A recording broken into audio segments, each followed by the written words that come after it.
has any record of any sort. We, of course, will let you know as soon as we have that confirmed and can release any information about that.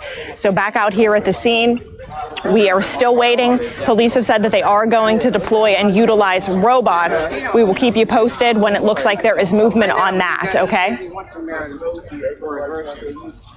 He does. That's what he said. He said he walks around, doesn't do a damn thing. I want to hear what this lady just said. This robot that can do and work from where in the considering. What's up, everybody? Welcome. Thank you for joining. Welcome back. Yeah, Erica, we just heard that police are going to be bringing out the robots. As Andy mentioned, they didn't have much luck with the drones, considering that suspect shot the drones down. But we did just hear police yell. What? He shot the drones down. Holy crap. The shooter incident near Pennsylvania Children's Hospital. Holy crap. Out. We're bringing in the robots. So right now you can see Pennsylvania Office of Attorney General, their vehicle now headed down toward Broad as well. And earlier we saw the tactical vehicle with Pennsylvania State Police as well heading in that vicinity. We know that the SWAT team has been inching closer and closer due to a source we have that lives right across the street from where this is happening. But back here at the media staging area, it has been relatively quiet with a lot of police back here standing by, a lot of neighbors continuing to look on as to what's all transpiring just a few blocks up the street. We have not heard any more gunshots, which is promising. We have been working to confirm the name of that suspect, looking into to see if that person has any record of any sort. We, of course, will let you know as soon as we have that confirmed and can release any information about that. So back out here at the scene, we are still waiting. Police have said that they are going to deploy and utilize robots. We will keep you posted when it looks like there is movement on that, okay? Beautiful struggle. What's up, everybody? Patrice, bittersweet. We are worried about you. No, don't be. There's stuff that's been going on. I'll wait till the end of this live stream to make a mention. But you can check my YouTube community tab. I know some people don't.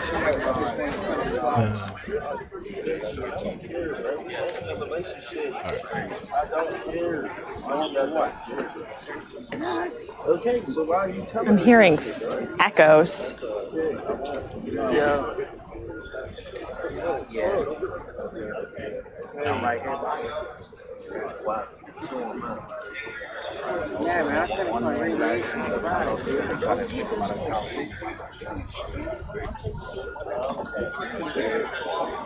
He said his buddy died. He told him, I don't know the guy. He told him we didn't have to come with us. I got things put away for I mean, they can't kill him.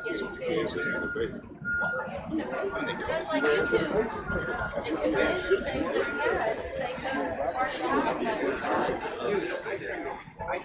They gave me 6 Okay, sorry guys, I was caught up in a text. Thank you, Red. Thank you. Yeah, you guys check out my community Live tab. picture.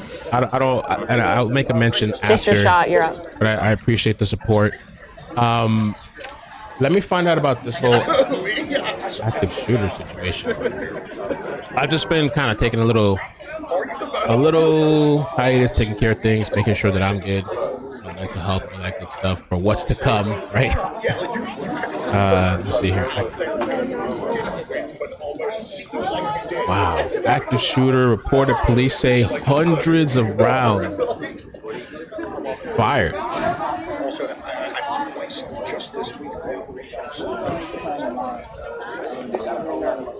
The situation reportedly escalated into gunfire when police arrived to serve an eviction notice. What the hell? Garfield is a small neighborhood in northeast Pittsburgh. I've never heard of bullets like this before. Oh, let me see something. By the way, did my thumbnail update properly? I have a thumbnail? Oh, I do have a thumbnail. Oh, you know what? We should get the radio broadcast too, right? See if we got some radio. How long were you guys out here this morning? Like, did you hear anything? He was walking through the cemetery when it was happening. Yeah, I literally just like, I live on Pearl Street right here. And as I was like coming up to the gate, thank you guys. Thank you. I appreciate that so much. Coming up my one way. Yeah. And like hit the right here on Penn, and I was still like in the center, but I was like, oh well, you know, obviously I'm like something's happening. Something's going and down. then Yeah. I didn't see that they were like right here until I got up to like here, and then as I like approached the gate, I started to hear all the gunfire. And Yeah. I was like, I'm just gonna Keep go back it in the cemetery and moving, just yeah. like sit back in here until Oh, I hear man. it cease. It was probably about 10 minutes or so. I mean, that I waited, and I was just like, when I heard it get kind of quieter, I was like, I'm just gonna run across the street. So you ran back home, Back to my wait front until porch, you yeah. figured out But what I could was... hear it all from my porch. I mean, it was. Yeah. Yeah, it Oh, sounded last like they car were, chase that was first pretty good. exchange. It was like a minute straight. 1 in 3 months. I see you looking, Andrews. Would you Thank guys you. be willing to do an interview? Like if He you doesn't want to do an Oh, interview. you don't He want would. to? You would? I mean, but you can maybe relay what you heard him say and then what you heard yourself, maybe? Yeah, I mean, I actually ran for city council in this area. Yeah. As soon You as have I a ran vested up- interest, Yeah, you as can soon as say? I heard, I ran up here. Yeah, okay, well, yeah. Little do you if know have you're a being second, recorded already. Right. They want to do a live interview. Oh, they want, I need to change my phone. Oh, you need my mic? Okay. So I have no idea if there's injuries, if there's people shot, anybody. Reportedly, this is close to a school. They were also saying, I don't know if for the people that just joined now, in the very beginning when I first started this, they said that they sent drones and that the shooter shot the drones out. So now they're sending, I think they said dogs. I'm going to fast forward to the live part. Hey. I just rewinded because I wanted to see. Okay, tell me your name one more time. Okay, Keep putting the... okay, we're live now. Oh, yeah, I've heard of you. Yeah. Yeah. You just went to someone else instead of us. A party at my house? No. Why do you think there's a party going on? Yo, the members, thank you so much, Jordan man. Bada, Jordan Bada, Wow, Jordan I don't know if I've ever Bada, seen so many Jordan member Bada, comments Jordan back to back. Bada. Jordan Bada, Jordan Bada. Look at her, look at her. This is like we get to see the unscripted. Where do you live here? You live in Bloomfield or Garden? I'm just trying to remember his Yeah, I name. actually just moved from South Wyandotte right over to 39th Street. Okay, in what neighborhood? Right here, Bloomfield. Just posting that you're giving the interview. Oh, sure. If they ever come. Okay.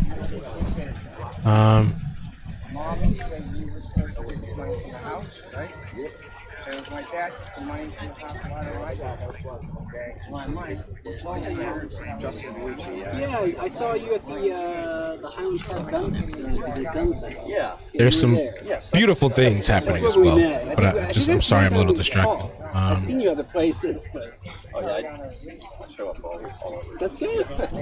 I think I'm tagging city council, so that feels bad that you can't hear you. Okay. Well, hey, you're doing the Lord's work. Oh, careful. Yeah. Don't worry about it. Doing my civic duty here. They're pervasive. You read Ryan's story, by the way, the other day? Okay. Ryan Dito did a story for the trip. I thought it was really... Oh, when? Yeah, I guess they're getting ready. So yeah, apparently this happened according to Fox. This is in Pittsburgh. This happened because they were trying to serve an eviction notice. And I guess the guy started going all out and crazy in a blaze of bullets. They asked if you have someone to talk to. Huh? I think they asked if you have someone. Yeah, I do have someone to talk to. His name's Jordan Bada. There he is. There you go. You got his name. Oh, shit, no. Jordan, Jordan, Bada, Botta. And he lives in Bloomfield. What in the world? Botta. They're bringing the canines in. The canine's coming. This all because of an eviction notice. This is crazy. What the heck? Loaded hundreds of thousands of rounds. Yeah. Yeah, I don't know. The reporter lady's kind of tripping. The guy who's barricaded must have a pretty high. Oh yeah, listening to the scanner too. Should I pull up the scanner? I mean, she's gonna be talking. Let me pull it up though. Oh, Pittsburgh's the top one. Oof, everybody's listening. All right, so we're gonna wait for this interview, and then I'm gonna play the scanner radio. Maybe I'll pause it in between when they have stuff to say, and just listen in. Let's see. Yeah, thankfully, much quieter. We also saw drones that were taking flight right up here above Matilda, right towards Broad, where all this has been unfolding. We know that the first couple drones were shot down by the suspect. We did hear, of course, they were calling for the robots, but it seems that they've been also having a couple more drones take off. We've been talking with people that are standing by here and that live in the area. I want to introduce you to Jordan Bada. Jordan, you have a love of this community. Talk to me a little bit about how long you've lived here and how deep that love runs. Oh, I mean, I've lived here for 10 plus years. I grew up in Lawrenceville, though. I got the updates on Pittsburgh public safety and immediately started calling people that I know in this area just to make sure that everyone was okay. I talked to a friend of mine who was actually walking through the cemetery when it started happening. And, he heard shot after shot after shot and immediately took refuge and, kind of just barricaded himself for a second until he heard the gunfire stop and then proceeded to, kind of make his way home up the Pearl Street. So, what all did you hear when you came down to the scene? What did you see as well? Oh, so about 20 minutes after I saw the news, I immediately ran down here and, originally it was a little quieter, but about twice now I've heard continuous rounds of gunfire. I mean, they must have unloaded hundreds, maybe thousands of rounds. So it's a very scary situation. You never picture this going to happen somewhere so close to you. I mean, you hear about this on the news and, it's just kind of a scary situation. And you've probably had the chance to talk to some of those residents or at least overhear some of their conversations that were in their basements that were evacuated by police that have bullet holes now through their entire homes. What do you feel about all of that? I mean, people are frightened and, it's just such a terrible situation to be, barricaded in your house and wondering, what's going on. Your loved ones are calling, you have to call the police. From my understanding right now, police are actively going through and evacuating people out of the 4800 block up here. So it's just a very scary situation. And you yourself, you said you ran for city council once before because you want to create change in this neighborhood. You want people to feel safe. What would you tell to residents now that are running from their homes and scared for their lives because of this interaction with this man who was simply, we're told by police, being served this eviction notice and then that went wrong? I mean, it just shows you that this kind of thing can happen anywhere, but, thankfully this is a wonderful community and I just don't want this to be a reflection of this neighborhood or, the surrounding area. Are you planning on staying out here until we get word from police that this is resolved, you and the other neighbors, or is this something where you're going to go back home and wait for updates later? Oh, I'll be here until the situation's resolved. It's just, I had some things to do today, but I think this is a little bit more important. You want to be here to see when we get the word that the victim is apprehended? Yeah, I mean, hopefully everything goes off without a hitch and, nobody gets hurt or anything. But yeah, I mean, I just want to make sure that everything's okay, everybody's okay. Well, Jordan, thank you for your time. Thank you for sharing your perspective. We are hearing some sirens out in the distance, but as has been mentioned many times, we are surrounded by hospitals, so not sure if that is at all related. Back out here, though, again, it is still relatively quiet as they continue to just move these police vehicles. We'll let you know as soon as we see anything that is a change out here from this vantage point. Back to you in the studio, Erica. To the right. Okay. To the left. Thank you, Jordan. Yeah, of course. Thanks, Megan. Good, yeah. I appreciate it. All right, so we can listen into the radio broadcast. So again, yeah, this was over an eviction notice, I guess, and according to this one of these people out there, it's the same story? No. Oh, this is something else. Okay, I thought it was the same thing. So yeah, over an eviction notice, and according to this witness there, I guess the guy's barricaded inside, and so I don't know that there's people injured or not. So over here on the Twitter, on the website, they're talking about officers. This was 59 minutes ago. Officers are beginning to evacuate people from the houses of the 4800 block on Broad Street. If you're inside, please shelter. The only thing that I'm like thinking, if this guy's just randomly shooting like all over the place and could have a stray bullet hit somebody, and I guess what does live like in an apartment building? Become the big boys.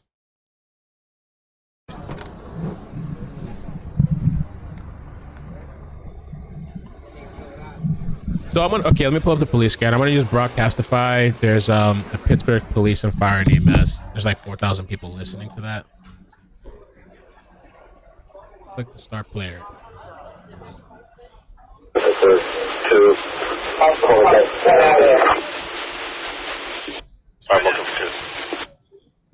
Any unit on channel looking for overtime zone 5 looking to hire 2 for the PM shift. Again, any unit on this channel looking for some overtime zone 5 looking to hire 2 for the PM shift. If you're interested, contact zone 5 desk directly. Yeah, if it's thousands a shot, man, I mean, I would not be surprised, I guess, if 584, how's our board looking over here?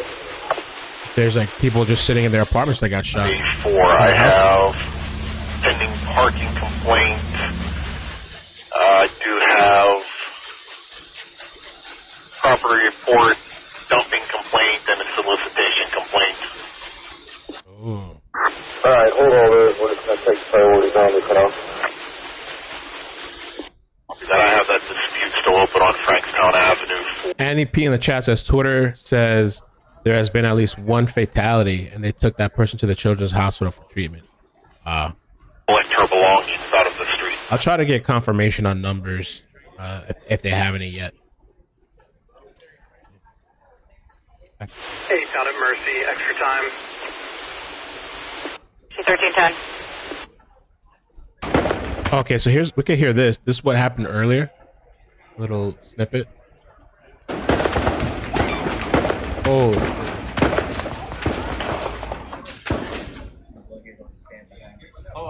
Number 1.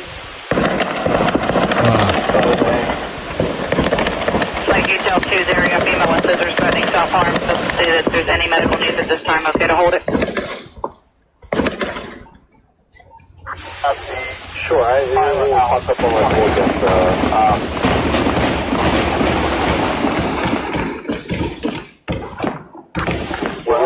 Street 5. Flores Street. The aircraft. That's a problem for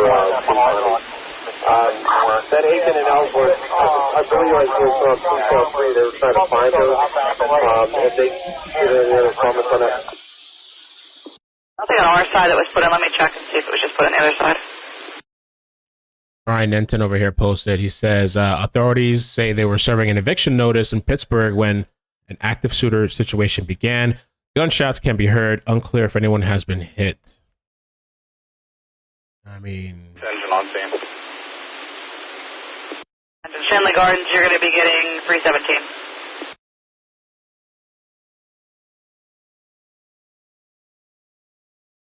Attention units on this channel. Zone 5 looking for 2 for PM.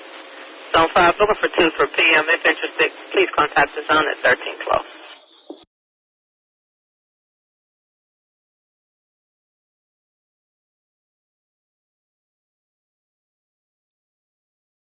Basement 4. 4.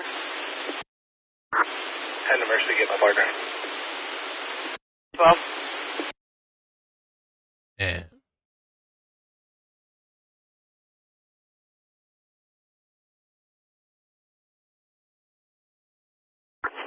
3280. 38 years ago. Return call for Second Avenue Commons. This guy originally called for someone using drugs next to a porta potty across from the Commons. Now he's calling in and says he doesn't understand why police didn't remove the actor. Said something about a tent that's illegal. He doesn't have a good callback number. He wants to speak to an officer, but he's a block. It's like an armored. Oh, they switched the camera. Like an armored, I don't know, shield or something.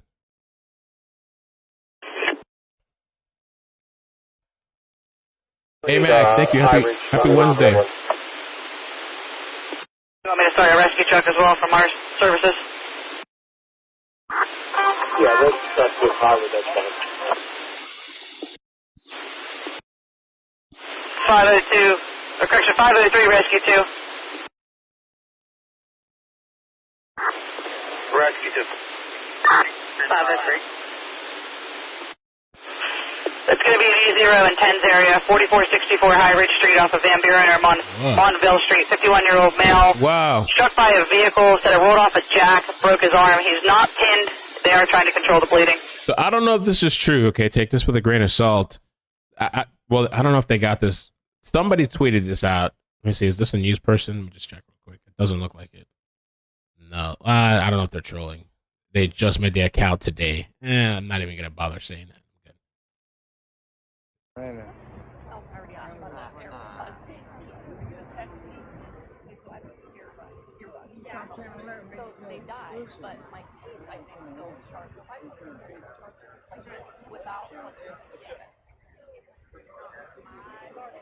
And we'll talk about it some other time again. But I just want to say thanks to Popcorn Planet for retweeting my tweets about the current situation going on. So thank you for that. I appreciate that support.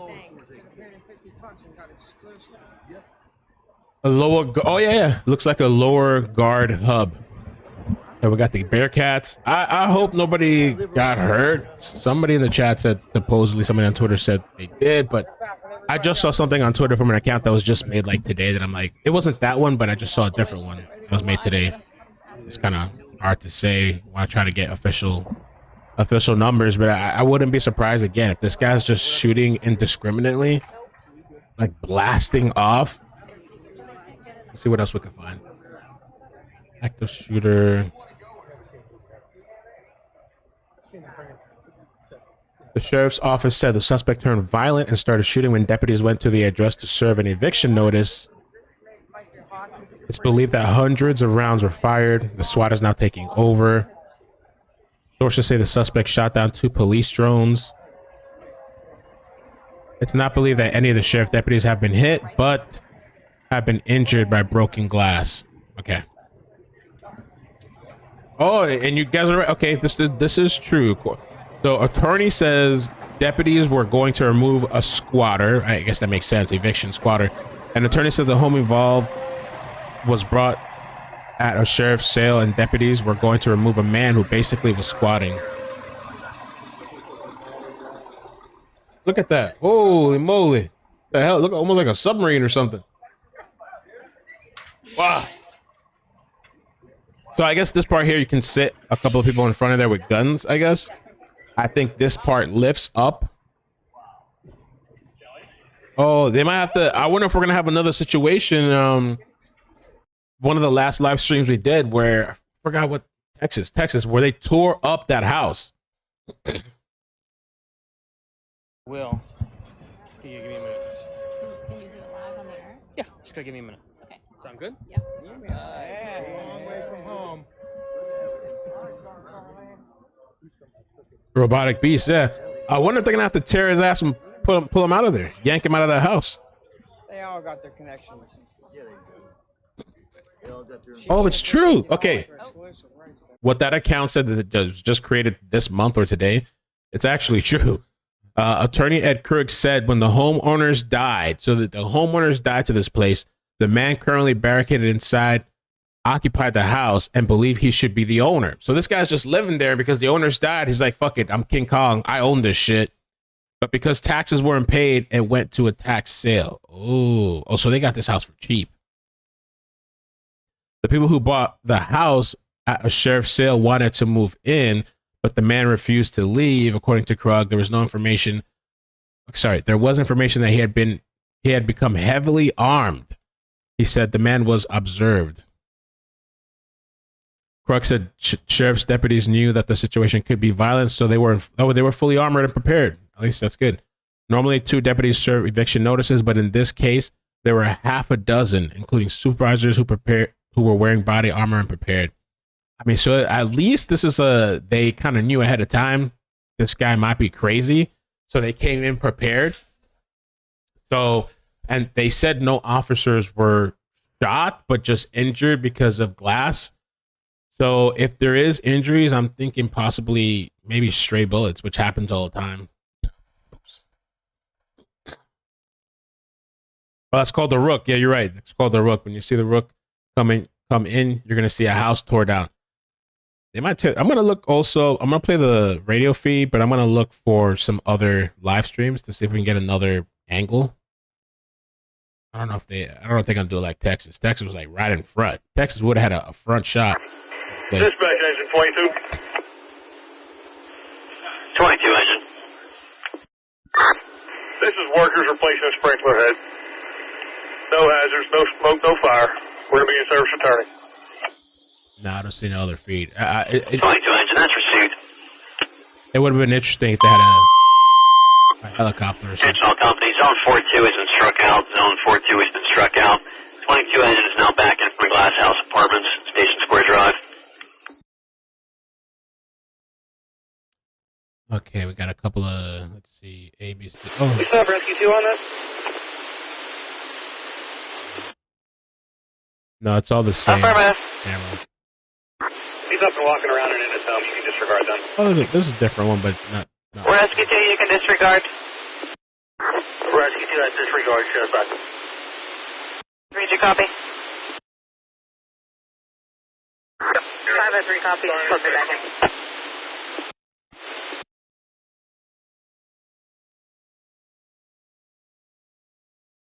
I don't see any helicopters. Bitter focus. I was looking. Lex, I love you. I hope you're doing good. Thank you for the 10 months. Can't stay away, Mel.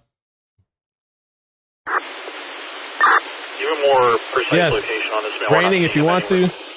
Go ahead if you want to. You have a channel? It is my family court city county building. He was outside. I can haul it back. For this one if you want to. For this one. That's copy. Thank you.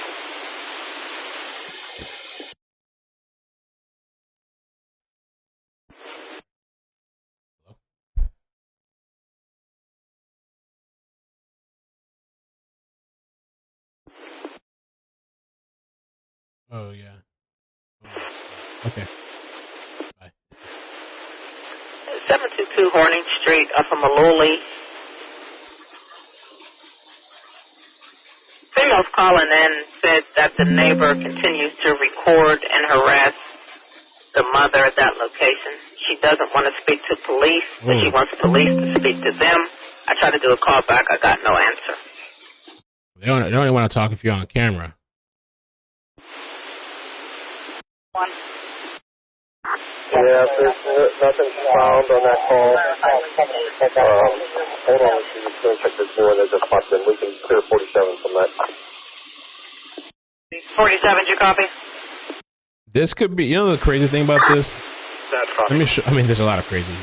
A crazy thing. There's a lot of crazy things about this. But let me show you this house first. This was in Texas. For anybody that didn't see, that was a wild stream. If you missed it, man, you should go back into my live feed and check it out. That last time there was some crazy barricaded that shot at police.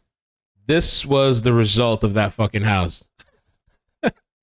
I mean, they tore, like literally pulled up to this thing and just clawed at the shit. They sent drones flying inside there. They sent robot dogs. Eventually they got this guy. Let me see if I can show for the people that missed it.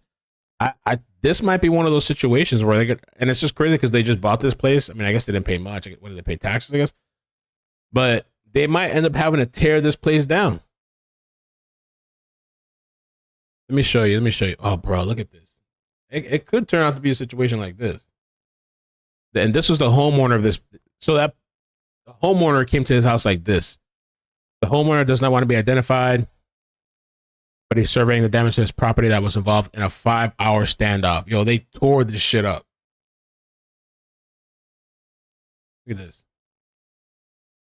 They might have to yoke this guy out of there. Because this guy doesn't want to come out. It doesn't seem like, I mean, I don't know if he wants to come out alive or not, but he's definitely, seems like he's willing to kill. This was one of the, I don't know if it's the wildest thing I've seen, but here, check this shit out, bro. Speaking of machinery, there it is. We have a second vehicle there in front of the house. Oh, this actually is kind of funny, though. But so this will give you a little context. And running deep. Military grade shit. Damn. Phil made this video. After all the crazy shit from my live stream. I don't know, Rain. I don't know. Just send it to me, but I don't know. click on the star. Click on the star. And drone or aliens? What was that? Entonces, técnicamente, tres aquí fueron lastimados. What? Look at this shit. What is that? Yo, what the fuck is that? What? Yo! It's a robot dog? Just talk about the sheer response. Yeah, it's been impressive response. There's a lot of moving parts to this, and we don't know if, again, we had to determine if something that sticks together and he's getting up. He's getting up. Support and bounce ideas off each other. Utilize each other's equipment and partners. There's just a lot of collaboration, but could be either confronted by him or make contact with him. And this is when they tore this. I think the dog tracked him to this back part, and this is the suspect's hand right there. And they end up getting him out. There's look at his ass. I wonder if this is going to turn out to be one of those situations. They brought his ass out holding on to this thing. They might have to tear this whole place down. Look at this shit. Oh, look at that. See, I feel like they're bringing some of the similar, because I think we saw this type of vehicle there as well for the Texas one. They're bringing out the big shit.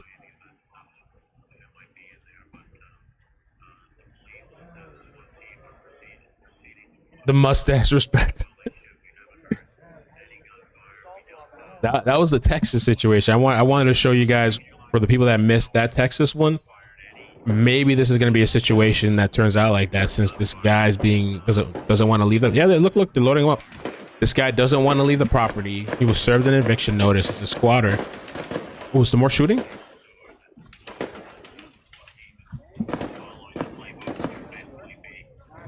This is live, by the way. Oh, there's more shooting.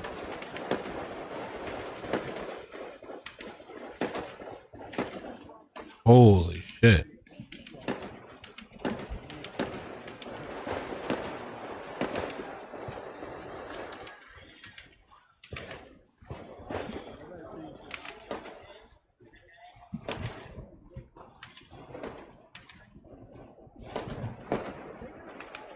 Wow, this person, I don't know if he's gonna come out alive. Which way do you want him?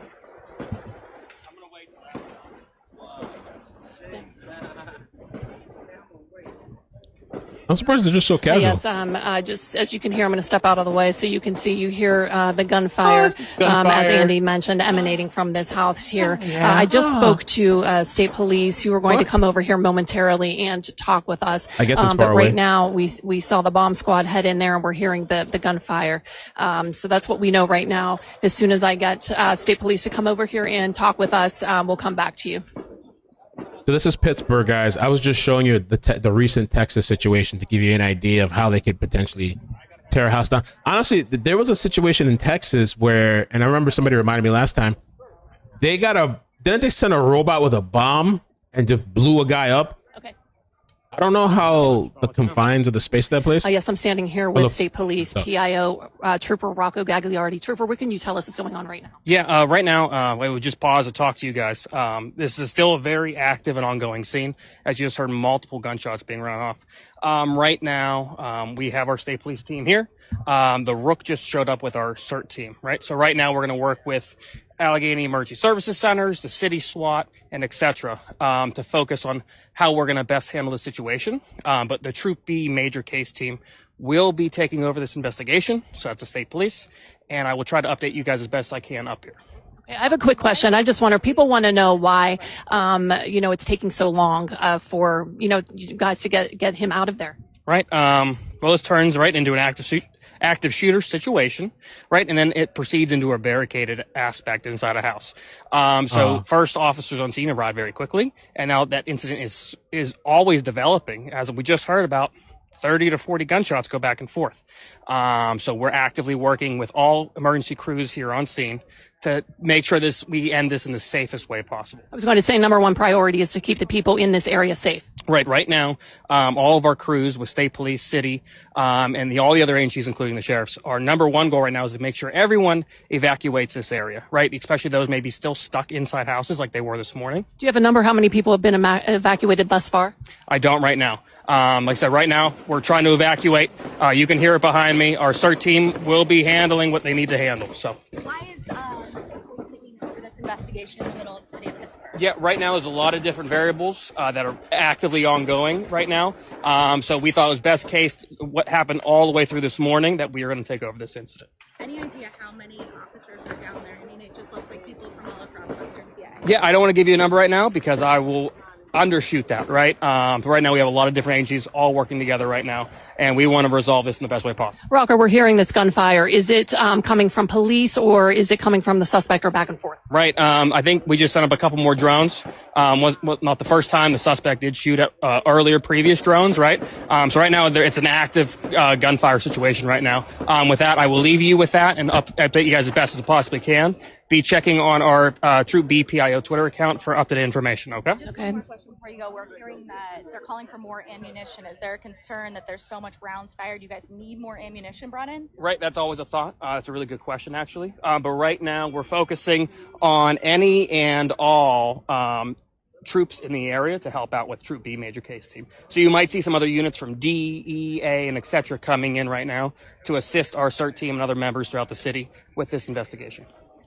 Trooper, could I get your name again? Yeah, Trooper Rocco Gagliardi. That's ROCCO I will head back down there and I will update you guys as best as I can. Okay, you just heard from State Police PIO Trooper Rocco Gagliardi. He said that State Police is taking over this investigation.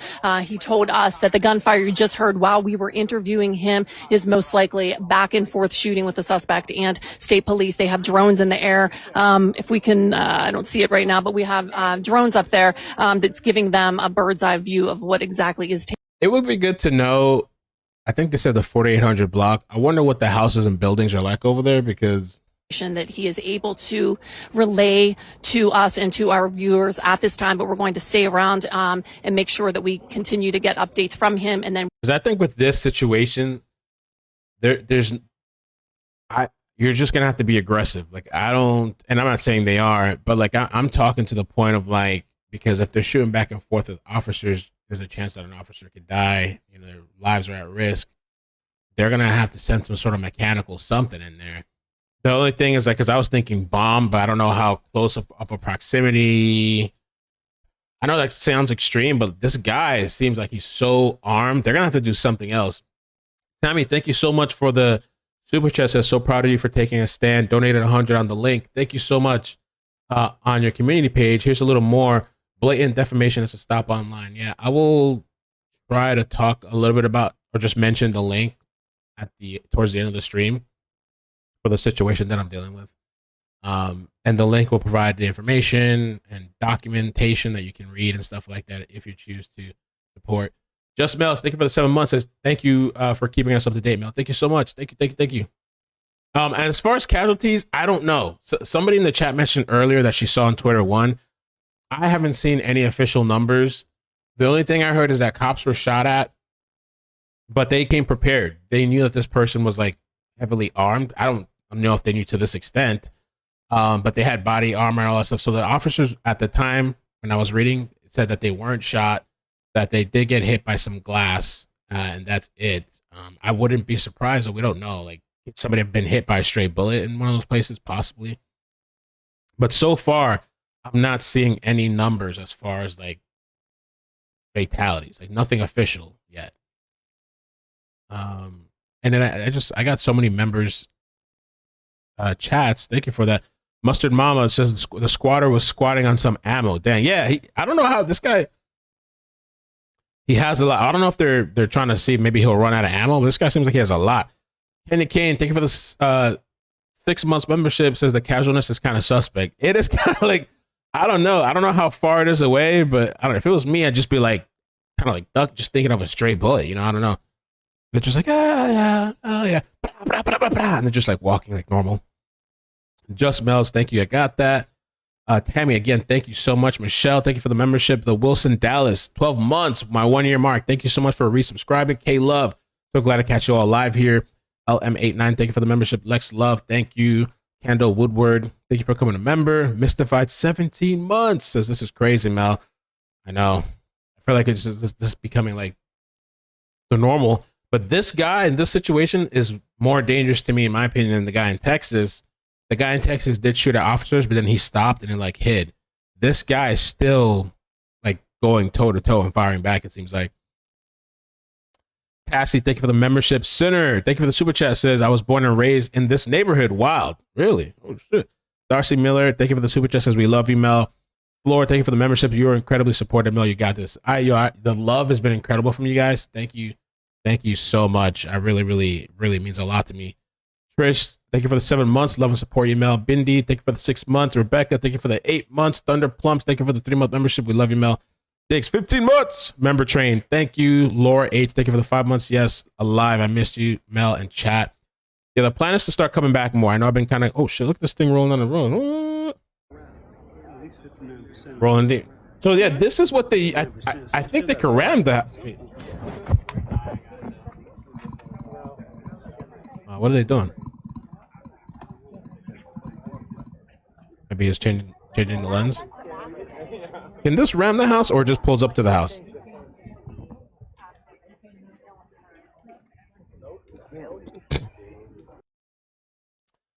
Welsh Dragon, 8 months. Hi, Mel. Missed you. Stay strong and well. Thank you so much. Mimi Moody, thank you for the 8 months. Hi, Mel. You've had a good one. A-Dash, thank you for the membership. Brit Focus, thank you for the 3 months. Love you, Mel. You got this. Loop, thank you for becoming a member. We support you, Mel, all the way. I see you looking at just 23 months. Thank you so much. Thank you. Amazing. Damn, almost 2 years. Oh, wow. I missed this in the chat, too. Miss Crumpus, thank you for the membership. Kayleen, thank you for the 10 memberships. Holy moly. Holy. Thank you so much.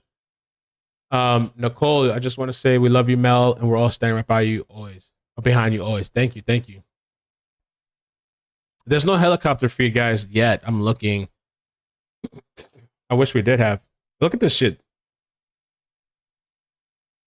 Let's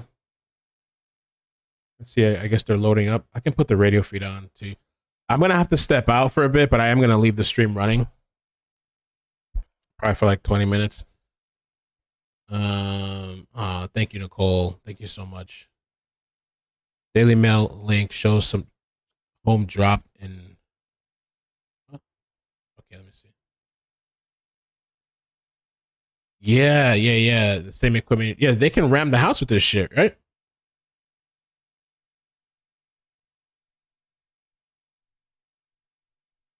Let's see here.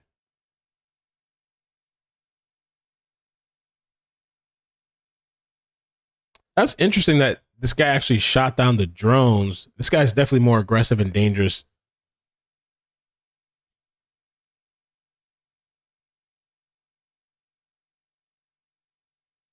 Damn, witnesses said that after banging on the door to speak with the person inside, police used a sledgehammer to get inside.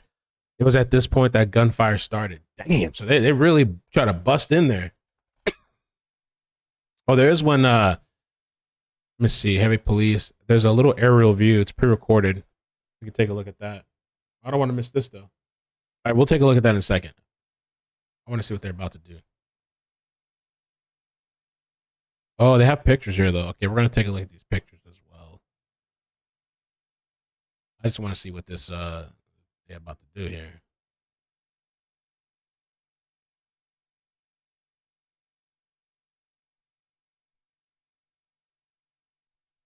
Yeah, that's what I was thinking. That's a good point, Ashley says. They have to be so careful because the houses are so close.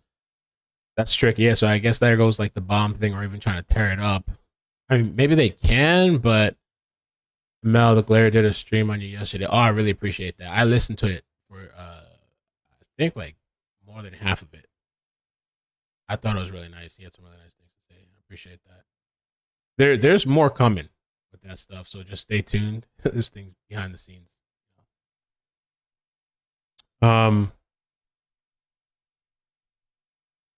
guess I'll play the scanner radio and let them load up, and then I don't even know if the scanner radio has anything related, because I'm just wondering if like they switch to a different radio when situations like this happen. Today is not in progress. Permanent search. Using her perception to tie what's going on now to what she possibly saw yesterday. Thank you, Remy.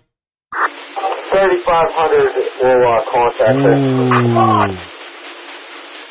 Annie says that, let me see here. Annie said that the moratorium, where's it at? Damn it, I lost it. There's a lot in the chat. That's copy, standby. She said that off the top of my head, she said that the moratorium evictions ran out on Monday, so there could be more situations like this. There's an aerial feed on WTAV Pittsburgh. All right, let me check it out. Thank you. Let's take a look. I like to get the helicopter feed when we can. It looks nice to see like from above. Let's take a look. Let's see. Pittsburgh, PA, live now. We get to make dreams come true.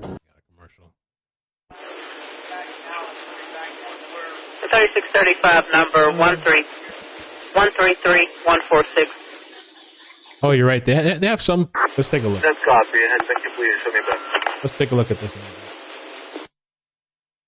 Probably very relieved that this is potentially over now. We don't have official word of that. We're just describing what we observed here with you live just moments ago. I'm going to get to Marcy Cipriani right now because there could be a little bit of a delay. There were gunshots still being fired as we saw this individual come out of the house. So, Marcy, are you still hearing gunshots? Thank you, Katz, for that. Appreciate that. Hey, do you see me? Do you hear me? We can hear you. We can't see you. Let's take Marcy's shot right now if we can, please.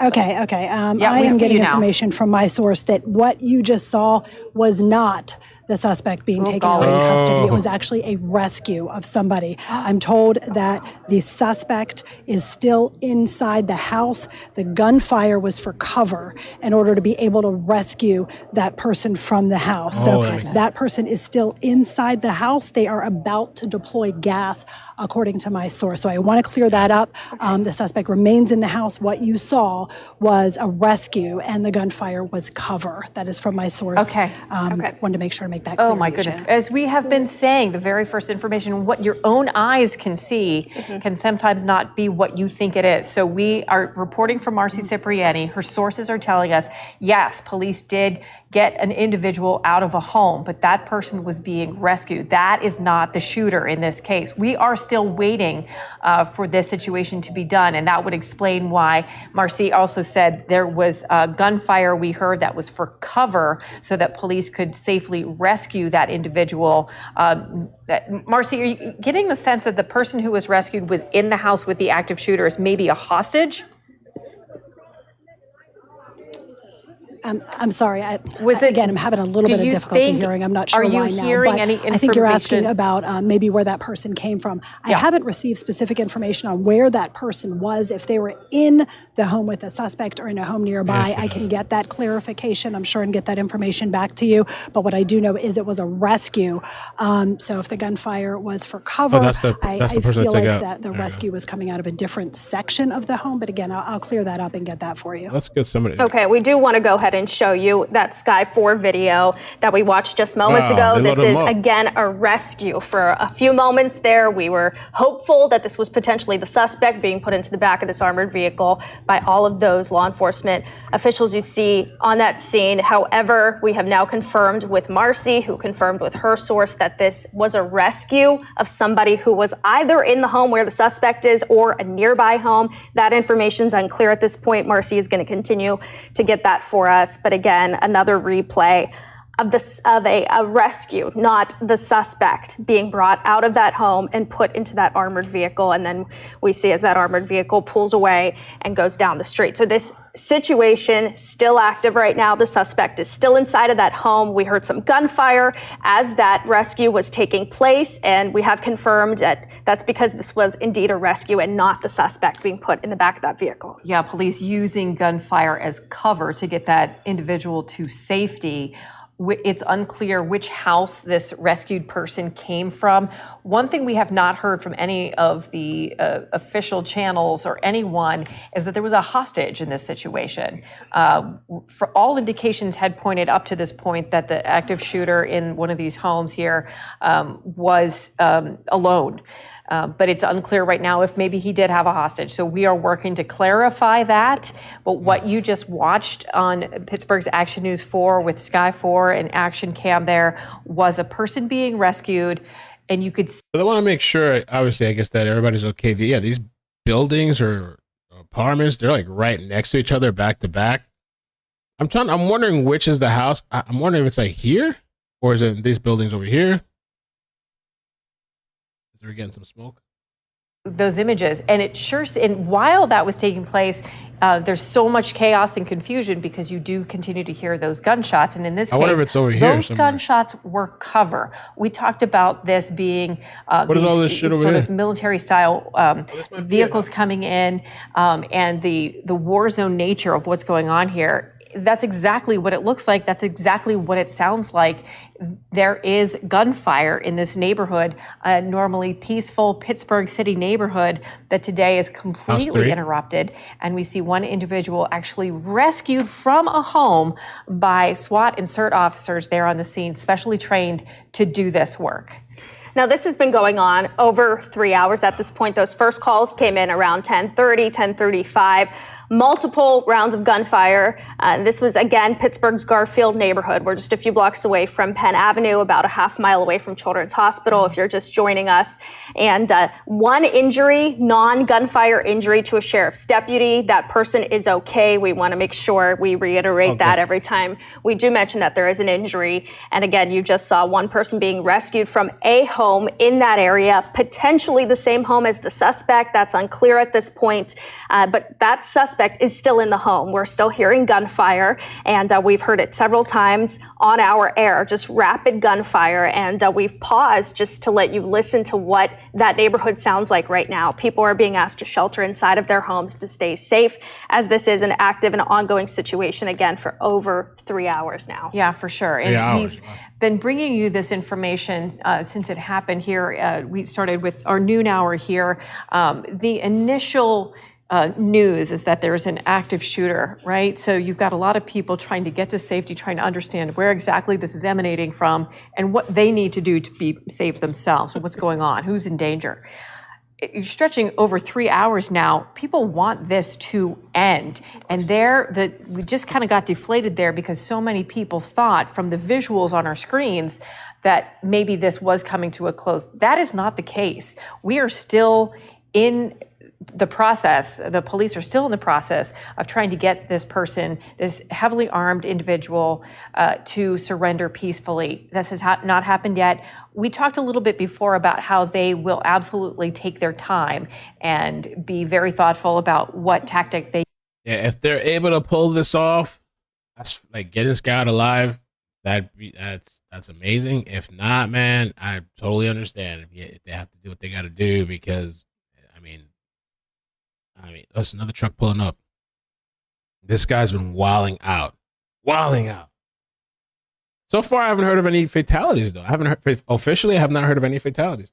That's possible. good. And they'll make decisions about how to proceed with the different resources, human resources, the people and the technology there on scene. In the meantime, I don't think he's going to surrender either peacefully. A whole section of the city of Pittsburgh is holding its collective breath, waiting for the situation to end, waiting to go on with their day, and then also start processing the danger and the disruption and the terror that many rippled through this neighborhood as so many people are watching.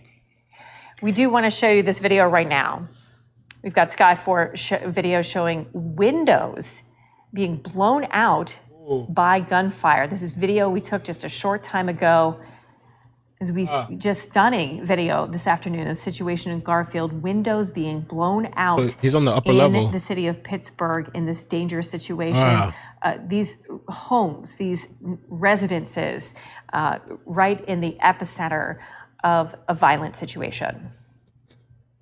And we have had Ashley Zilka on that scene. All right, so I'm going to leave the stream running. I have to step away for like 10, 15 minutes. You know, this was unexpected, but I'm going to leave this running.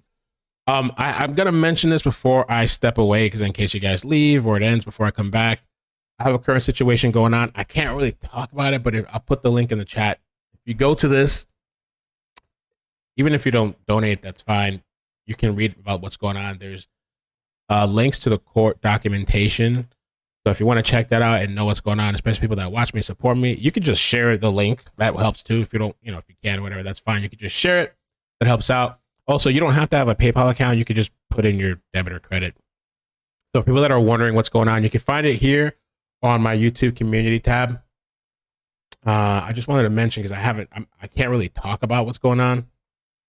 You know, I've been advised not to, but you can go read and you'll see what's going on. And I advise people to actually read it because some people aren't reading; they're just making assumptions. A lot. The negative people are. But if you go to my YouTube page and hit community, it's right there. All right, and you can check that information out. I will be back. I'm gonna let this run. Come up from the house before the rescue. And again, obviously the smoke. I just want to really say too, I appreciate so much the people that are standing by me and support me. I really, really appreciate that. And the people that aren't, I see that too, and that's fine. But it means so much to me. So love you guys. I'll be back in a bit. Okay, I'll let this play. Used in the past to end these situations, and we are continuing to cover a dangerous situation. City of Pittsburgh, along with the sheriff's deputies who were first on scene here. We heard from Allegheny County Sheriff Kevin Krause about his deputy who was injured, telling us he's okay. And you think about that for a second. You have a man with a gun, a person with a gun. Thank you guys. I see the chat. I love you guys so much. Yeah, Rabbit. You can check out Rabbit's channel too. Unafraid to start firing indiscriminately. On the whole Rabbit news, maybe I'll add her link to the information next time. So if you just want somebody to read it to you, if you don't want to, because it's a lot of pages. It's like 30 something pages. If you want somebody to read it for you, you can check out her channel. But I'll be right back.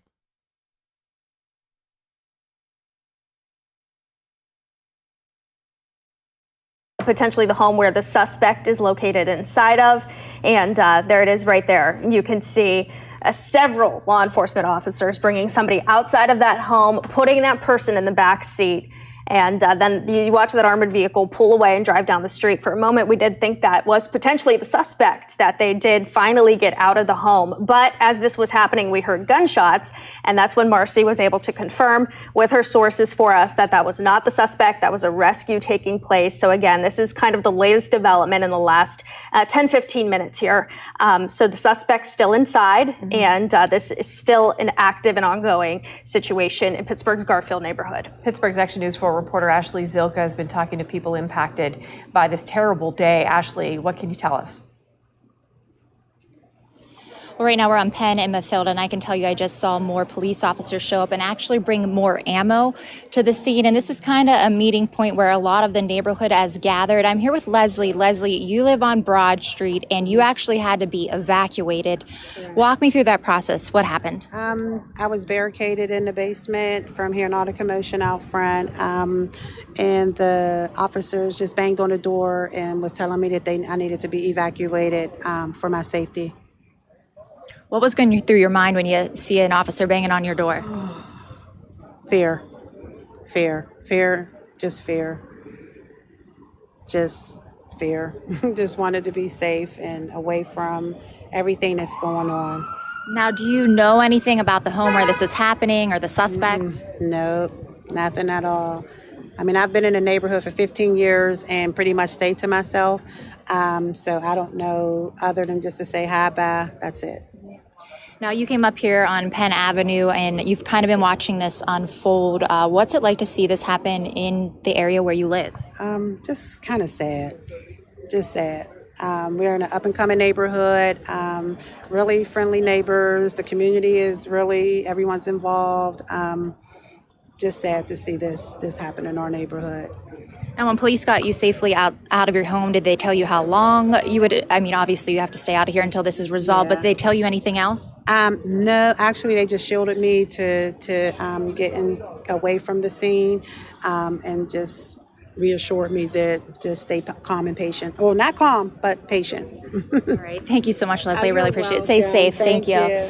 All right. So obviously you can see this is just heartbreaking for a lot of the community. So many unknowns right now. Like I mentioned here on Penn Avenue, I would say about 30 people from this neighborhood have gathered just to see what is happening. And also what I mentioned in the beginning, we did see more police officers, even from Brentwood Police Department I saw about 20 minutes ago, bringing more ammo to this scene. Obviously, from all of the gunfire we have heard over the last few hours, it is just unbelievable. Back to you. No doubt about it, Ashley. And I know that you've been following along with what was taking place in that neighborhood. Maybe right next door, we saw a rescue take place, a really daring rescue from police officers in their gear to get a person out of a house that you've got some more information about, Elena. I do, yeah. I have a police source who told me that the rescue that took place, that was the neighbor that was next door.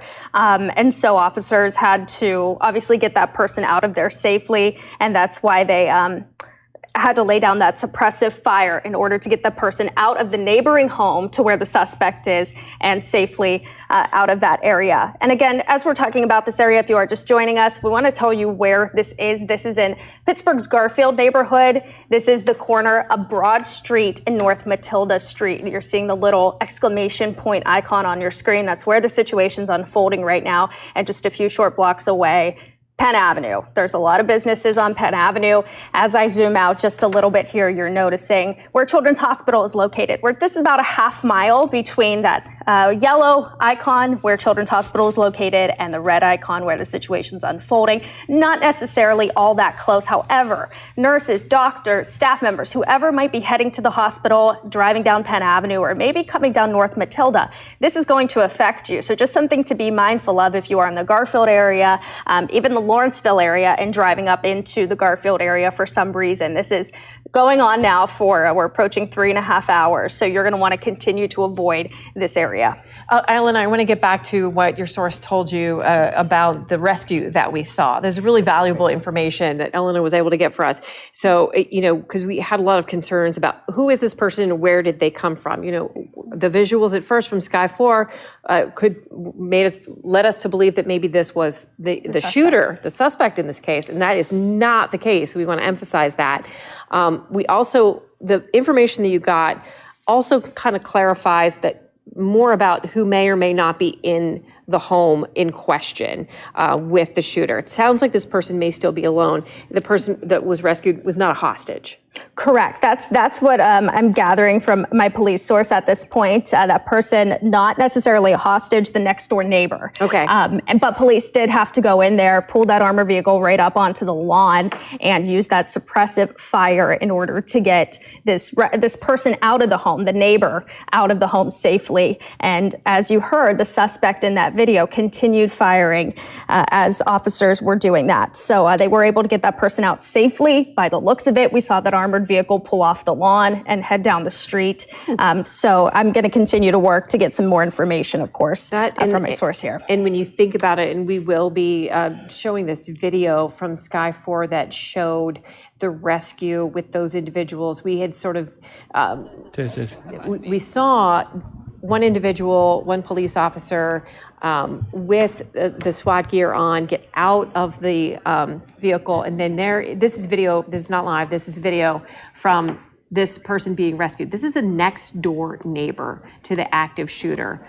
Those police officers in their SWAT gear with that armored vehicle, getting that individual to safety. Once they do this, that does then clear the path for them to take next steps to try to end this standoff right now. We are 3.5 hours into the initial shots being fired, hundreds of shots being fired across what is normally a very peaceful working class Garfield neighborhood. All of that peace shattered today by extended violence and extended danger as these police officers, law enforcement, first responders filling the streets here in this neighborhood right off of Penn Avenue, a busy corridor through this part of the east end of Pittsburgh, doing their work, doing their jobs to keep the peace. And we do see those police officers, guns drawn, rifles drawn, taking cover behind police vehicles. This is video from another vantage point. We see police officers' vests on here in this situation, a little bit farther back from the house in question where we have this active shooter. That active shooter is still in the house, trying to take stock every once in a while to try to determine how long it's been since we heard gunfire. I believe the last gunfire we heard was around that 1:30 hour, that 1:30 mark when we knew it was police cover doing that daring rescue of that next door neighbor to the active shooter. Do we have an update from Marcy Cipriani? Marcy, you got some more information for us?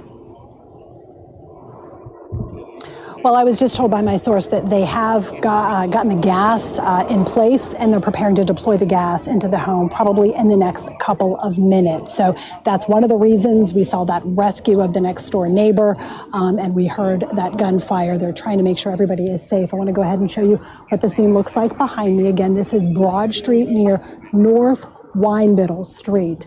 Quiet here now, and that's kind of how it's been throughout the day. Quiet for moments, then it erupts in gunfire again. But at this point, I'm told from my source, they are preparing to deploy gas, and you may have heard in the background that sound. I believe that was the gas being deployed into the home. So yes, that was the gas, from what I understand, being deployed into the home. So we may see some resolution here soon. We will wait, obviously, to see how the suspect responds to that. Sometimes they do come out, sometimes doesn't have a ton of effect. Really depends on a lot of situations, but that is what we just saw from here. Back to you guys. Yeah, and it's been interesting to see that police have taken their time, Marcy. They are very thoughtful about the steps that they take. And here's another live picture of law enforcement gathered in this Garfield Street as we are now on 3.5 hours of a standoff with an active shooter holed up inside a Pittsburgh home, a person who is heavily armed and who has fired indiscriminately throughout from this vantage point in his neighborhood, in this home, outside, putting lots of lives in danger. You mentioned my source is telling me there is reportedly a frightening amount of guns inside of that home. It's like a battering ram. So again, as you saw that rescue happening, that was the neighbor reportedly. That was not a hostage. That was not somebody inside of the home with the suspect, but potentially right there next door neighbor right there who had, I'm sure, been hearing the gunfire for a couple of hours before police were finally able to pull that armored vehicle up onto the lawn and rescue that person in a very dramatic fashion, as we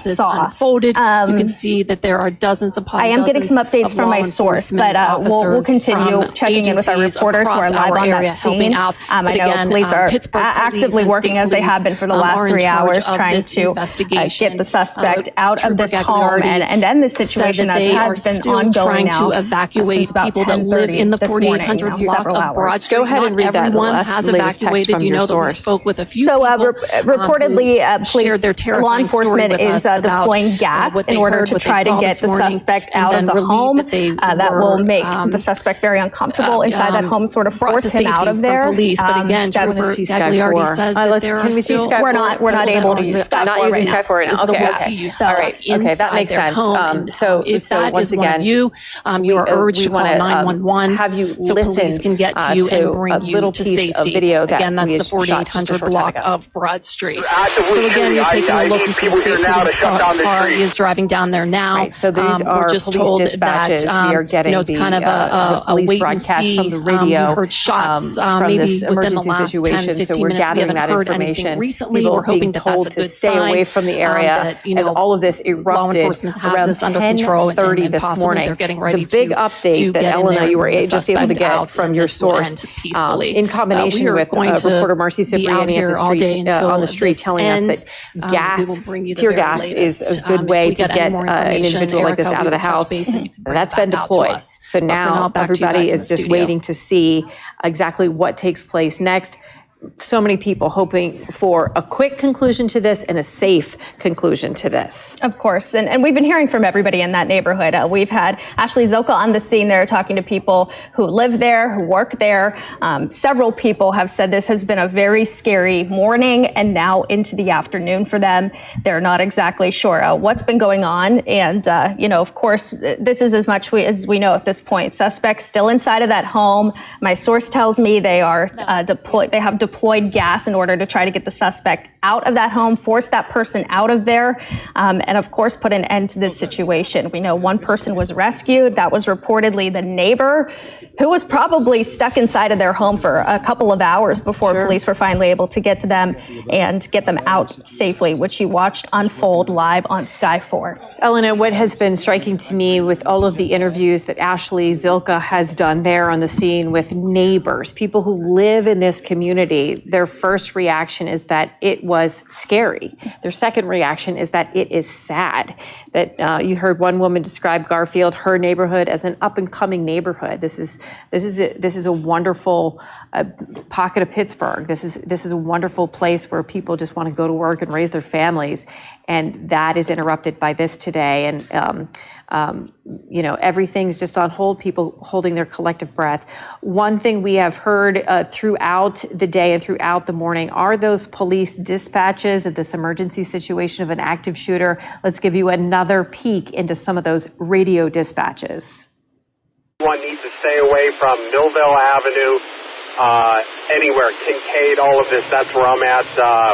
It's still an active scene. Even more from police saying that there was an active shooter, not the words you want to hear on a Wednesday morning, knowing that this is a neighborhood that you're connected to, that you have loved ones here on this street, just off of Penn Avenue. Here's a little bit more of those police dispatches. We have an active shooter situation, Zone 5.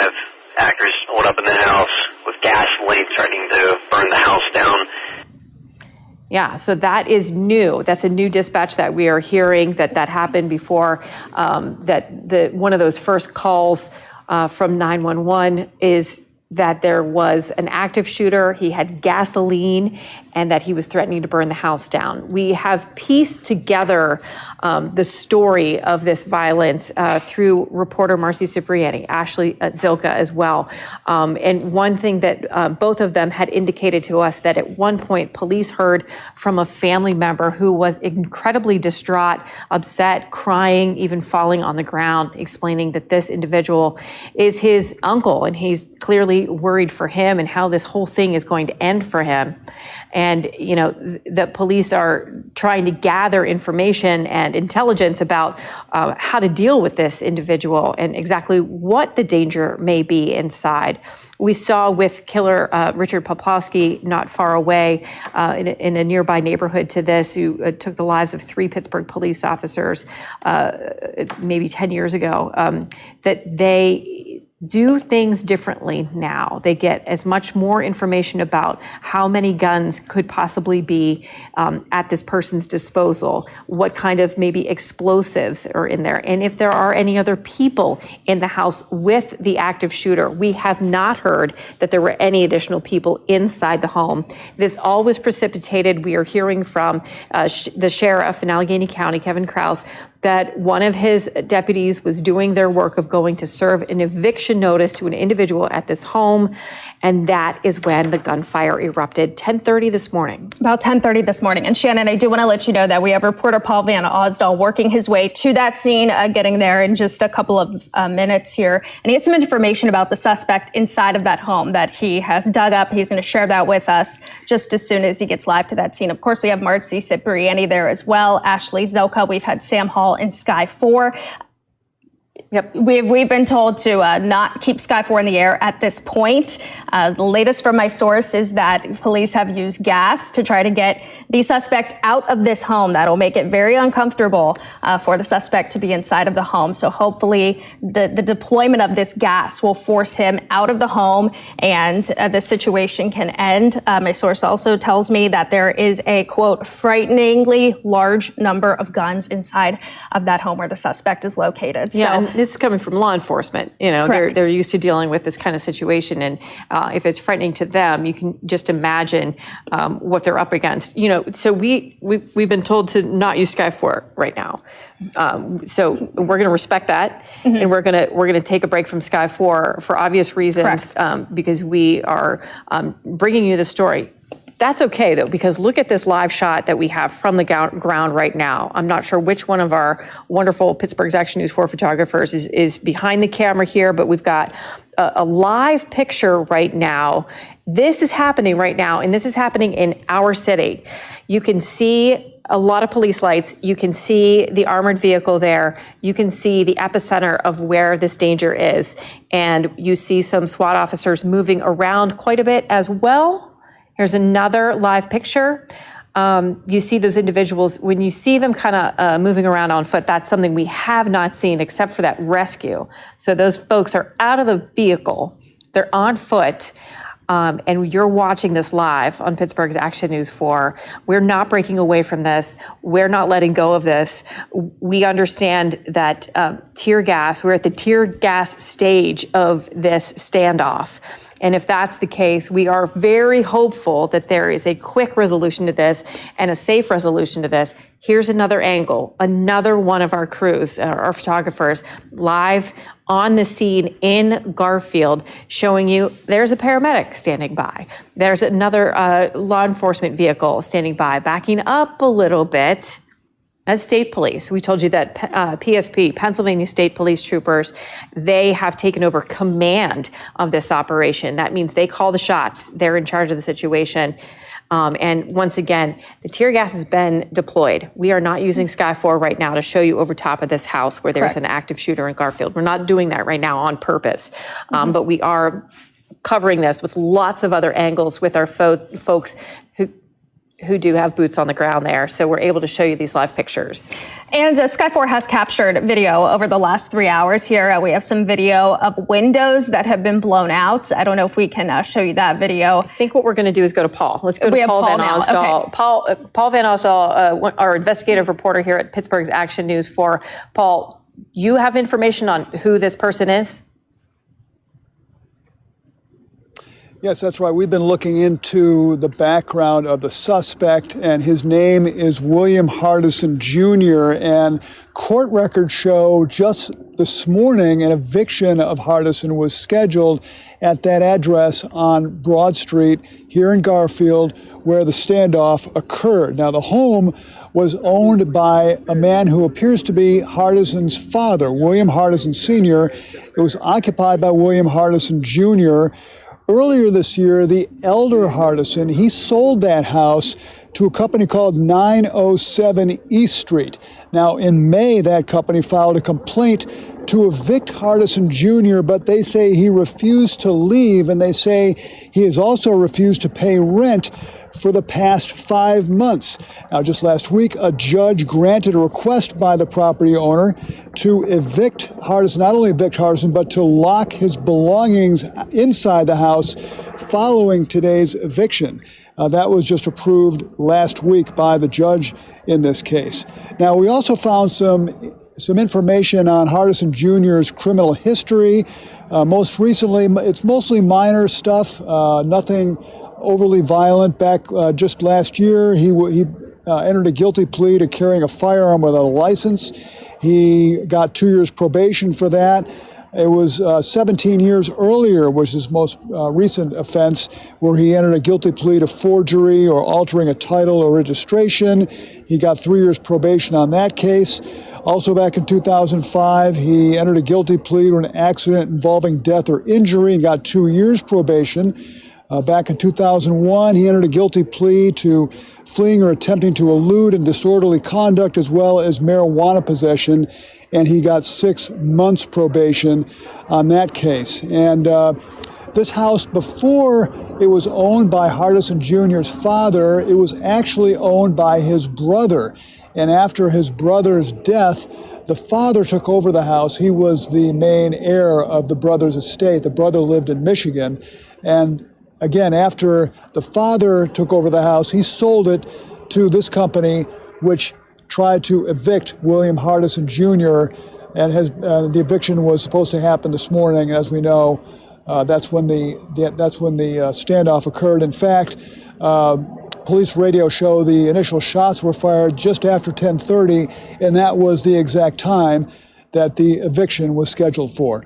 We're live in Garfield. and Paul Van Osdol, Pittsburgh's Action News 4. Back to you. Paul, that's a lot of information about the individual that may be behind all of this in this dangerous situation today. Thank you for digging into that.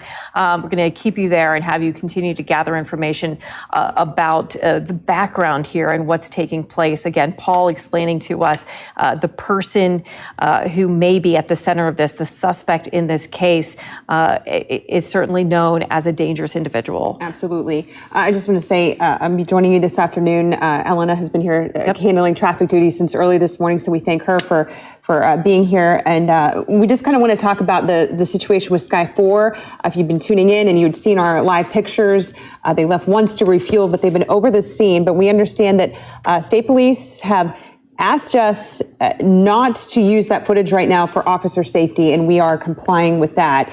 But what we do understand right now is that there is a Rook right now, which is an armored vehicle with a long arm that is going into the front door of the home.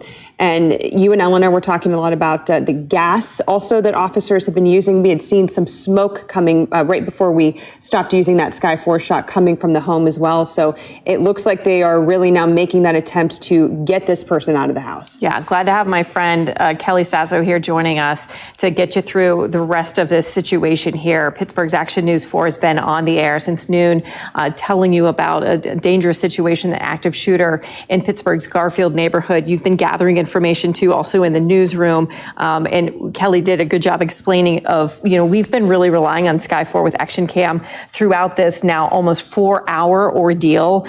And Kelly explained and broke down for us exactly why you're not seeing Sky 4 with Action Cam right at this moment, because we have been asked by the public safety folks to not share that footage with you at this moment because of officer safety. We are respecting that and we are honoring that for them while they do their work. But in these moments, we know that Sky 4 is gathering not just images, Kelly, but information with those images. They're able to tell us what's happening step by step in this situation.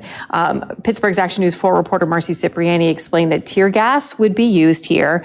And when that does happen, they're also using that Rook. Okay, so that Rook is another very specialized armored vehicle. It's like part, a tank, part truck, and then also part demolition equipment, where they have a huge arm that really takes a home apart and can really take that home apart as they need to get inside to get to that person without putting police officers in harm's way and having them go inside, which has been the practice in the past. Absolutely. I think we have our Marcy Cipriani standing by, so we do want to check in with her. What's the latest there, Marcy? Yeah, I can tell you, Kelly, that the Rook is here. That is likely what you were seeing there. That's the state police vehicle that's used to breach doors. So that is now here on the scene, according to my sources. Also, one of the additional reasons why we are not able to show you Sky 4, my source says it's actually interfering with their communication because of just how loud that can be. So that's just another thing, as Shannon mentioned, that does go to officer safety here on the scene. But that's another reason why we're right now not able to show you images from Sky 4, but you can certainly see down the street here and see this heavy police presence. I also have now learned that all of the SWAT teams in Western Pennsylvania are now here on the scene. Pittsburgh Police SWAT team has tactical command here, according to my source. So they are the ones in charge tactically of what is going on. But again, that Rook from the state police, I'm told, is here, used to breach the doors. As you saw, we had on live, I believe, on TV, you could see some of the preparation and the actual deployment of the gas not too long ago. At this point, it's unclear whether that has impacted the suspect at all. I am told from my source the suspect is alone inside the home. So we also were able to show you the removal of some of the neighbors. In fact, you heard gunfire at that time. That, my source says, was cover to get those neighbors out to safety. So again, according to my source, the suspect remains inside. He is alone, according to officials here on the scene. And now with the Rook on scene, it appears they may be attempting to breach the door, but they've used drones. As you've seen, they have used tear gas. And now every SWAT team, I'm told, in Western Pennsylvania does remain here on the scene in Garfield. Been going on now for several hours. We have not heard any additional gunshots, though, in quite some time. So as soon as I get some more information from my sources here, we'll bring that to you. But again, Sky 4 at this point, not able to show you, just for officer safety as far as noise and communication between all of these different jurisdictions here on the scene. Send it back to you. It's interesting to see. So we are talking about some of the technology that the police are using in this situation. From the very large to the very small, we just had a quick shot of a drone, and you can see the drone here. Our viewers can see the drone up in the air. I want to ask Marcy a little bit more about how police use drones in a situation like this. Is it just to get a camera on the situation? Probably less than this. Now, so about 20 minutes. Yeah, to give them a little better eyes on the situation. And from what my source said earlier, 2 drones real early on were actually shot down, he tells me, from the suspect inside. So if you're seeing another one, as I mentioned, lots of different departments here, including every SWAT team in Western Pennsylvania, that was likely brought in from another unit here. But yeah, it's really to give them just a better, safe vantage point, which the robots, as we talk about technology, they were here as well. So a lot of those different resources being used to keep the officers safe. But of course, SWAT team is very close, obviously up there with Pittsburgh Police being the tactical command, their SWAT team on the scene right now. Interesting, Marcy. It's interesting because over the past 4 hours now, we hear different things coming through from our cameras there on the scene, from your photographer there. There have been moments during this whole situation where you could hear a pin drop, and obviously there was all of that gunfire. But right now I'm hearing a lot of voices. Are people gathered around? Set the scene again for us almost 4 hours later. Yeah, so what you see in front of me, obviously, is police, and they've been preventing anybody from coming through here. But just behind our camera, neighbors are definitely gathering. They have been gathering here throughout the day, but there's certainly a few more of them now. This is the section where traffic can finally come through, so people are stopping, trying to figure out what's happening. So that's likely part of what you're hearing. But in front of me, certainly quiet, and only law enforcement this way, and anybody maybe that's still inside their house sheltering in place. Yeah, absolutely. And, you know, there's so many people in that community really want this to end as quickly as possibly, but also as safely as possibly, as they can get, if they can get that individual out. The sooner the better, I'm sure, for a lot of folks. That whole neighborhood is just ground to a standstill as you have walked us through this. Is another live picture for us? We get a little bit of a higher vantage point here to see kind of up above. I'm kind of curious as to where our photographer is to get this particular shot right now, but it's a good one.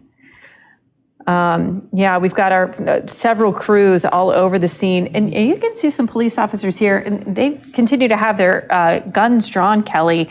Many of these police officers have been here for almost the duration, almost 4 hours now. Right. So I think this is a good time, since we have a moment here, to just kind of pause and recap for anyone who is just tuning in. We do want to walk you through exactly what we have confirmed right now. So this began just before 11 o'clock this morning. So this all stemmed from a home at the corner of Broad and North Matilda Streets. That's in Pittsburgh's Garfield neighborhood. Police were out there this morning to serve an eviction notice to someone at that home. One person we know was rescued from nearby homes. Police also evacuated the homes because that is when the rapid gunfire started. And we've heard periods of that throughout the day today. It's really incredible the amount of time that passes with the gunfire going off. It is incredibly scary. That is why police have made such an effort to go in. They wanted the 911 lines open for people who are in the homes nearby to call, give their location so they could go in and rescue those people. We saw that live, which was just incredible with Sky 4 right before we kind of pulled the Sky 4 feed for officer safety.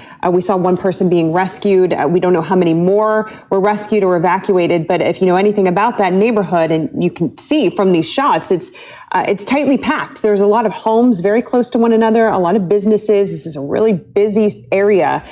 We are told this morning that when officers went out there to serve that eviction notice, an Allegheny County Sheriff's Office sergeant was injured, but not from gunfire. We would speculate it was from trying to escape that gunfire that came on very rapidly, but we're waiting to get more information there. We do know that that officer is said to be okay. They were alert, they were conscious, and taken away for treatment.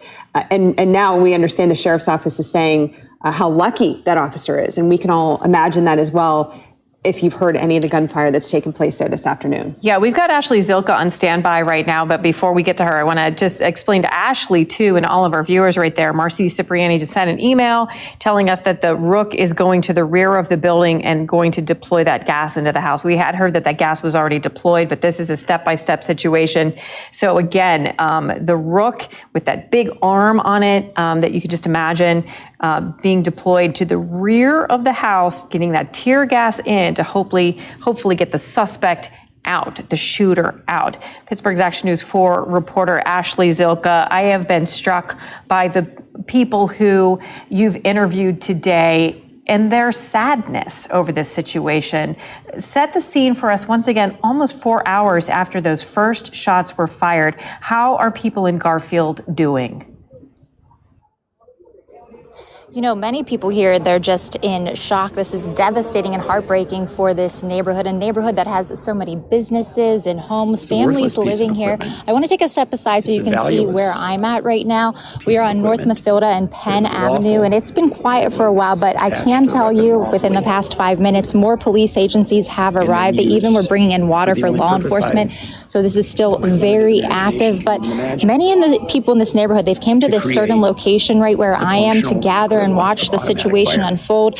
I did talk to residents a little bit ago who live on Broad Street. That was a place where many of them told me they had to be evacuated and escorted to safety by police officers. Here's what woman had to say. Nevertheless, so I would say over 20, well over 20, because then it was 3 different rounds too. It was one round, it was like really 20 or more. Then there was another round, and then it was just another round. So, and this is my first experience. I've been living here like almost about 8 years, and this is the first time for this. What's going through your mind, I guess, just seeing all this? Police are telling us, even you, to just back away, hide behind houses, cars. What's going through your mind right now? Scary. Scary because I'm like thinking kids, people's houses, bullets. Bullets don't have no names. Bullets can go through houses. Like I said, I'm just praying everybody down here, and it just is a better outcome than what it is. It just. The world's crazy.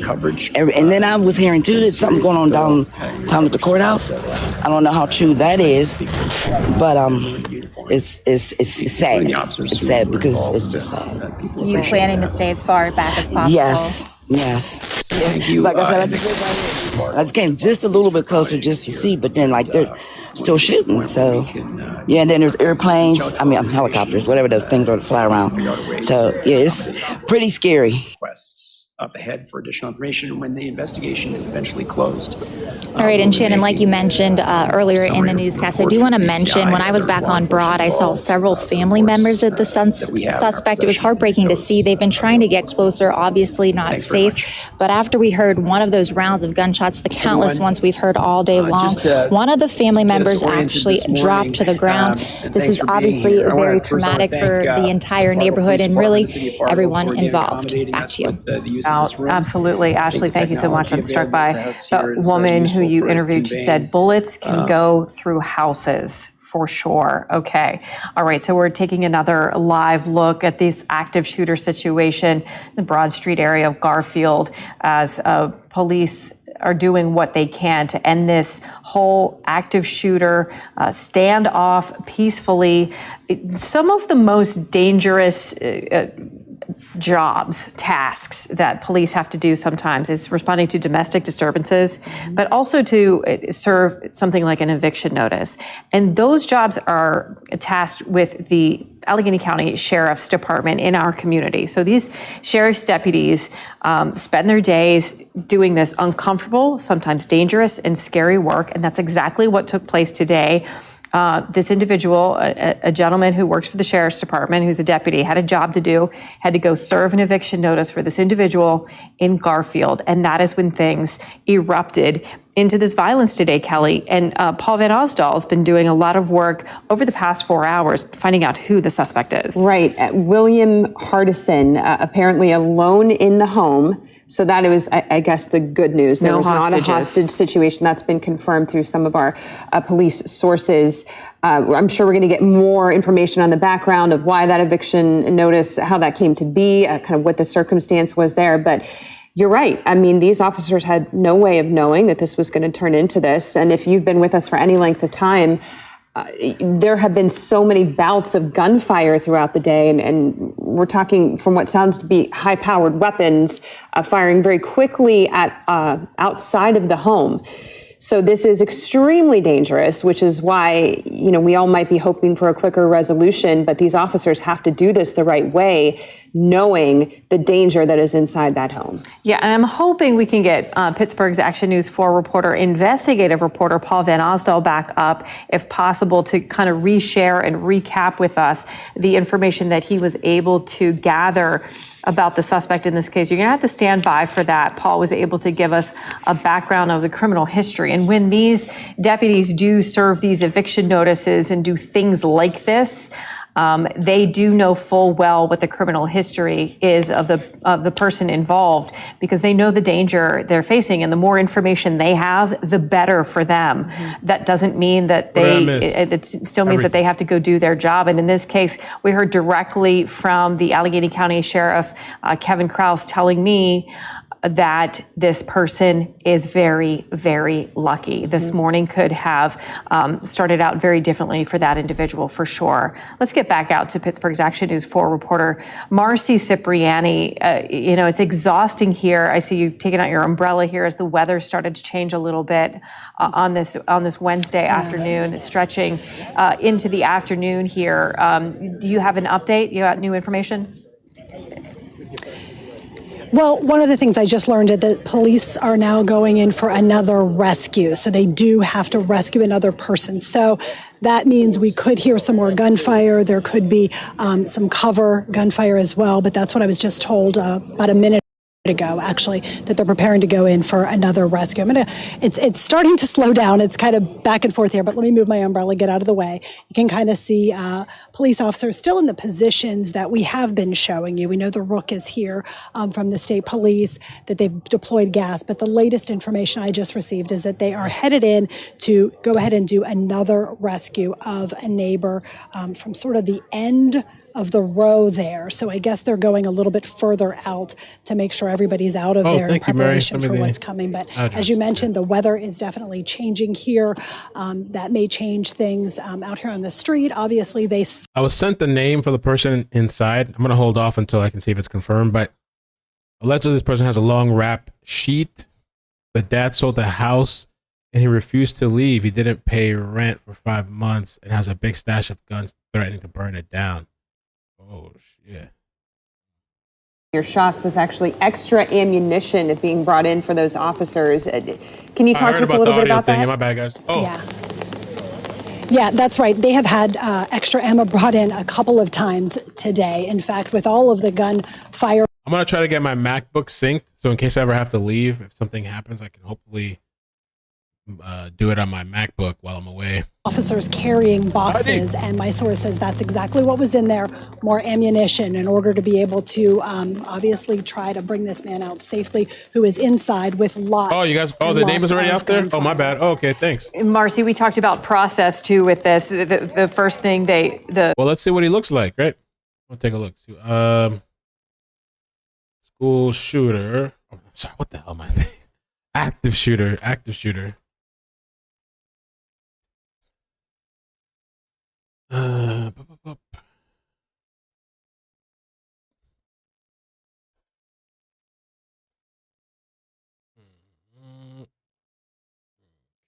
See it here yet.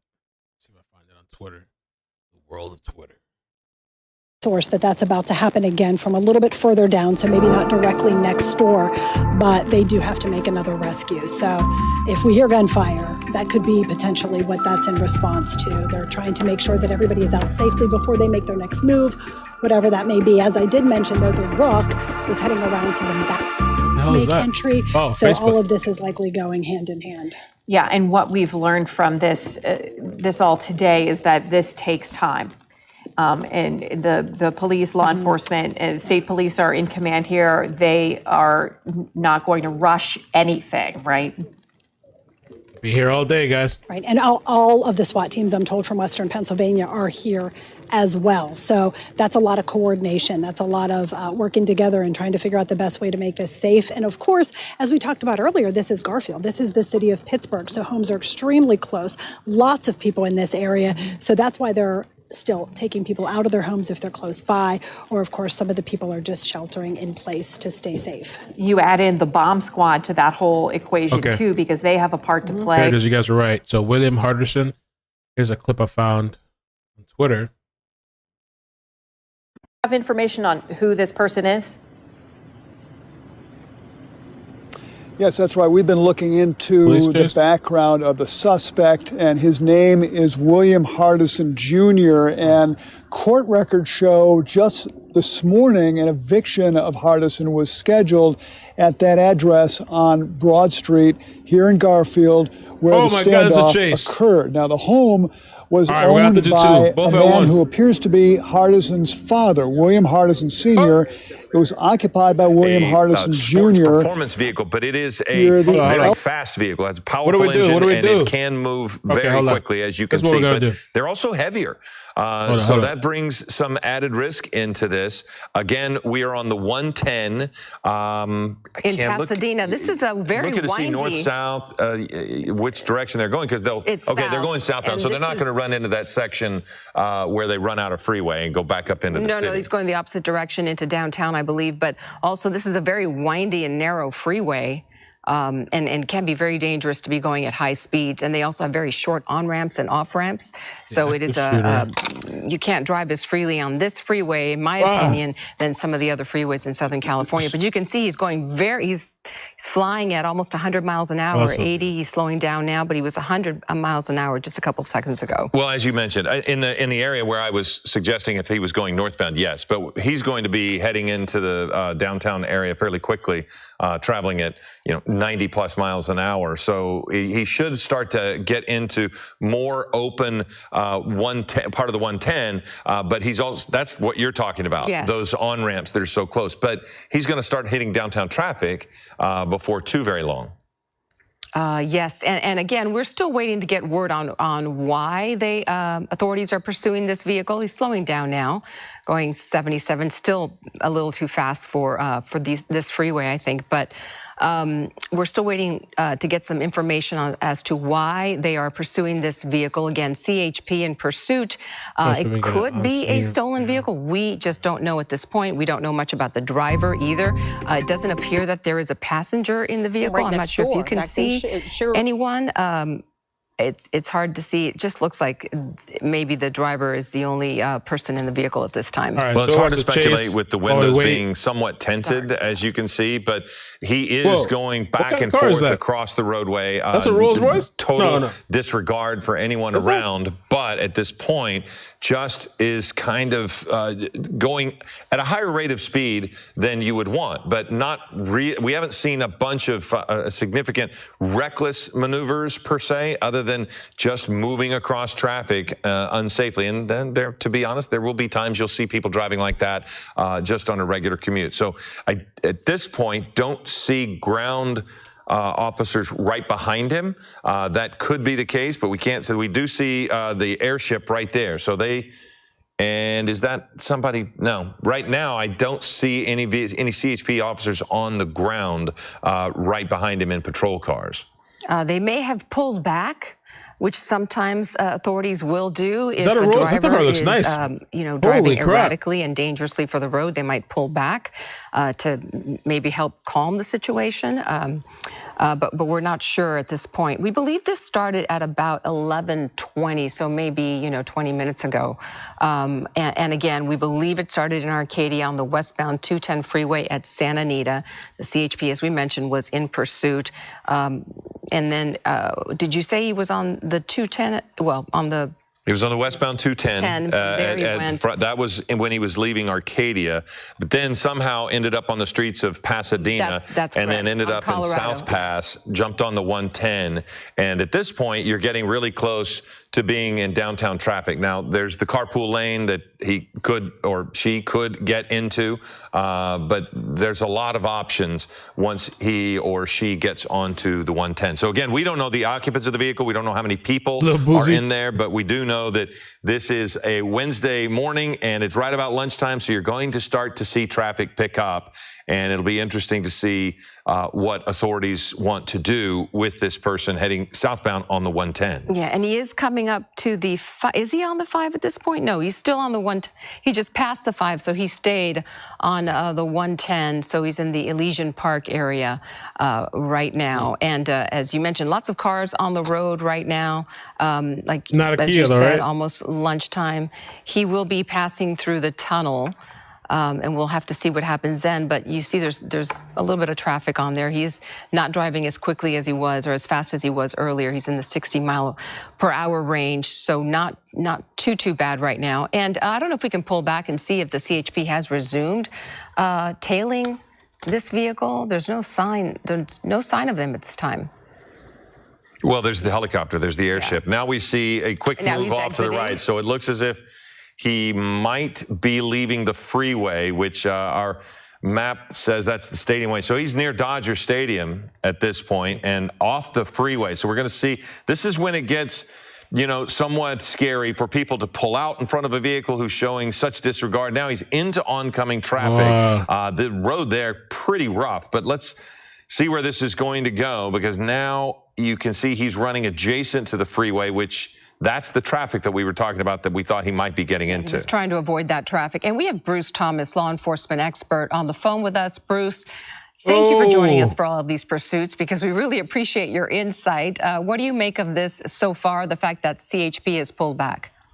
Yeah, well, good afternoon, Philip and Giovanna. What we have is, you have a vehicle which Rolls Royces typically weigh a lot, and they're very, very durable. And I think CHP has pulled back just because we've seen a wanton disregard for public safety by this driver, both on the freeway and now off the freeway. Well, and we're watching the way he's passing vehicles into oncoming traffic against right there. Somebody's not going to be expecting that turn when they're making a turn. So now we're seeing this person was on the underpass. For a second, I thought he was about to have a collision.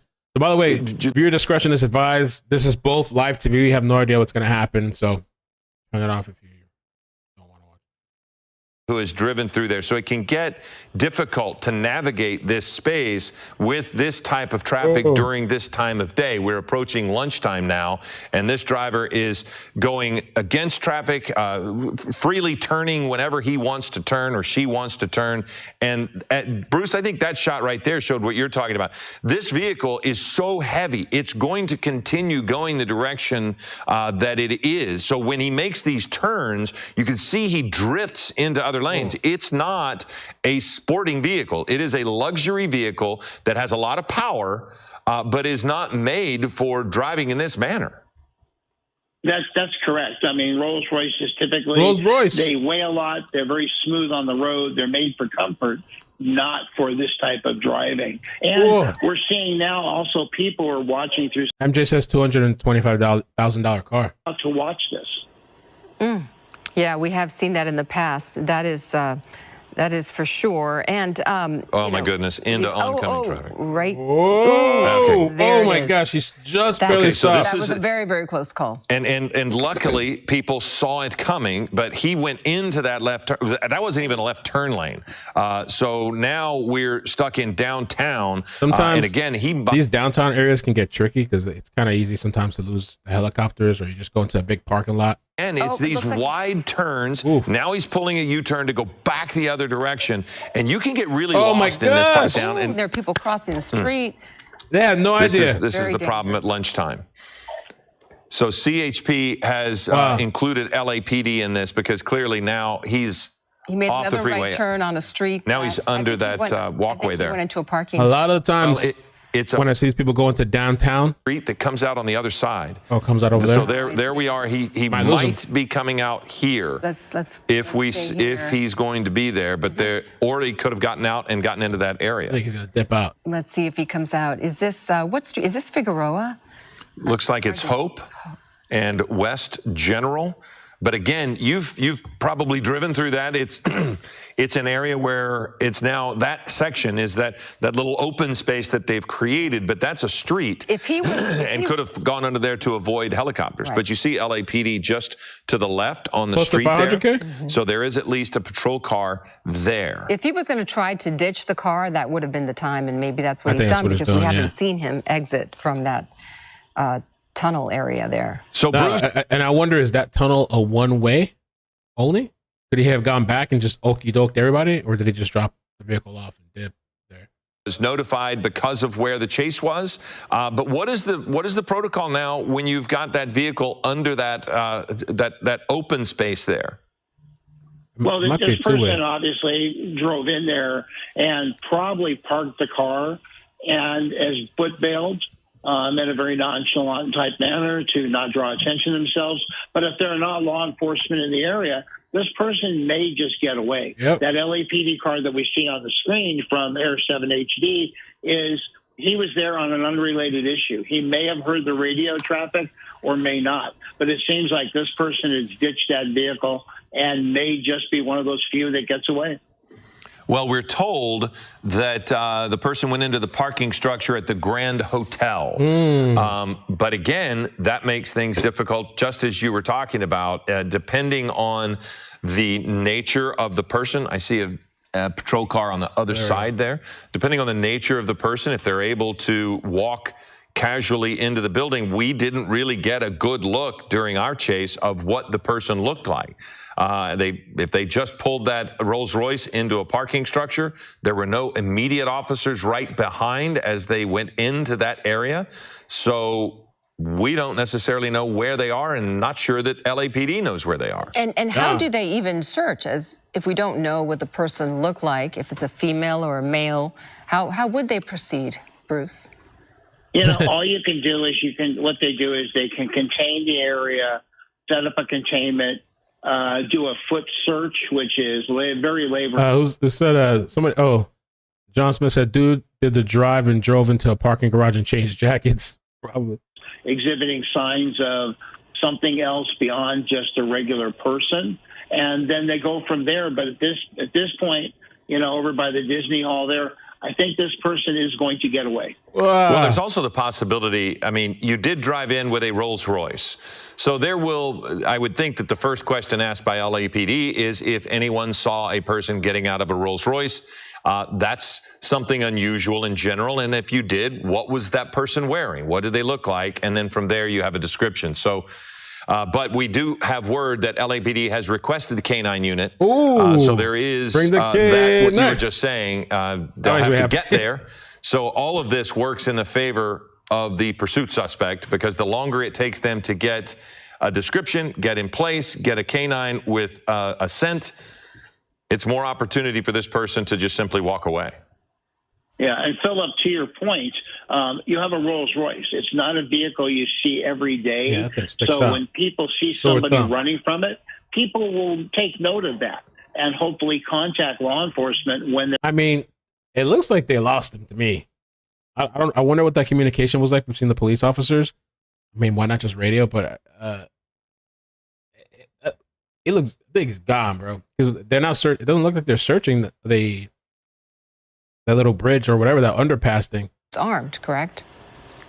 Yeah, that's correct, Giovanna. You know, you treat everything Oh, my God. the highest level until you know otherwise. So they're going to treat this person as being armed and dangerous, not just someone that stole a vehicle from wherever they stole it, a dealership or a repair place, or maybe it's just a dispute of some sort. Well, at this point, in many cases, the car is considered a weapon, and that could be assault, but we haven't. In that vehicle, with that chase, what we watched, we did not see any kind of damage or any kind of accident involving anyone else. So, as you mentioned, you have to treat the suspect as armed and dangerous, but in some cases, the weapon was the vehicle. The Wagner group? That wasn't the case in what we saw. At this point, right now, we're surveilling the area with Air 7, just as police are on the ground and in the air trying to. We did see some CHP officers down there as well, so it's not just LAPD, but they're just going to have to try to figure it out. The last we got was that the person had pulled into the parking structure at the Grand Hotel. And Bruce, if they didn't run from the vehicle, I don't know what would draw attention to them outside of it being the vehicle. Yeah, I mean, you have someone that pulled into there. Obviously, that's got to be the point of the investigation, meaning the containment and the search for the suspect. He pulled in. Did he park somewhere? Did he just leave it, run away? Or, that's where you start. Mm-hmm. And realistically, how long or how much time and how many resources will authorities put into this search? Well, you got to remember, taking, a Rolls Royce, taking any vehicle in a pursuit, they're all misdemeanor crimes. Until, like Philip said, until someone assaults someone with the vehicle, it doesn't go into a felony yet. So, how much effort and time? That's a pretty tough call. Maybe an hour, maybe an hour and a half. But the drain on the resources, not just from CHP, but also LAPD, will cause an impact. And I think one of the many difficult tasks that you're going to see with law enforcement is what we're watching. Person on the sideline there, or the sidewalk there with the camera. The person on the roof just simply walking by. You immediately wonder, okay, what is that? Is that? Right. So every single person right now in the Grand Hotel or in that surrounding area is a potential suspect. And I'm just wondering, so did they even locate the vehicle? Because I would think at least that'd be a starting point if they located the vehicle. I mean, it went under, but it almost looks like they haven't even located the vehicle. And I was wondering, because the helicopter was looking in one place, if it's possible that they reversed it, went the other place. What's going on? HTs have arrived. I mentioned a little bit ago, they're even bringing water in tents because it is raining.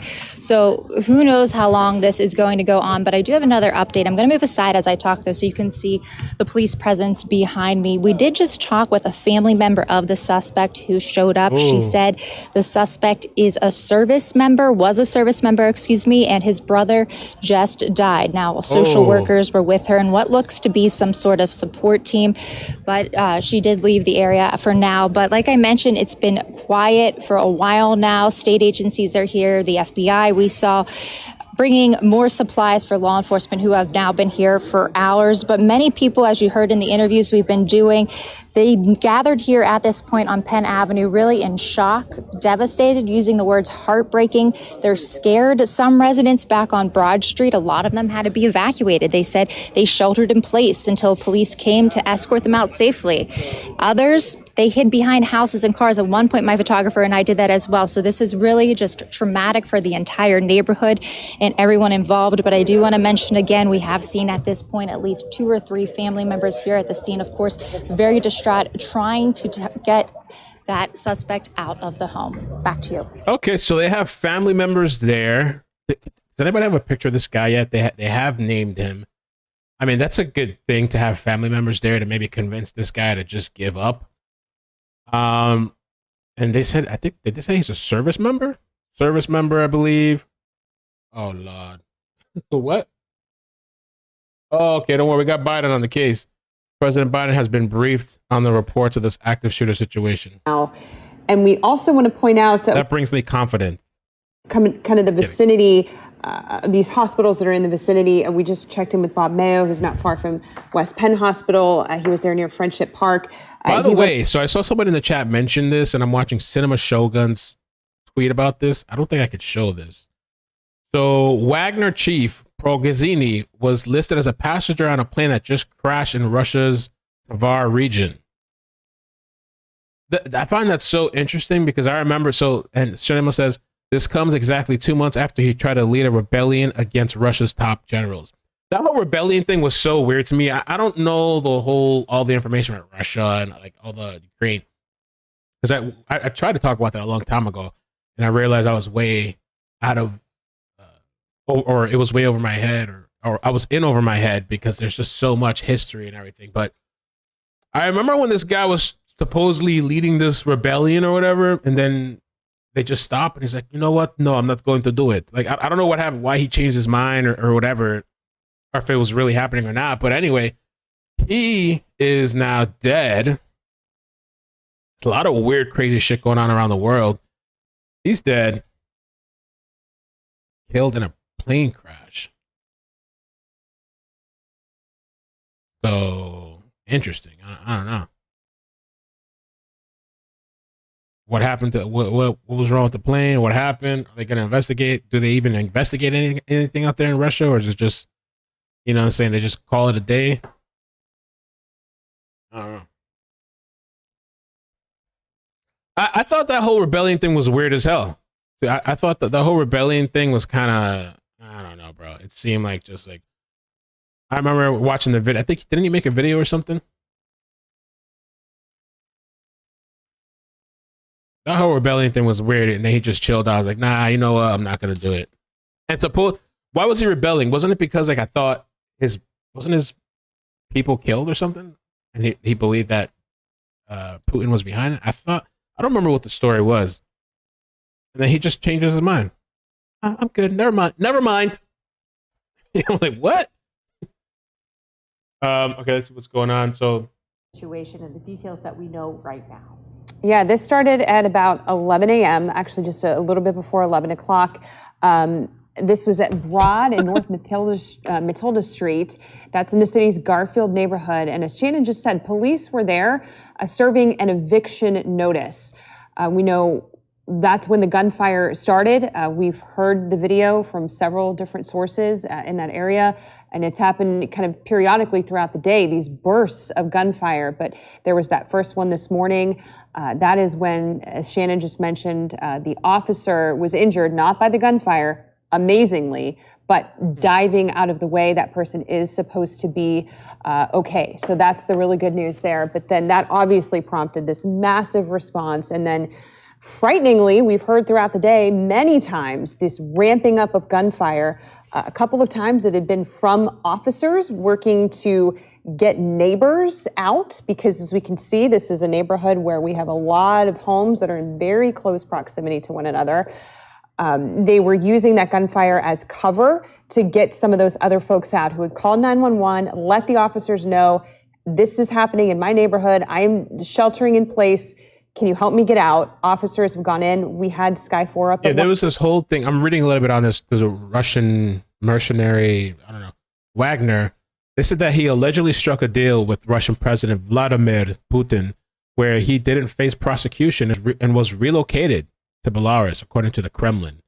The Russian president and Wagner allegedly met face-to-face in June 29th, less than a week after he had a failed coup. So after the failed coup, you guys become buddies, and he gives you a deal. Oh, we're not going to prosecute you, and they send him somewhere to live. On July 3rd, Wagner released a message on social media claiming the rebellion was aimed at fighting traitors and mobilizing our society. Interesting. How come these people don't get their accounts taken down and all kinds of shit? I wonder how that works out, right? Like, you have all these issues with, like, people's account being demonetized or accounts being removed. People, war criminals over here they got Twitter and Facebook and shit. I don't know. Because they want to be responsible about this. There are so many people in this area. We were just hearing from Bob Mayo. Did the Taliban got like a Twitter account? In the vicinity as well. You have Children's Hospital a half mile away. So many people there who live there and work there. They have to be careful about how they do this. And it's obvious at this point, the person inside, the suspect, has a lot of ammo and has definitely been willing to use it so far today. So obviously they're proceeding with caution. A lot of agencies that need to coordinate their response as well. Marcy Cipriani has been telling us that the next step for the SWAT officers is once again to perform another daring rescue of an individual. They have to get that person to safety before they can try to extricate the shooter. Marcy standing by live. Marcy, what is the latest? Well, what I just heard a few minutes ago from my source is that they are actually going to deploy a drone into the house because they say they have not heard from the suspect in about 30 minutes. So at this point, they want to make sure whether he is still in there or what the situation is. So that, I'm told, is what they are about to do next. So we haven't heard a whole lot around here in probably 30 minutes, maybe a little more as far as gunfire or any activity out here on the street. I did mention to you that the Rook from the state police had moved in into the back to breach, that yes, they were about to attempt another rescue of a neighbor in the area. But the most recent thing from my source is that they are sending a drone because they have not heard from this suspect for 30 minutes. Unclear what that means, whether he's simply not communicating with them or whether he's no longer in the house or what that situation might be. But they're trying to get some eyes on that at this point to sort of see where to move from there. So that is the latest information from here along the street. Again, I am at Broad Street and North Weinbittle. The activity, they're keeping us a good bit away, as you can see, because of all of that gunfire. The activity, you can see, is just behind me. So as soon as I have a little bit more information from my source on that, I will let you know. But at this point, they say they haven't heard from him in 30 minutes. So trying to assess that at this point. Really valuable information. Thank you for that. As Marcy takes a break there and steps away, we want to recap what Marcy just was able to report to us. Really important information that police have not heard from the suspect, the shooter, in about 30 minutes. And they're going to use that technology, those drones that we saw in the sky above the house. They're actually going to fly a drone or attempt to get it inside the house so that they can get eyes on the situation to see if the individual is still inside and see what they're dealing with with this active shooter situation. But again, it's been 30 minutes since they've heard from him. They're sending a drone in the building. Ooh. All right, and I know we have a lot of crews that are out there right now, kind of fanned around the area. I believe we have Bob Mayo standing by, ready to speak to us. And Bob, you've been near the Friendship Park area. That's right. We're on the edge of Friendship Park. This is Friendship Avenue here, where you see a steady stream of cars coming by.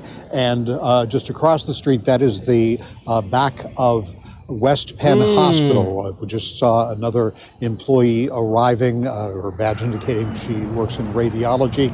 I asked if it was her understanding they were still on lockdown. She said it's a restricted lockdown, that employees are able to enter the building with ID. That is only happening through the emergency room area. So this restricted lockdown, controlled flow of employees in and out of the hospital through the emergency area. Because Пиздец, это беспилотник. There's literally... Сбили, бабахнуло в 2 раза, взорвалось, There's video of падает. the plane going down. Ты посмотри, падает. People are saying that, I don't know, they're speculating. They say it looks like it was shot down. I don't know. Holy shit. Где, блядь, бабахнет? Куда упал? Вон тут куски летят. They don't really show any. They don't show anything that we can't see, but there's the video circulating. We'll keep bouncing around from stories. I guess this is after it's starting to go down. I think, like, to me, this thing of smoke right here, I don't think that's a cloud. That's kind of interesting. And then I think the plane's like over here going down. That's where they're going down. That smoke, listen, I'm not no expert or anything, but that smoke almost looks like an impact or something happened there, an explosion. I don't know. Or it could just be a cloud. I don't know. Could be a cloud. Could be a cloud.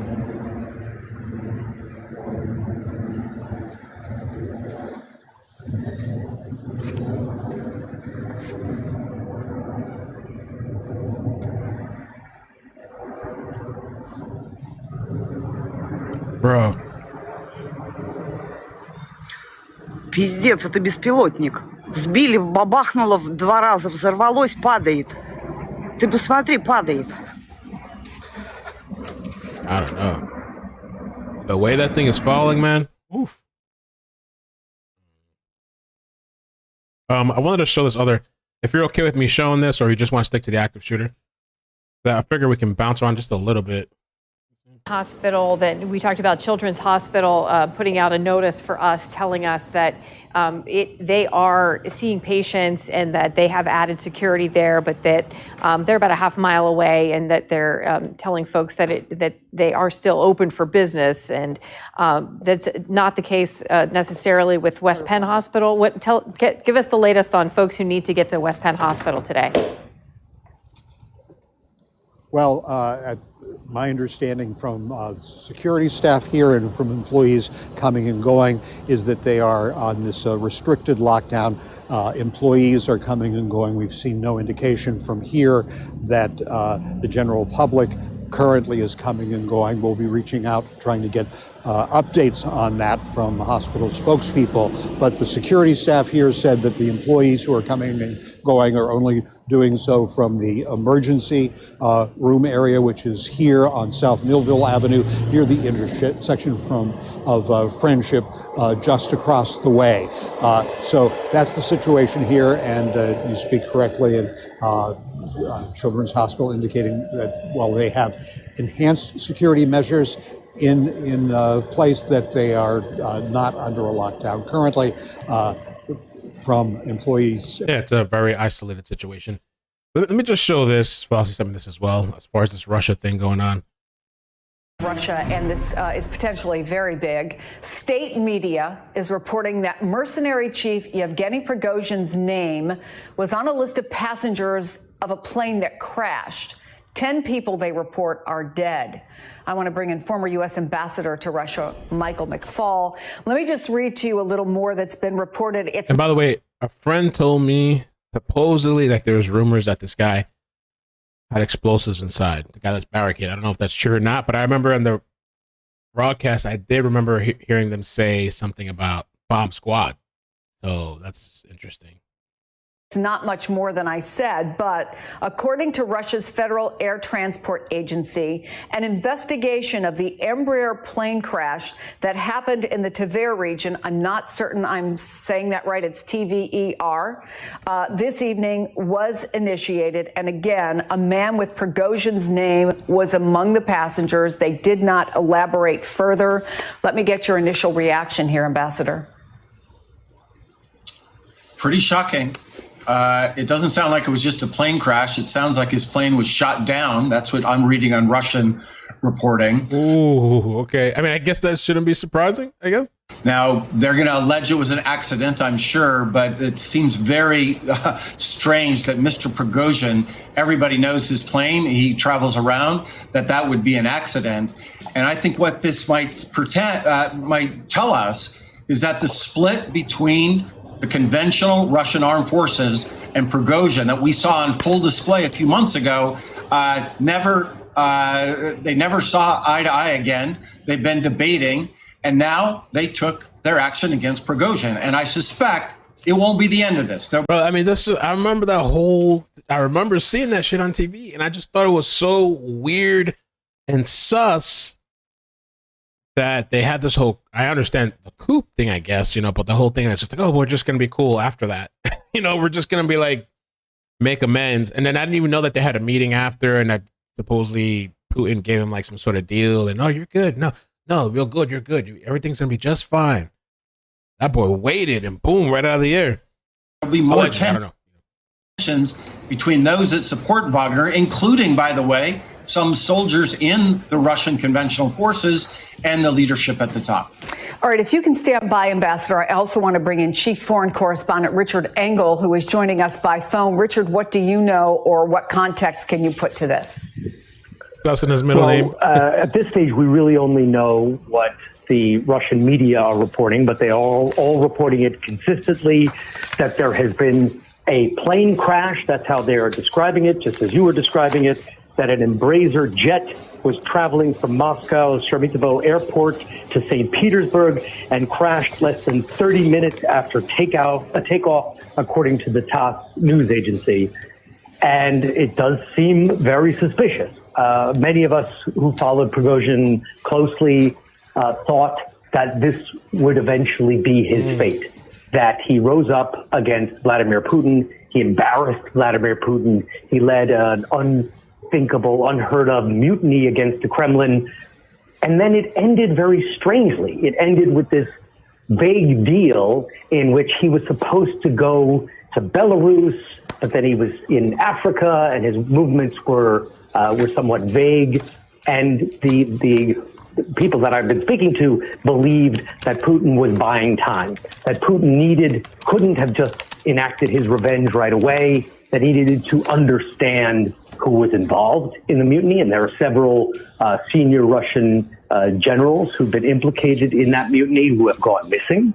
So that he needed to understand who else was involved or may have been involved. And he also needed to have a better understanding of Prigozhin's business network, particularly his network in Africa, where Shush Whisper tagged me on Twitter from this page that has, it looks like it's a news and media, I don't know, Inside Paper, 279,000 followers. It says, Justin, Japan issues alert. North Korea has launched a missile. People in Okinawa should shelter immediately. Let me try to look up other sources for that information. North Korea. What in the hell is going on? Let me see. Okay, I don't see anything about that. Let's check it out. I don't see anywhere where it says that. Let me see what people are commenting.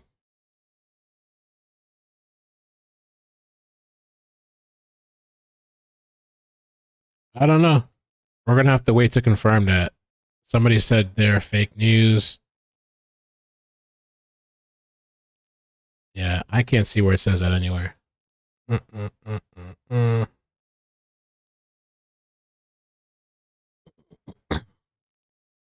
We'll keep an eye on it, but I don't see anything. Let me see their page. Do they have like other fake stuff or no? No, I mean, it looks like they're reporting actual stuff, so I'm wondering what their source is for that piece of information.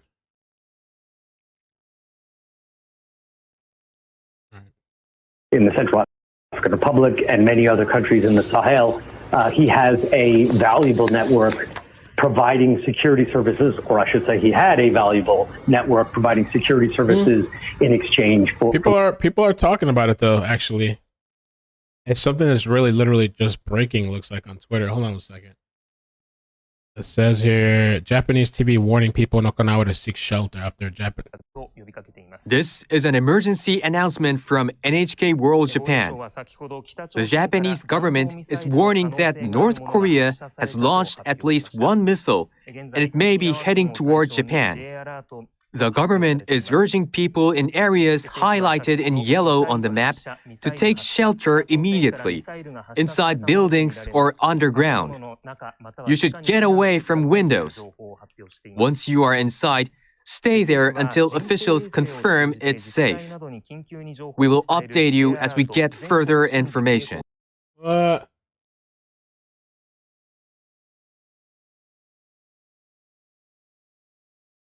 Okay, I don't know. We'll keep an eye.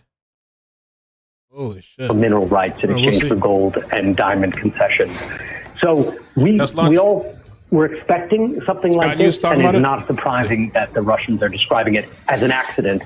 But I don't think very many people in Moscow, in Russia, will be interpreting this as a simple accident, that his plane, a private plane, was flying over Russian airspace and then suddenly crashes before takeoff, before landing.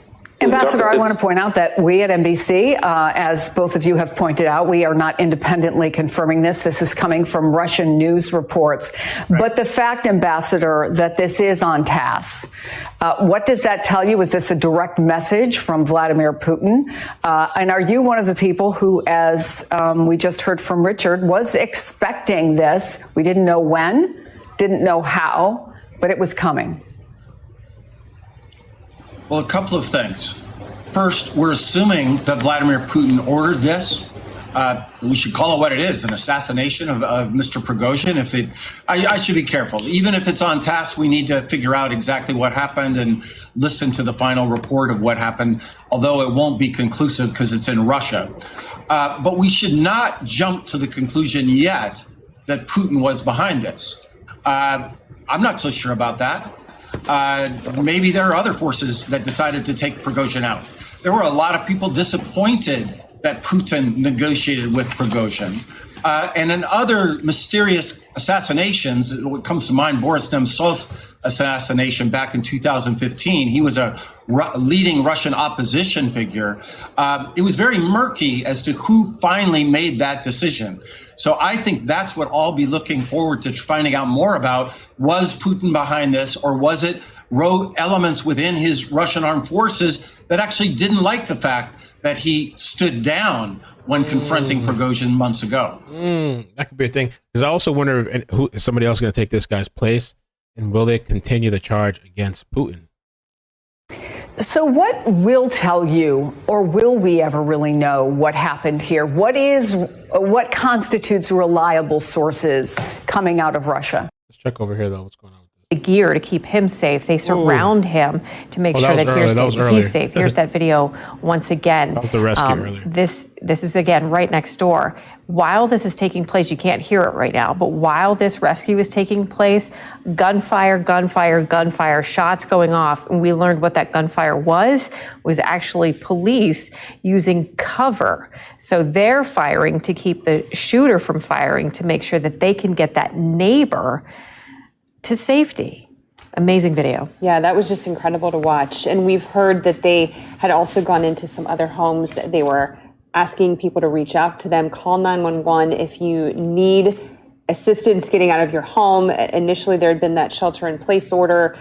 Then they helped with evacuations of folks in the neighborhood. So this has just been an active scene. And Shannon, you said not long ago, we're almost on hour 5. So this has really just taken over the day for the folks who are in this area. Yeah, and Kelly, we talk about the flow of information from public safety officials, and it has not been a heavy flow. We have heard very little from the city of Pittsburgh.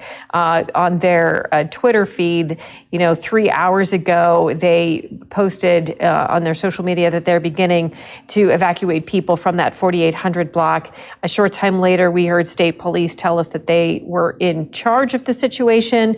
And then the only thing we're hearing from Pittsburgh Public Safety right now is that, no, they are actually the ones calling the shots in this case. That's what they're posting. We are asking for more information, but we haven't gotten much from Pittsburgh Public Safety. And as we continue to bring you information, what we have had is a lot of really valuable information from police sources from Marcy Cipriani.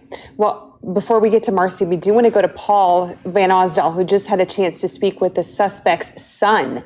Paul, what's the latest? Okay. Well, that's right. We just got off the phone with the son of the suspect. Now, the suspect's name is William Hardison. He is 63 years old. His son is also named William Hardison. He is 40 years old. Now, the suspect's son is a truck driver. He's based in Georgia. We spoke with him while he was on a route. He was actually stopped in Ohio, and he spoke with us about the trauma that he and his family are going through and their efforts to try to reach out to their father about this whole incident. Let's play a little bit of what he had to say. Hey, Dad, please surrender. Please give up. You have children and grandchildren. I love you dearly. Please stand down. What's he like as a person? He's a great. He's a very stern individual. He's a man's man. You know what I mean? But he stands on what he believes in, and when he believes in something, he's gonna fight tooth and nail about it. But he's a great person outside of that. You know what I mean? So. Now, based on what we were talking about earlier, does he believe that this house rightfully belongs to him? Yes, very much so. Why is that? Because my uncle, my uncle passed away. You know what I mean? And he, like I said, he only had a few more years left to pay on the house. You know what I mean? So why would they sell it to someone for $25,000 when hundreds of thousands of dollars have been put into that house? You know what I mean? They just redid the house. They just remodeled the house in the process of him passing away. Said he only. And behind me now we can hear the sound of some shots being fired in the distance. Maybe a flashbang to try to draw out Mr. Hardison. You heard his son there talk about the transaction, the sale of the house. And this is a very tangled family story. What happened was the house was owned by the suspect's brother. Now, he died last year. And when he died, the will turned the house over to the father of the suspect, William Hardison, and his brother. Now, the father then sold the house to a local real estate company, and they are the company that filed the eviction proceedings against William Hardison, the 63-year-old William Hardison, who is still barricaded inside the house. That process started earlier this year. William Hardison has been fighting this process and refusing to leave the house. According to the court records, he has been in the house now for 5 months without paying rent. Wow. And that is what led the authorities, a judge, to order the eviction to happen this morning at 10:30. Shortly after that is when the gunfire broke out. But as you heard from William Hardison's son, the senior William Hardison believed that he deserved the house, and there was some bad blood between the father and the brother who ended up taking over the house. And so there's, again, a very tangled family story. But right now what you have is a family down in Georgia who is concerned about Mr. Hardison here, as well as their own children and grandchildren who are very concerned watching this whole situation unfold. Back to you. Paul, have they been able to speak with him at all? No, they have tried. Now, just moments ago, I heard from Teresa Hardison, the daughter-in-law. She said her husband, who you heard during that interview, he has been speaking with one of the negotiators in this case. So they're trying to get him in contact with his father. They've been trying repeatedly throughout the day to reach out to him, but they have not been able to. And we had also heard from some other sources, Paul, that this person, Mr. Hardison, who's holed up in the house, is a military veteran who just lost his brother. So that does sort of check out with what we've heard in the past, maybe hour or so, about the individual that police are trying to extricate from this building. We showed a picture of, I think it was Mr. Hardison's son and his daughter-in-law there. You know, if you can, Paul, just kind of put into words what that family is going through right now, knowing that their father is at the center of this. Well, they're very emotional about this. They're obviously very concerned about him. They acknowledge he's had some problems with the law in the past. He's never done any hard prison time. He's been mainly involved in some minor criminal activity. But their main concern now is that he get out safe and he surrender, and they've been trying to push him to surrender. And that's why they wanted to speak with me in order to try to get the word out to him that he needed to get out for the sake of his family, himself, and his grandchildren. All right, Paul, thank you. And I do believe we have a photo here now of William Hardison, again, 63 years old. This is the man holed up inside of the home. Neighbors living along that street actually shared this picture with us here at Pittsburgh's Action News 4, and they tell us they know Hardison and his family well. Those homes are very close on that street. A lot of the neighbors know one another there. Yeah, and Kelly, so much of today has been about the timeline here. Here's another live picture closer to the scene. You see one of those armored vehicles.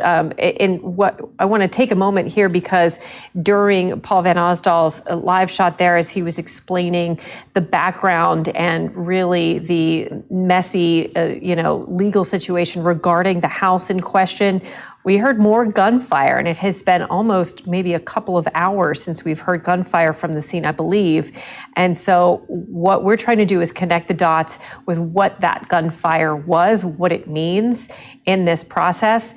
And so we heard that. We want you to know we heard it. We know you heard it too. And we're getting more information on what's taking place on Broad Street. Right, and at last check, we know they were sending a drone in to try to see what the situation was inside of the home. I believe we have Marcy Cipriani standing by. And we're going to go to Bob. Bob, okay, let's go out to Pittsburgh's Action News 4 reporter Bob Mayo, standing by not far in Friendship Park, and it sounds like he's just about to get an interview, so we do want to listen in on that. Hi, there was a parent who just came picking up an employee, but they did not want to speak on camera and quickly stepped away. You can see them as they're passing the hospital security staff here. They're going towards the entrance to the emergency area of West Penn Hospital. Employees coming and going, indicating that they are still on a restricted lockdown here. Employees are able to come and go, but only through that emergency room area. That's been the case for some hours here. A short time ago, you mentioned the sound of fresh gunfire from the scene. That was audible here on the street. We're on the edge of Friendship Park, which is at the rear of West Penn Hospital here along Friendship Avenue. And that gives you a sense of how close the scene is to the hospital.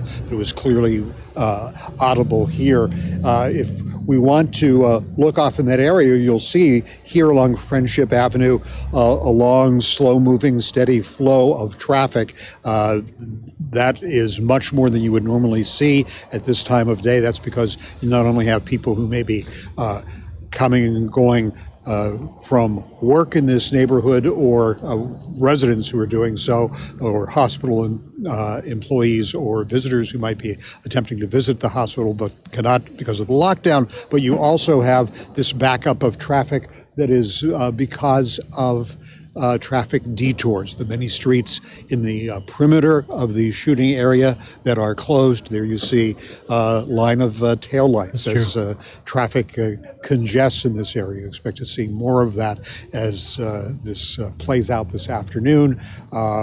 People passing by in their cars and asking, is it still going on? Has he surrendered yet? People looking for information, people aware at different levels of what's happening in this neighborhood, but some of them not necessarily tuned into the details, but clearly impacted by it. And that, as this continues to push into the afternoon and to the early afternoon rush hour, is going to be the case here. So continuing restricted lockdown at the hospital. Sound of gunfire when the gunfire happens is audible in this area in Friendship Park on the border of Bloomfield and Garfield and the Friendship areas. And we're continuing to monitor things here, attempting to speak to employees. Lindsay, thank you so much for the 24 months, 2 years with the best on YouTube streets. Thank you so much for resubscribing. So I'm trying to understand the house situation. The owner was family. He sold it to, he sold it to some other company or something. This guy was not in the will. And I get maybe, and then what, he was renting from that company and he wasn't paying rent and they came and took the shit. Drone would be going in to the home, and as we recap what we know right now, Marcy is telling us that a drone did go in. Pittsburgh police were able to send a drone inside the house, and that the shooter in question here fired shots at the drone. Right. The reason they were sending the drone in was because they hadn't heard from the suspect in about 30 minutes. So they sent the drone in, and it sounds like, or near, and it sounds like he spotted it and started shooting, and that might have been what we just heard in Paul's live shot, that gunfire in the background. Early in London has a little paste from the article. So Action News investigates learned that the homeowner was owned by William Hardison Jr.'s father, who sold the house to a company, which I just find that so interesting. Why sell it to a company? Why not give it to your son? Or I don't know what was going on there. Renee says it was the house. If the house was built to the father and the father by law wouldn't ordinarily be able to sell the house without the suspect signing off on the sale. So it says here that the homeowner, which is the father, sold the house to a company called 907 East Street. In May, the company filed a complaint to evict Hardison Jr., but they say he refused to leave and also refused to pay rent for the past 5 months. Okay. And then the judge granted the request by the property owner to evict Hardison Jr. and lock his belongings inside the house. That's why this guy's, I guess that's why he's doing what he's doing. Children's Hospital is not on lockdown. They put out a message on their Twitter page a little over an hour ago saying that they just had enhanced security, but they are still open. Oh, I wonder what happened there. That you could sell your own house to your sibling, right? I mean, or at least put it in the will or something, right? So I wonder if there was something there.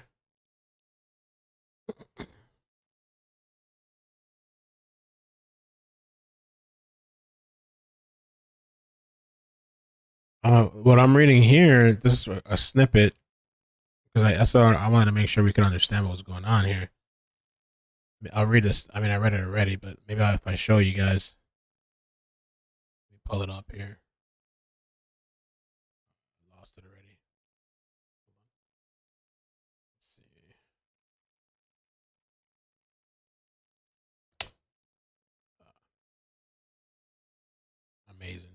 lost it.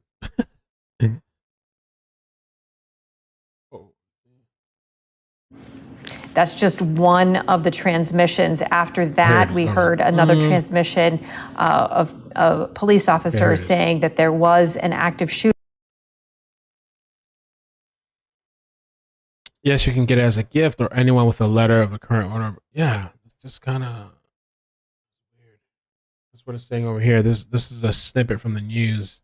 Action News learned that the home was owned by William Hardison Jr.'s father, who sold that house to a company called 907 East Street. And then in May, the company filed a complaint to evict Harrison Jr., the son, the suspect, but they say he refused to leave and also refused to pay rent for the past 5 months. Children, if you don't have children, knowing that you had to go through those steps would be very trying. And that's what lots of Pittsburghers had to go through today. Then get to a place of safety and wait and watch for this thing to unfold and end, which it has not ended. We are still on this story because it is not over. This person is still very much a danger as he shot at a Pittsburgh police drone that was put up to get some eyes on the situation, trying to get inside that drone, but didn't make it inside. And then you think how sad it is for the parents who had children in daycares in this area. Bob Mayo was telling us about some frantic parents who were trying to get to a daycare near the area, just worrying about their child. This has just been a traumatizing day for this community.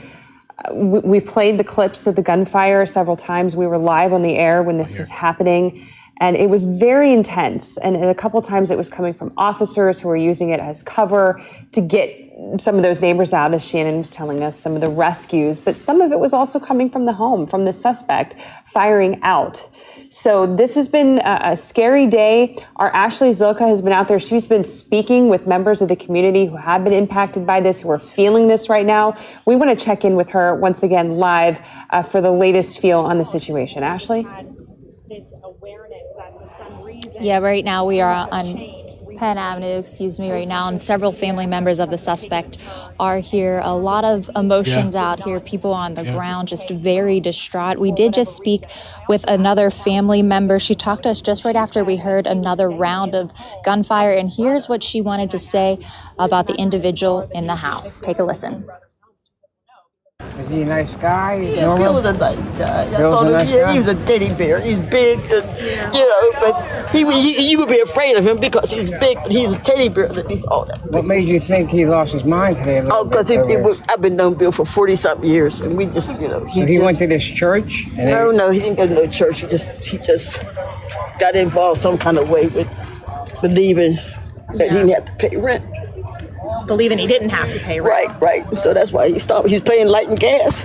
Yeah. But whatever is in his mind told him that he didn't have to pay. He didn't have to pay rent. So. Did you say demon? And it's his brother's house. That's sad. What? Well, his brother would have to evict him. His brother's dead. He left him the house, from what I gather. Was he in the service? Like in the military? I know the one girl was saying. I don't know. I never remember Bill telling me about. He's 65 years old, so he would have been close to Korea in between. I have Vietnam. no idea, sir. I have no idea. How do you know him? I've been knowing Bill. He goes with my cousin. I've been knowing, like I said, they've been together for 40-something years, and I've been knowing him all the years they've been together. Before this, what's his personality like, though? You said a teddy bear. Yeah, he's a jokester. He would make you laugh. He'd like to, make you laugh and stuff. But just, that was Bill. He would just make you laugh. But if you saw him, you would be afraid of him, right? You intimidated and he knew that. So that's the thing. He would like to, he liked to show off sometimes. But he was a teddy bear. Did he grow up in Garfield or another neighborhood? I think he's from what's that area? Oh man, I can't think right now, y'all. My mind, I can't think. Does he have kids? Mm-hmm. And grandkids as well, correct? Yeah. There's no way anybody can go in there and talk to him. They won't let us. They won't let us. Even on the bullhorn. I asked that when I had got here an hour ago, and they said they don't want none of us near because active shooter. But that's not. And he has dogs. I even told him, I said, let his dogs go. If he get his dogs, he would probably come out just to see his dogs. But Like they say, we don't know what frame of mind he's in right now. So the dogs, us, you know. So he's in the house that's, you said, owned by his brother. Yeah. Do you know how many weapons he has? No, I wouldn't know. I'm just curious. I'm just asking off top. I didn't even know he had weapons. Like I said, Bill took care of himself. He never, you know. Did he? Do you know where he worked? Like, did he have a? I don't know. He's on disability. So, from what I gather. And when you last talked to him, he wasn't having any mental issues that you knew of. Right. This happened. This may have been going on for maybe a year. It just got worse and worse and worse. How? Well, So who's what's the worse? landlord that's I have no idea. to throw him out? I have no idea. I see people have been posting on his Facebook page, like trying to convince him to, because he had some kind of funny posts. They're trying to convince him to come out. I haven't. We find his like I said, Facebook? if they would just let me or his girlfriend go down there, I know we could get Bill out of there. Better? But it's not like TV. You know, TV, they let you negotiate with the person. And How did you find out it was Bill? Karen called me. His girlfriend called me. You got a girlfriend? Anything else you'd like to say about Bill or want people to know? We just want him out. That's all. We just want him to come out alive and safe. I don't know what else. I wonder what his post was. Is you said his fiance or girlfriend, is she like preparing for the worst? Yeah, that's what she called me. She said, I think they're going to kill him, Marlene. I think they're going to kill him. So I said, no, Karen, let me get you. I'm coming. Can you make any sense as to why he'd be getting an eviction notice if he's in the house owned by his brother? Because he wasn't paying. Whoever he's supposed to pay, he wasn't paying them. He was paying the light and gas bill, but he wasn't paying the rent. Because in his mind, he felt that he didn't have to. Damn, they should have stayed on her. She was giving information. That you just listened to. Was I that have another update. Police have not confirmed this, but one of the family members that I've been seeing throughout the day fell to the ground over outside of a nearby library and said they killed Uncle Bill. They killed Uncle Bill. But again, that has not been confirmed by police. Of course, we'll work to get that confirmation. But for now, back to you. Wow. Okay, just reiterating that it's unclear the status of Bill Hardison, who's 63-year-old suspect, the shooter in this active shooter situation in Garfield. Just to reiterate from Ashley Zilka that there's a family member that believes that he may have been killed in this process, I guess you really didn't know be much. dead now, but we do not know that for sure. We do not have that confirmed just yet. Let's get to Pittsburgh's Action News 4 reporter Marcy Cipriani, who's been working her sources for us all afternoon. Marcy, are you hearing that the shooter has been killed? At this point, I have not heard that. In fact, a few minutes ago, I heard from my source that he had disabled another drone. But I have reached out to this source to find out if, in fact, that is true. As soon as I hear that, I'll let you know. But I have moved locations. It got quite tense. We were on Broad Street, and police officers there asked that we completely leave Broad Street. That's where the suspect is. That's where neighbors are gathered. But they did ask the media to leave that area. So right now, I'm at Kincaid and North Millvale. I want to go ahead and show you what we can see, though, from this vantage point. You can see an officer there sort of taking cover behind that building right there. And just down from it, you can see officers in tactical gear looking sort of down the hill there. That is where the suspect home is in the 4800 block of Broad Street. I'm in the 4900 block of Kincaid. Also, though, want to tell you, I did just get a response from my source that says, no, he is still alive, according to my source. So obviously that's some stuff that we'll have to clarify with officials here on the scene. But from this location, it does appear that they are still hiding, taking cover, using cameras, and looking in that direction. So we'll wait for some confirmation on that. But what I have heard, again, is that he disabled another drone. That is at least the third, my source has told me, that the suspect has shot at. And since we have been here, I couldn't even give you a number of how many gunshots we heard, more than I've ever heard on a scene. So he obviously has lots and lots of ammunition inside. Through the course of the day, we saw police bringing in more ammunition. We know that every SWAT team in Western Pennsylvania is here on the scene. I'm told Pittsburgh Police SWAT is tactical command here today. Kids just This has playing been going on around the since block. right around 10:30, An active though. shooter. And from what I understand, the suspect is still inside that home. We did hear some thank you, gunshots maybe 30 minutes ago or so.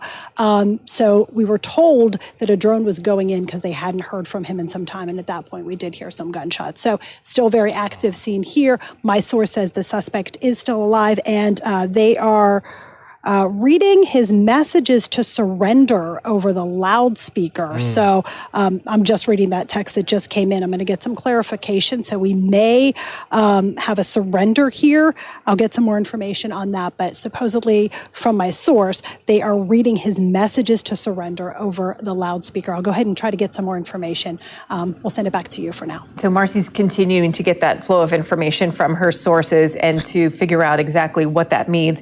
And all of this is taking place while police are figuring out what their next steps will be. Right. And all of these agencies working to coordinate. And just to be clear, the only information, the only source that we had saying that the suspect had been killed was from a family member, a nephew, it sounded like, that said that police had killed the shooter. But what we're hearing from Marcy is that is not the case. She said officers were still taking cover, which they would not be doing if that were the case. So we're going to try to get some more information there. Every SWAT team in Western Pennsylvania is here. Isn't that incredible? It is incredible, along with the Allegheny County bomb squad. Here's a great live picture just to sum up the scene. This is a live picture, police standing by. This is a neighborhood. You see folks walking by. You know that people live here, they work here. As this camera looks around a little bit closer to the scene, and you kind of step out and see the police vehicles, just countless law enforcement officers and first responders who have been here for hours and hours today to bring this to a peaceful resolution. And we're not done yet. This shooter, we know from the drone, is still inside the home, still heavily armed, and has disabled, shot at, and shot down 3 Pittsburgh police drones, those cameras that are able to get up and over the scene. Police wanted to get the drone inside the house. That didn't happen because the suspect in this case shot down that 3rd drone, so that they did get information from that, knowing that he's still in there, and he still has plenty of ammunition, plenty of weapons. And hey Matt, can you DM me on my Facebook page, because I can't find the message post. I don't know if you did it on the live stream or the post before that. That's right. We're here along Friendship Avenue on the edge of Friendship Park, which is directly behind the back of West Penn Hospital. Employees and security staff have been indicating through the afternoon that as this the situation's been playing out, the hospital has been, in the phrase that they've repeatedly used, on lockdown or active lockdown. We are in communication with Allegheny Health Network, who texted just moments ago this update and further information about the circumstances. Okay, so my friend is telling me this is the situation. We went back and listened. So let's see. Shooter equals William Hardison, who lived with deceased homeowner. Okay, deceased family member is Hardison, the brother. Okay, so he lived with his brother. Okay, the home was willed to Hardison father and other brother. Okay, the home was willed to Hardison father and other brother, who sold it for $25,000 to a local property development company. Bad blood with suspect and brother/father who inherited house. Property management company trying to evict since July, but it won't leave. He feels this house should be his. Yeah, I think I understand it. So his brother passed away, which was the homeowner. Home willed to Hardison father and other brother who sold it for $25,000. Damn, for $25,000 you sold the house? Jesus Christ.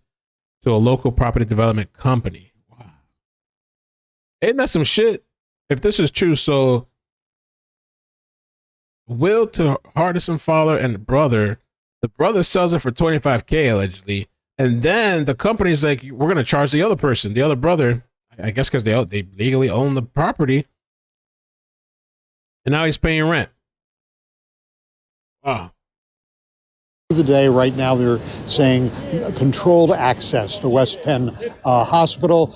There may be some activity here in the neighborhood, perhaps not, but we're going to check on it. And there's some activity in the background.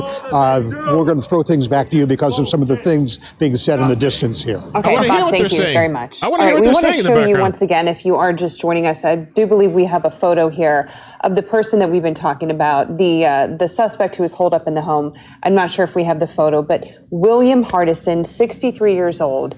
Our Ashley Zilka has been hearing from several family members and also Paul Van Osdal speaking with the suspect's son over the phone, who is in Georgia right now. And the family members tell us in the past year that he had been getting worse and worse as far as his mental state. He was being served an eviction notice this morning. That's how this all started at 10:30 this morning. It's now just about 3:45, so it's been over 5 hours since this was going on. And we understand as soon as that notice was served, that's when he started opening fire. Yeah, we know that from Paul Van Osdal, who was able to dig into the history of this, that this seemed to be sparked by a messy ownership issue regarding the house where Mr. Hardison lives and has lived. He has a brother who died, who owned the house, and there was some confusion and debate about the true ownership of the home, and he was being evicted. It was a real estate company who had ownership of the house, and Mr. Hardison had lived there for the past 5 months and had not paid rent, so that real estate company ordered an eviction. They go through the sheriff's department to do that, and the sheriff's department hopefully knew that Mr. Hardison had that many weapons, but we know that he is armed and he has quite a few weapons. We're hearing from neighbors, possibly even explosives as well. Dangerous situation. And one sheriff's deputy who went to serve that eviction notice today has a head injury after diving for cover from the gunfire coming from that home in Garfield on a neighborhood street there. And since the very first shot was fired around 10:30 this morning, we have heard countless rounds fired from the home. We do believe that the suspect is alone inside this house. No word of anybody else in danger inside that property. Police performed at least one very dangerous SWAT rescue to get the next door neighbor out of the house so that they could work harder to try and take next steps and extricate the shooter from his home. We saw that all unfold on camera. And again, you're looking live right now at this neighborhood street, that flower and tree lined street there with police officers standing by, guns drawn, taking cover behind another neighborhood house, trying to see how this thing unfolds here at 3:45. And also new information coming in from Marcy at 3:42, so it's not 3:45, so 3 minutes ago. More shots were fired. And she also is letting us know that officers are deploying flashbangs and gas. They say the suspect is on the second floor and still alive. Okay. All right, that's the latest from Marcy Cipriani. Let's get to Pittsburgh's Action News 4 reporter Paul Van Osdal, who has been digging into the history of the suspect and the circumstances surrounding this dangerous situation. Paul. That's right. And as you can hear, there are some more flashbangs. There's something going off right behind me here that's making a lot of noise. But just to get a little perspective on this, we spoke recently, just hours ago, to the son of William Hardison. The son of William Hardison, a 63-year-old man who is in the suspect right now. And you can hear it's getting very loud behind me right now. A lot of shots or flashbangs going off. We spoke with him. He's a truck driver based in Georgia, and he has been trying to get a hold of his father all day to try to talk him into surrendering. And you'll hear him in this brief interview we had reference the case that led to this eviction. It's a tangled web involving William Hardison's brother, involving his father, and it all started about a year ago. But let's now go to the interview with William Hardison's son, who we just spoke to within the last hour. Hey, Dad, please surrender. Please give up. You have children and grandchildren. I love you dearly. Please stand down. What's he like as a person? He's a great. He's a very stern individual. You know, he's a man's man. You know what I mean? But he stands on what he believes in, and when he believes in something, he's gonna fight tooth and nail about it. You know, but he's a great person outside of that. You know what I mean? So. Now, based on what we were talking about earlier, does he believe that this house rightfully belongs to him? Yes, very much so. Why is that?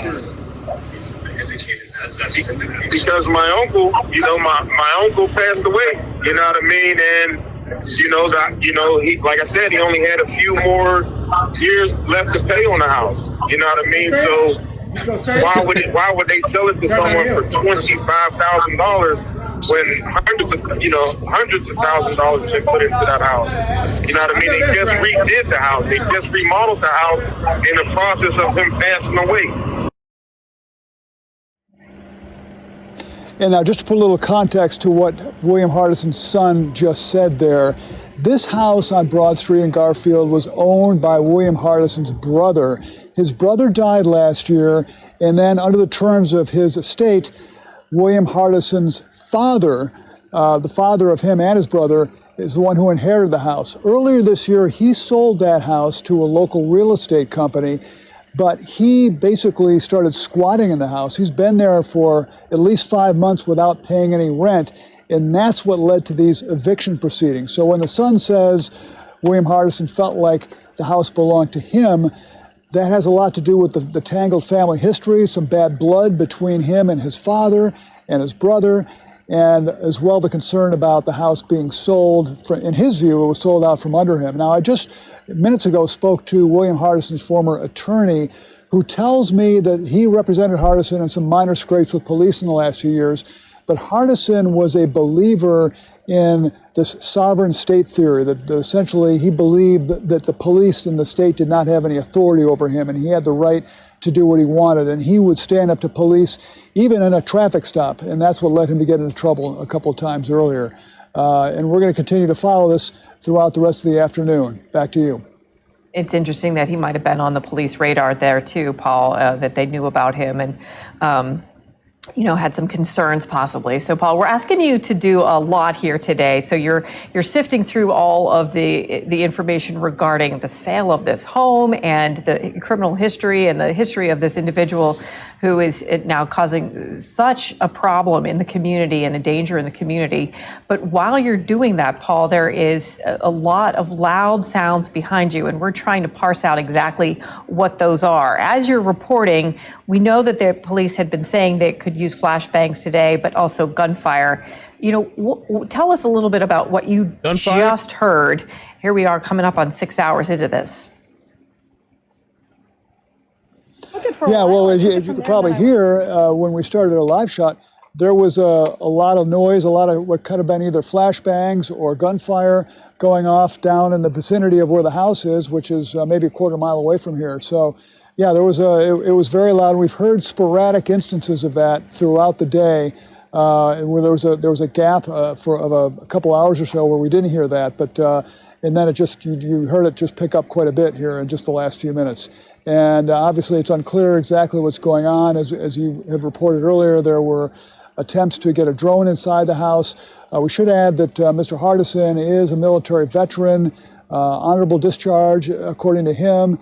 So he's clearly very familiar with firearms, but we don't know exactly what types of firearms were being used or whether those were actually firearms or whether they were flashbangs intended to try to coax him out somehow. One thing I will also say, Hardison's son, who we spoke with earlier, had been on the phone with police negotiators trying to figure out a way to talk him into surrendering. And he said he was, as you heard, he was very concerned, obviously, for his father's health and safety. Also wanted to express the concern of his grandchildren down in Georgia, who are really worried about him right now. No doubt. I'm sure that the family is very, very much worried about him, Paul. That's a lot of background information. Interesting. We had heard about the military background as well. So in the situation, all the efforts to try to get Mr. Hardison out of the house safely and to surrender, that hasn't happened yet. All of those efforts have failed so far. That is terrifying. I mean, that went on for what felt like almost a minute in the background of his shot. Pittsburgh's Action News 4 reporter Marcy Cipriani has been working her police sources. She is joining us now. Marcy, have you heard what that gunfire was about? Well, it was probably about a minute. In fact, the photographer I'm working with timed it. That gunfire you heard was a minute long. From what my source says, he may be shot, but he is still shooting. And what it sounded like to us was an exchange of gunfire. It sounded like multiple guns going off, and it did last about a minute. What I also can tell you is they have deployed some sort of gas. We can actually smell it here where we are. Give you an idea of where my location is. This is Kincaid and North Millvale. You'll see some officers hiding there behind homes and some sort of looking down. They're looking down onto Broad Street. They're looking in the 4800 block of Broad, and that is where this suspect has been shooting, officials say, since right around 10:30 this morning. A lot of gunfire coming from there, but I have to tell you that last one we just heard was one of the most significant, at least for me. We did take a little bit of cover there behind our vehicle. It seemed as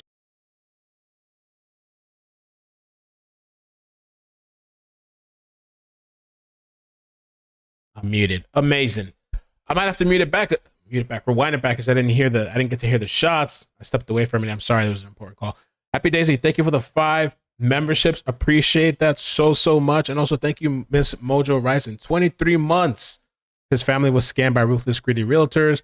This is breaking my heart. Somebody in the chat said that the 25K was what was owed left in the house, I guess, but still, I don't know. I don't know how that stuff works, but you should have been able to get way more than that, not just what's owed on the house. That whole situation is weird. Very weird for family to sell the house to a company just for that company then to rent it out to a family member. Man, bro. Coming up. Allison Faith, thank you for the 5-month membership. They always say that shit. Thank you. I'm about to rewind it back. over. As soon as I get some more information, though, on what happened in that exchange, I'll get that to you. If you were able just with your own ears to determine if there was a flashbang in that last exchange of gunfire, it sounded maybe like there was, but it was unclear to me.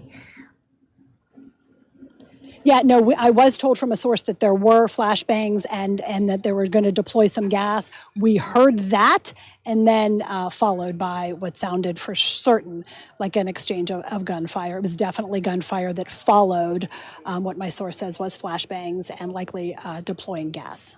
I understand. So the next steps taking place bit by bit, hour by hour, minute by minute. Marcy Cipriani, thank you so much. And please continue, you and your photographer, to do what you need to do to stay safe in this ongoing situation in Garfield.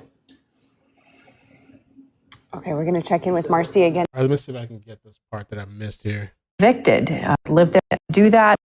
He even observed that on. We do believe to get Flower trying to deploying louder circumstances surrounding this dangerous situation, Paul. But there it is. All right, so let's listen right here, real quick. That's right. And as you can hear, there are some more flashbangs. There's something going off right behind me here that's making a lot of noise. But just to get a little perspective on this, we spoke recently, just hours ago, to the son of William Hardison. The son of William Hardison, the 63-year-old man who is in the suspect right now. And you can hear it's getting very loud behind me right now. A lot of shots or flashbangs going off.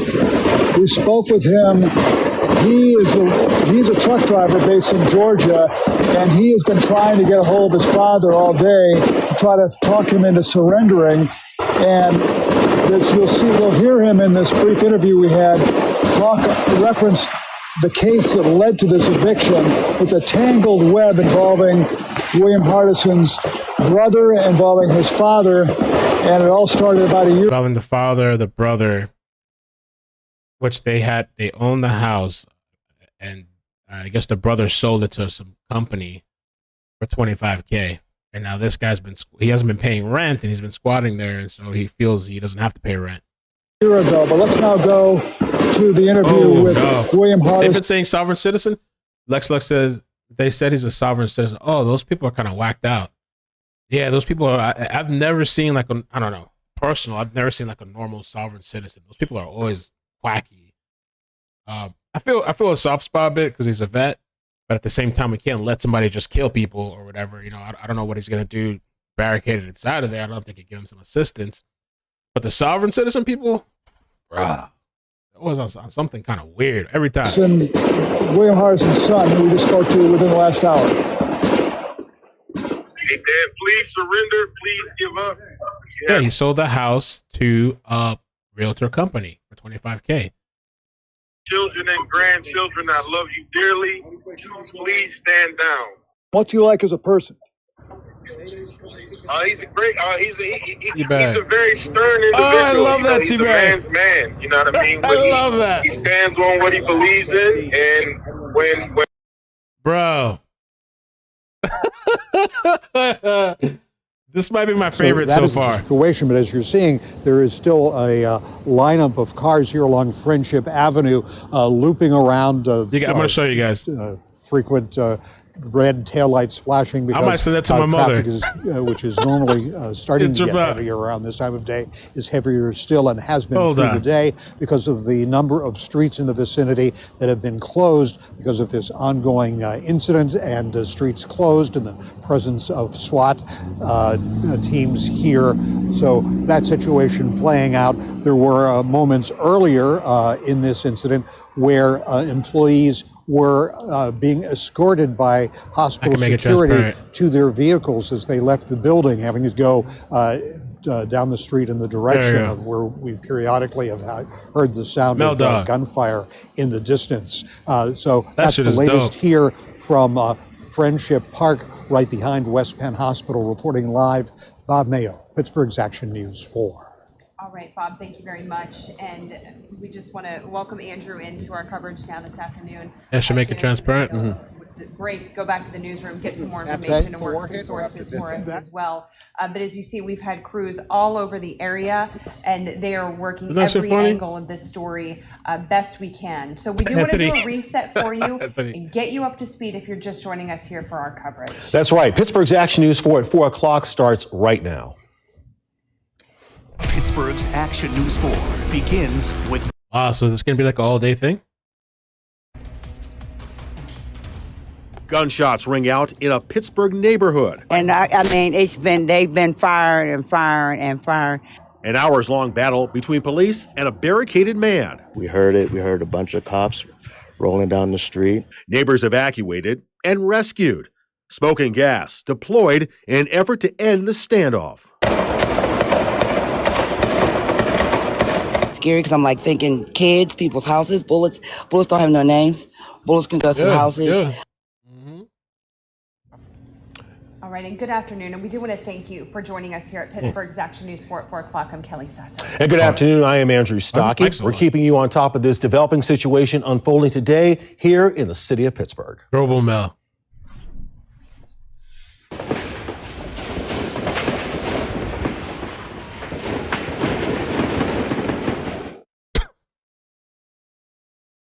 The gunfire ringing out throughout the Garfield neighborhood today. This video taken at a nearby home. And those gunshots, as you heard, are deafening. And we are told this is the suspect, Bill Hardison. Pittsburgh's Action News 4 speaking with his family a short time ago as they're calling for him to surrender. We'll have that for you in just a moment. But first, take a look at this, the center of the investigation this afternoon. We're talking about the area of Broad Street and North Matilda. Of course, this is the Garfield neighborhood we've been talking about all afternoon. Now, Pittsburgh Public Safety says evacuations are underway with officers evacuating people from homes in the 4800 block of Broad Street. People inside there, they've been told all day long, shelter in place, then call 911 to identify your location and your address. Officers then will enter the area and guide you to a safe area. Now, Pittsburgh's Action News 4 reporter Marcy Cipriani, she's been on the ground all afternoon long following the very latest developments. She joins us live from the scene right now. So, Marcy, at this hour, what can you tell us?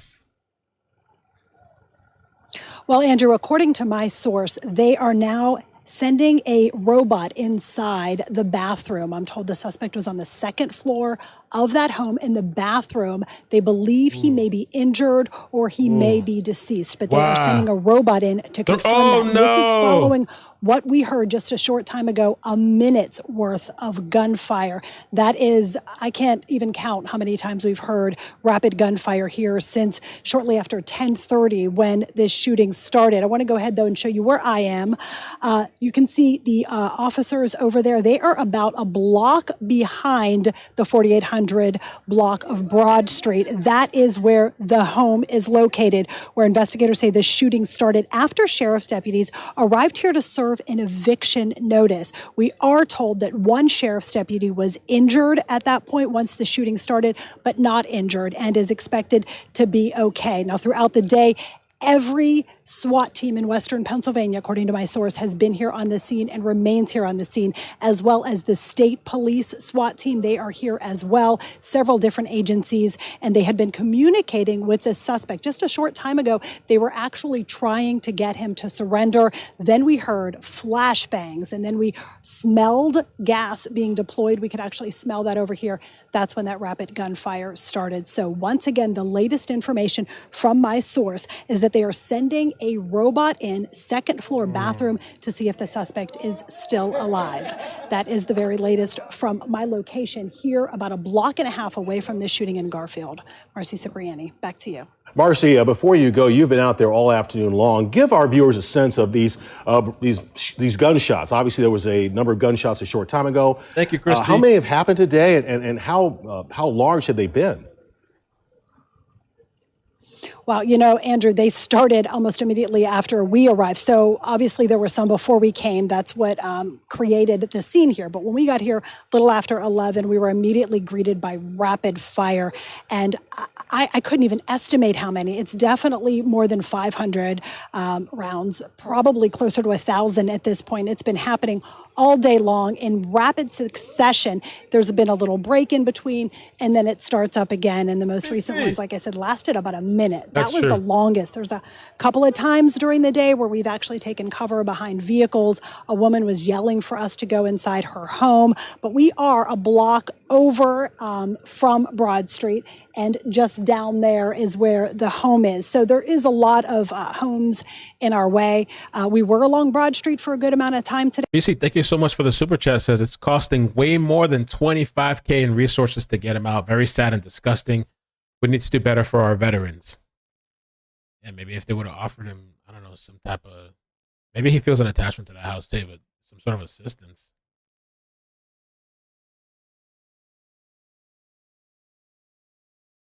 Gunfire that, as far as we know right now, no one has been shot. No bystanders. That's good, and no at least. officers. But That's really of course, good. We're going to keep you posted. Still a fluid situation. And as we did tell you, this all began as sheriff's deputies were serving an eviction notice this morning. Now, we're told this is the suspect, Bill Hardison.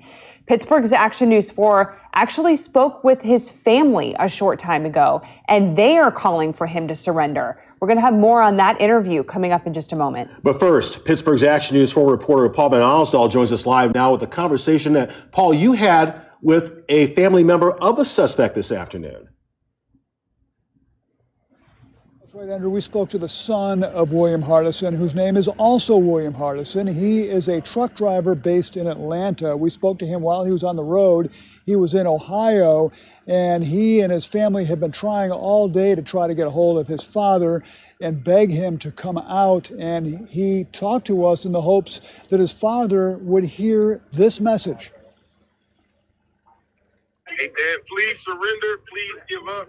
If you have children and grandchildren, I love you dearly. Please stand down. What's he like as a person? He's a great. He's a very stern individual. You know, he's a man's man. You know what I mean? But he stands on what he believes in, and when he believes in something, he's gonna fight tooth and nail about it. You know, but he's a great person outside of that. You know what I mean? So. Based on what we were talking about earlier, does he believe that this house rightfully belongs to him? Yes, very much so. Why is that? because my uncle, my uncle passed away. You know what I mean? And he, like I said, he only had a few more years left to pay on the house. You know what I mean? So why would they sell it to someone for $25,000 when hundreds of thousands of dollars have been put into that house? That's crazy. You know what I mean? They just redid the house. They just remodeled the house in the process of him passing away.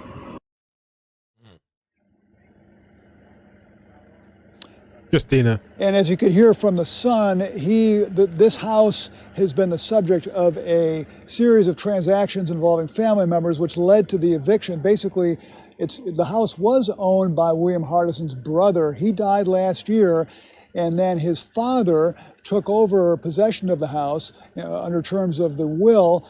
And then the father sold the house to a local real estate company, and they are the ones who began the eviction proceedings because they claim William Hardison was squatting here and he had not paid rent for 5 That's kind of dirty, though.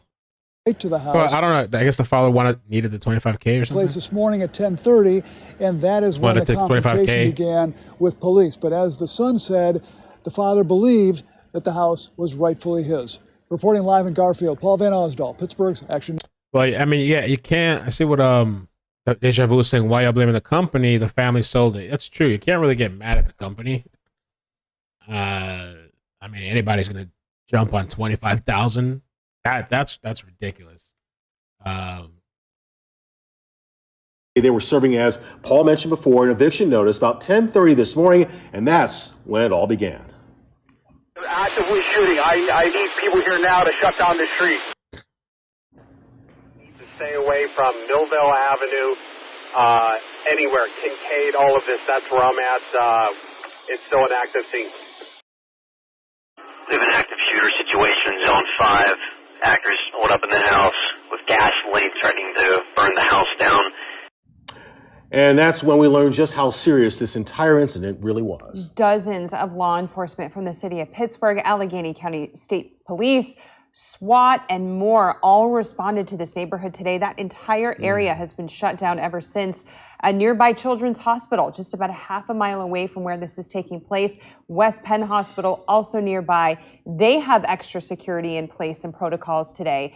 Police worked to get many of those neighbors evacuated, all in the backdrop of gunfire that was seeming to go off every few minutes. Now, we do want to show this to you as well. Sky 4 video showing some of the windows of the home being blown out by gunfire.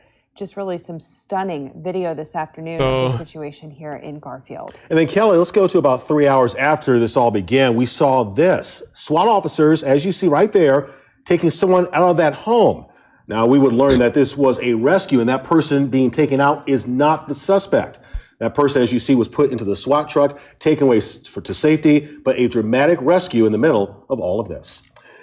We've also heard from the White House this afternoon, and we're told, quote, the president has also been briefed on reports of the active shooter situation in the city of Pittsburgh. And of course, neighbors all over Garfield heard that repeated gunfire today going off for hours. It was just a terrifying afternoon. In fact, we spoke with one neighbor about what she heard. They've been firing and firing and firing. I think that's totally outrageous. Okay, there's another view as well. Let me just take a little break from that broadcast. I'm showing something over here. So there was speculation, or they were wondering if this person is dead. And I believe they said in the bathroom. And ironically, so this RoboDog, that comes from a previous stream. The whole idea of it came from a previous stream where they sent a robot dog to get the suspect or verify or talk to the suspect. Because I think it has a camera. I think it can talk as well. And so T-Bag made this, and after he made it and I posted it, then they're like, we're going to send the dog. So I was like, oh, shit. So they don't know if he's alive or dead. There's questions about that. They believe he's held up in the bathroom. So they're going to send the dog in to verify if he's alive or dead. The hours that we've been here, it's just been back and forth shots. He's barricaded himself inside the house.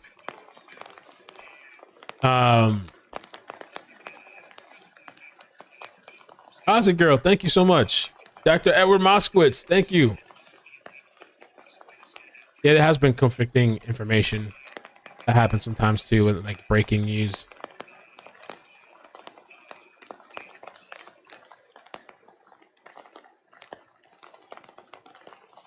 That's kind of fucked up with the family, but I don't know what happened. You know, we don't know the inner details, but I don't know. Maybe the owner was behind on payments or something. And he said, you know, fuck it, to make this money. I don't know, sell it for $25K. That some people are saying that's what was left on the house. That is so. Imagine being like fully, you're about to own a house, you sell it for the $25K. Wow. Well, about to be fully paid off. And I think somebody said, the family said that it was just renovated. Did they freeze? I think they froze. And run for cover. So many stories out here, but the community really coming together. They're devastated and heartbroken, and again, in shock. Back to you. All right, Ashley Zilka live for us this afternoon. Thank you, Ashley. And as we've been talking about, really all parts of Garfield affected, not just Broad Street and North Matilda. Let's get out to Friendship Park, where we find Pittsburgh's Action News 4 reporter Bob Mayo this afternoon. Yeah, Bob, you've been out there for us all afternoon, speaking with folks kind of caught up in some of the extra traffic, some coming to you saying, what's the latest here? So kind of set the scene for us in your part of town. Yeah, we're at Friendship Park, which is behind West Penn Hospital here. And the hospital earlier was on a restricted lockdown for a while. Right now, they're under controlled access for a time. Employees could only come or go from the emergency room area. There was security staff escorting. Yeah, what some is this people guy's to their Facebook vehicles. page? One of the folks just exiting the hospital right now is Ryan Parkinson. Describe for us, with all of this playing out here in the neighborhood, what things have been like inside the hospital today for those of you who have been here while all of this is happening and for a while on lockdown. I mean, sure, it was tense to hear it at first. Everyone was concerned. Anyone would be alarmed when you hear of a situation like that, especially so close by. But luckily, with the lockdown and as the day went on, the Highmark police, they were very responsive, very responsible, and they protected us all well and calmed us all down. Specifically, the head of the Highmark police, his name is Jeff, here at West Penn, came in even on his day off just to assess the situation and keep everybody safe, and it was very reassuring. And as I had mentioned, we had seen security staff escorting some people as they were leaving the hospital. What are your reflections on something like this happening in a city neighborhood and so close to this hospital and other hospitals in the neighborhood? I mean, it was alarming, especially with the proximity we are to other healthcare facilities. But so this is Facebook. Lily, thank you so much for tagging me on Twitter. And there's also somebody responding on YouTube. That's sorry, not YouTube, Facebook. That is a friend or something. I will speak on what we spoke on the last time we were together. So I'm gonna play that too. But check out this Facebook post first. Don't let the school keep your children on meds. Dope, same thing. To go to their school. Stop doing that. Talk to them and just say no today. You either wake the fuck up or you get the fuck out. We are the royal people. Oh, before we became the religious people. Don't let the world cheat your children. Teach your children about the world. How many times are you gonna post the same shit? David Batter says black people need to be racist. Okay. Oh.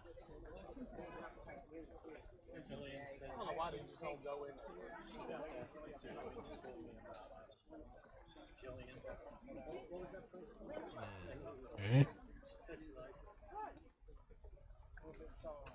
I don't know.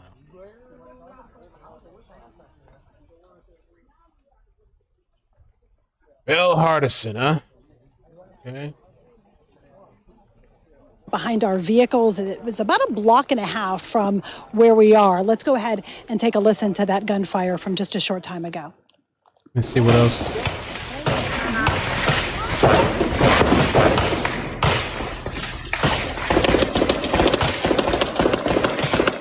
North Korea.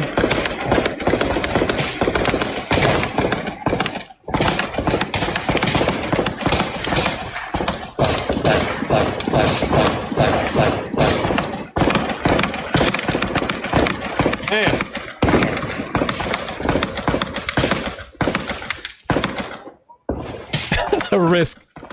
Oh man. That, as I mentioned, was about a minute long, and it was an exchange, what appeared to be an exchange of gunfire. Now, that followed what my source says were flashbangs sent in and then gas, and we were able to smell the gas. As far as North Korea, people were wondering about this. So when Flossie sent me something about this earlier, North Korea is doing tests, quote unquote, again. Japan on alert ahead of North Korea's planned satellite launch. They had some articles yesterday about it as well. Suspect may have been shot but was still shooting, that he was in the bathroom, and that they were going to be sending a robot up to the second floor to see if he had been injured or what his condition is. So at this point, I'm still waiting for my source to let me know what they were able to find, but obviously very active here, still on the scene. My source said every SWAT team in Western Pennsylvania is here. We know the state police are here, armored vehicles, lots of police here on the scene, still trying to assess whether the suspect is inside. He had been shooting. I'm going to guess at least 1,000 rounds were fired out here throughout the day. You heard those most recent ones. We haven't heard any since. So as soon as we get a little more information on what that robot discovers inside the home, we'll let you know. We do know, though, from my source that the suspect shot and took out 3 drones during the course of the day. Yeah. So at this point, we haven't heard any additional gunfire since what we heard there. So we're waiting to get an update on his condition, and we'll let you know that as soon as we have it. For now, we'll send it back to you. Marcy, thank you very much. Terrifying scene unfolding in Garfield this afternoon with those shots being fired. Just hearing that, and again, that was just one. So I don't know, and I'm wondering too if this guy, if the dog gets up there and makes it to him, is he gonna go off and shoot off on the dog? You know, and how does that thing handle bullets? I don't know. You know. Heather, thank you so much for the gift, for the membership. Zero Cool, thank you for the gift. Appreciate it. Cheek said, who is the source? Who knows? Probably could be an officer, could be somebody. I don't know how they get their sources. They know people connected it directly, I guess. Going off what you were saying, just that large presence. At one point, state police asked us if we could to pull Sky 4 back. They said it was going to be better for their communication. It was going to be too loud with the chopper there. So we wanted to make sure that we were doing our part to be as safe as possible. So we did do that. But Sky 4 was out there for a while, and that gave us a look at some of the equipment that these SWAT officers were using. We've been mentioning that Rook, that machine with the... Okay, so I want to get the screen up just a little bit. We don't have to see the full thing. Oh, you know what? I got a better idea. This lady says she spoke with Bill Hardison. She wants to talk about the last time she spoke with him. I want to put it on the screen.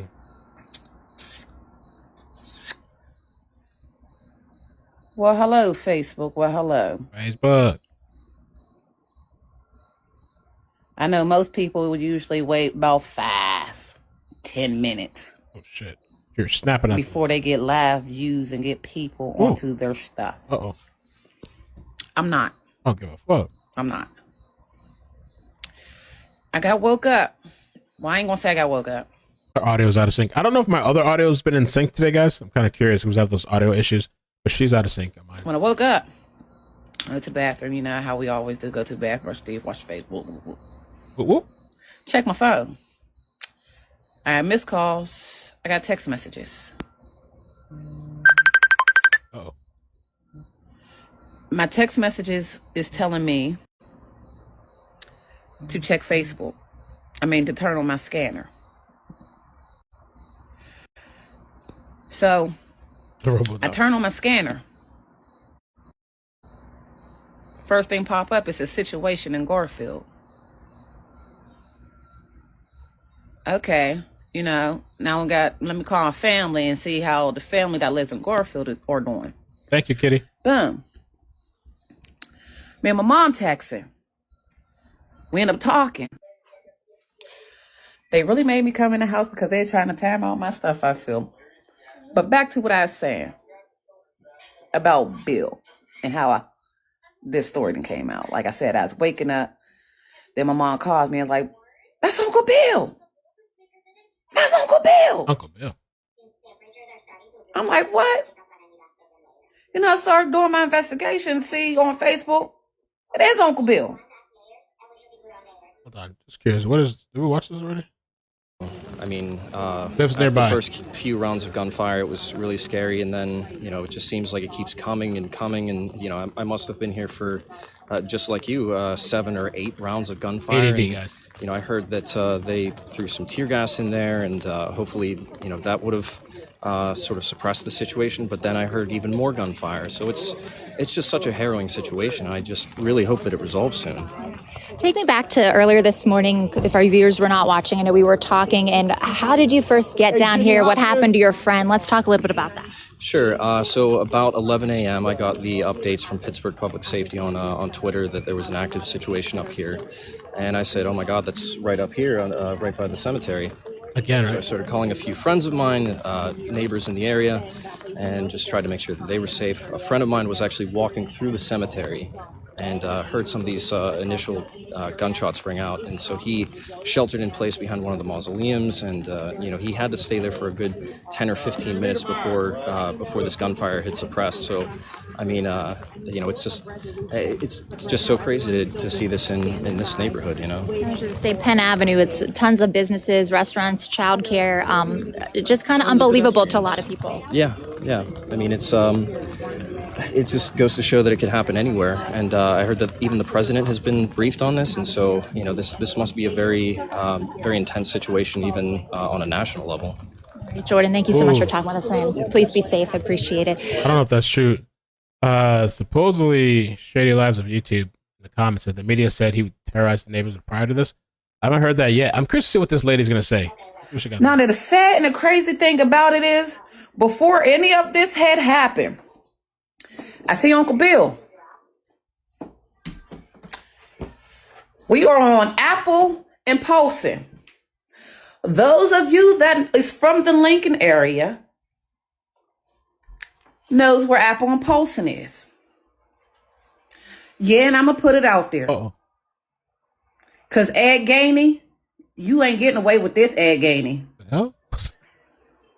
You're the mayor of Pittsburgh, and before all this had transpired, for the last couple weeks, this man been at your house. You had even called this man and said, I'll be home in 5 minutes so we can talk about the paperwork. Because keep in mind, y'all, that y'all don't know, he's a Moor. On top of him being a Moor, when you a Moor, That's the sovereign nation thing, right? The sovereign citizen?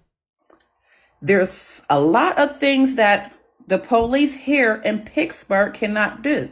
They, 1, state troopers. 2, also have to get the feds involved because they are considered sovereign citizens. Oh, boy. So it's true, I guess. It's true everybody's been saying.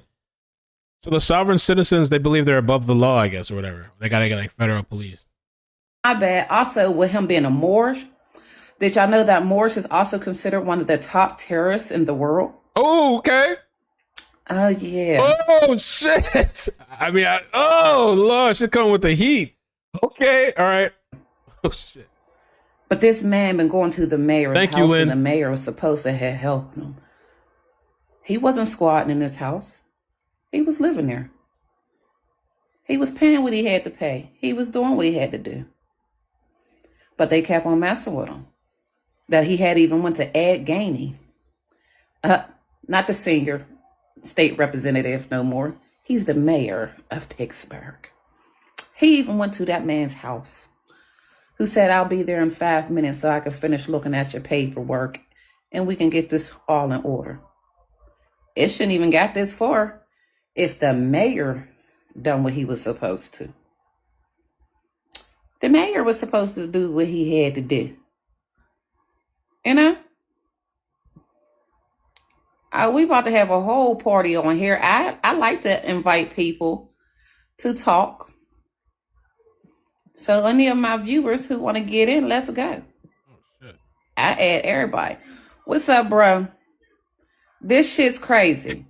The guy in Garfield, I know him. It's like my uncle. He's a Moor. He done met with the mayor on several occasions giving him paperwork. And I was standing beside him at the mayor's house on Apple and Polson with his paperwork, and the mayor was on his way. I forgot to tag Channel 2, 4, 11, CNN, NBC. Y'all can tag all the motherfuckers in here. Oh, tag the mayor. Tag the DEA. The DA. Tag them all. Why the DEA? But Ed Gainey, if anything happened to this man, you are also a part of this problem. Because you said you was going to help him. Ed Gainey, y'all two, you and Bill Hardison, know each other personally too. Politics is really fucked up. Let me put that out there. Paperwork isn't legit though. And you know that if they kill this man, by him being his status, that's treason. What? It's a lot of other stuff. It's a lot of other stuff. But my thing is, his state failed him. His people failed him. Especially if you was at the mayor's house months before this had even led up to this. And with the mayor even calling him saying, I'll be home in 5 minutes so I can look over your paperwork and we could finish getting this in order. I'm only 30 down. Bill's like 62. He been in Morris all his life. Y'all can even Google Moore get pulled over by the police. It's going to pop up on Facebook or anything. That was him back in them days, a couple years ago. Folks like, oh, I remember him. Really? Yeah. You hear everybody talking in the background too. He knows his shit. He knows his shit. He knows his shit. He knows it very well. Oh, he even tried to go about it the right way. Is this him? Ed Gainey, you and your office got some explaining to do. Oh, 1 second. This is from 4 years ago. Moore's in the house. Shit to do with me. Fuck out of here. Is that him? They ain't got no fucking jurisdiction over us. We're Moors, and they know what this flag means. They know what this means. Doesn't that look like him? 4 years ago? Oh, they know what this means. It looks like They they. ain't dumb. They ain't dumb. They know this right to tell. They swore oath on this. They took an oath on this. Yeah, they took an oath on Man, this. this joint's crazy. No, they swore oath on this, baby. No, they know. Y'all gonna know today. You gonna know today, huh? Y'all fictitious, fake. That's what the U.S. citizens, they fake, fictitious. Fake, fictitious. That's what y'all are. Y'all got no jurisdiction over us. Yeah, fuck it. Wow, look at this So shit. they ain't got no jurisdiction. This is our flag. You ain't lying. No, they can't stop you from doing nothing. They getting ready to get sued. Get out of here. Bro, I think that I'm pretty sure that's him, bro. That looks just like him. Supervisor. That's fucking great. I literally did what this lady said. Google up the Moors, whatever, and it just popped up. Wow. All this. I ain't under none of y'all's jurisdiction.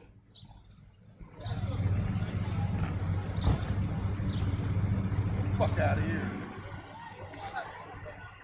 Shit-head motherfuckers. My man going. Wow. Pittsburgh. PA. Yeah, yeah. Time, baby. He hurt. On the files on all of y'all. A memorandum. Y'all don't have the Oaks and Bonds in 1938. The shit's gonna get thrown out on that alone. The Oaks and Bonds in 1938, the foreign registrations. See, this is what you need to know. Stuff you need to know, fellas. Ladies. You need to up your game a little bit. Stuff you need to know. Going nowhere. They got no jurisdiction over us. None. They ain't got the status. This ain't their land. This is my land. This is my land. I'm a Moor. I'm allowed to travel this land. They swore an oath to this. This is the oath they swore on. They all know it. Need no license. I'm not under y'all's doors. I don't have a contract with y'all. There is no contract with y'all. This is really, really interesting to see. So, I mean, seeing this shit, unless he's really injured and has a change of mind, I don't know if this guy's just going to come out. And it looks like he's been a problem for a while. This is 4 years ago, bro. I was just downtown with this same bullshit. Maybe that's why he was left that with the house. Maybe that's why he wasn't left with the house. Yeah. Why? Sorry, motherfuckers. You see, they ain't touch him. You see that, right? Yeah, I'm more. I got every right to travel from here to Timbuktu. They ain't Timbuktu. This, they want it. They want to be the Jews. They want to be the fake Jews. They know what this means. Oh, you know what this means. How their wife will love this fake ass motherfucker. Oh my goodness. We ain't going nowhere, baby. We ain't going nowhere. We got dogs. Going no fucking where. Oh yeah, I know you do. All y'all can get the fuck out of here. Yeah. Fuck out of here. I ain't paying this, so don't even give. I'm not taking it. Hey, look here. No, look, we don't go for their ordinances. We don't play their bullshit game. Fuck out of here. I've always known. Fake cops. I've honestly, I've never seen anything good from these people, man. And I don't like to generalize like that. I'm saying just from my personal experience for the times that I've seen him, and maybe I'm only seeing the bad experiences. I've just never seen, there's just a whole bunch of irrationality and crazy.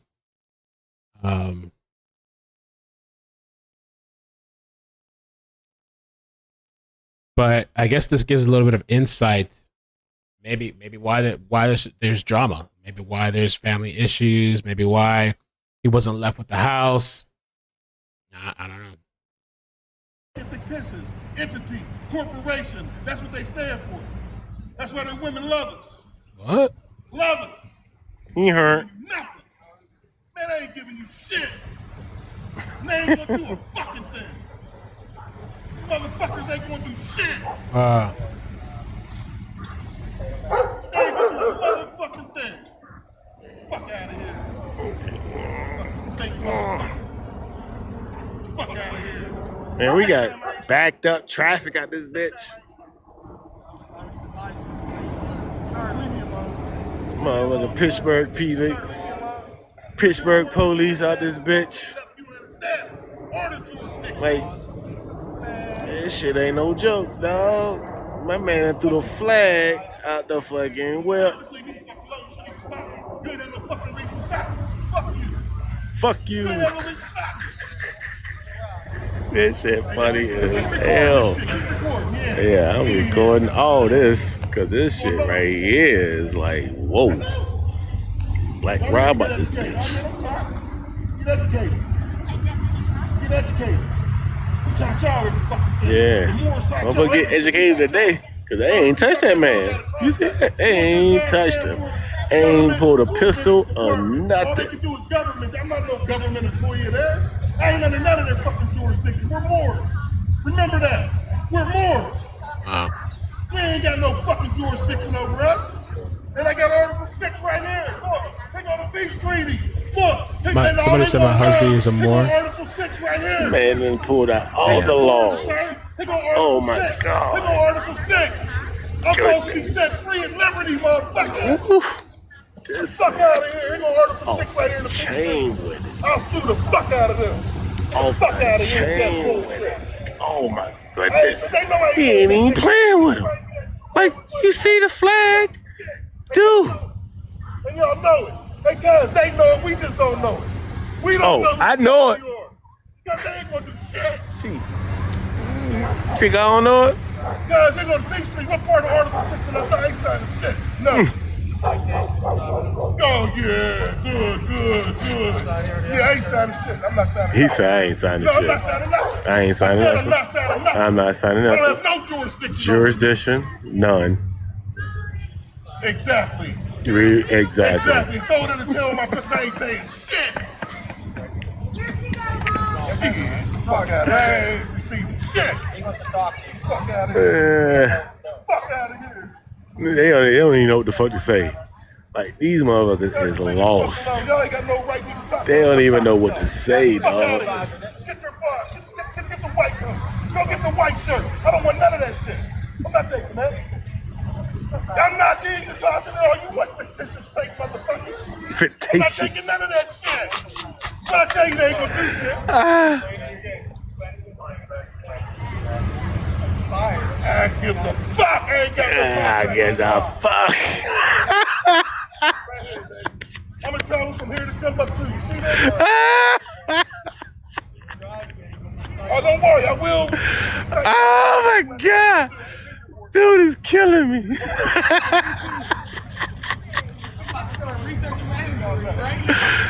Oh, you ain't know about this? Oh, you tripping. We got noble rights here. They going to jail. Yeah. Noble rights. Civil rights is for them. Yeah, you tripping. This real shit. This ain't no bullshit. Look at what I tell you. Oh. Hey, stay away, buddy. I was getting a flag. No, I'm not. Hey, look here. Somebody safety? Yes. He ain't gonna do nothing to me. That man ain't gonna do nothing to me. I'm one of him. You think he gonna do something to me? Shit to do, bro. Get the fuck up out of here. Hey, but that's it. He dipped.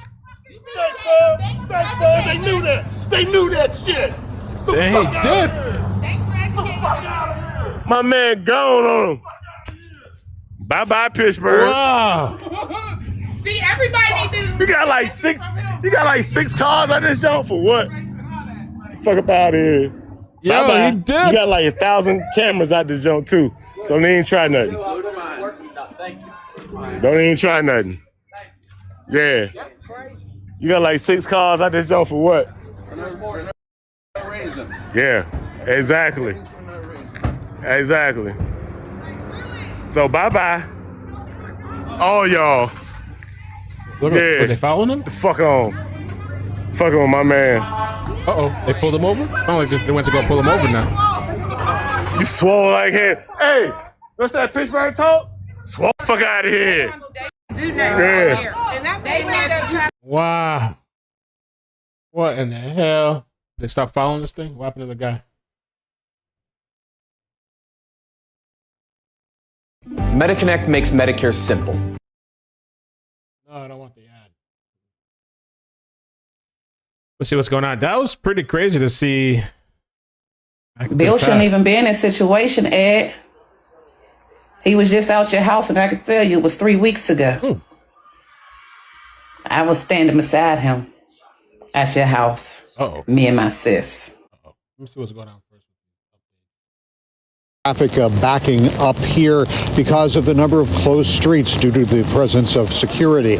We can tell you, talking to some employees who have been coming and going from the hospital, that they've praised the presence of security here and the support from the hospital. They're saying that some employees saying, as you heard in our recent live conversation, saying that with the assurance of the presence of the security here, that they've been able to focus their attention on the needs of the patients. We understand that some patients were not admitted, together with some employees whose shifts were ending and folks who were coming on shift, were in a common area, cafeteria or other area here earlier during the restricted lockdown phase. We have seen some hospital security staff escorting individual employees to their vehicles. There was a young woman, a medical technician on duty here in the hospital, who was given permission to exit briefly to check on the status and condition of her child in a nearby daycare center, going in the general direction of where the active scene has been. She was able to check on her child. We saw her returning here to the hospital. While we're some blocks away, we are close enough that here outside the hospital, when there have been volleys of gunfire or flashbangs throughout, that has been audible here and noted by people on. All right, let's see what else she had to say. I'm just really just waiting for any update. Me and my sis, we were standing there.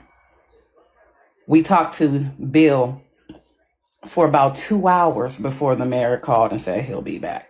Be there in 5 minutes. Now fast forward to today.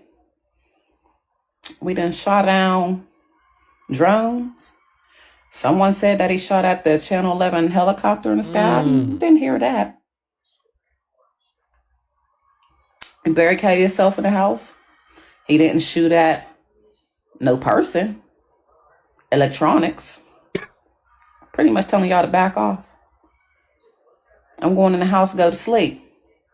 Leave me alone, go carry on your business. Then have to get this for. Bill is such a sweet man. He'll give you the shirt off his back. Bill is nothing but a big old giant teddy bear.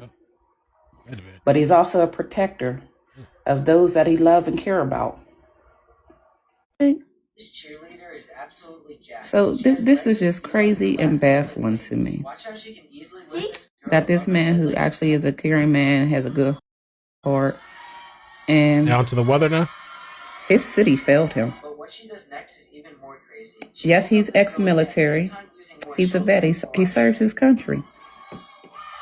He paved the way for some of y'all like the rest of them. And two, y'all trying to take his house and stuff away from him because of his status.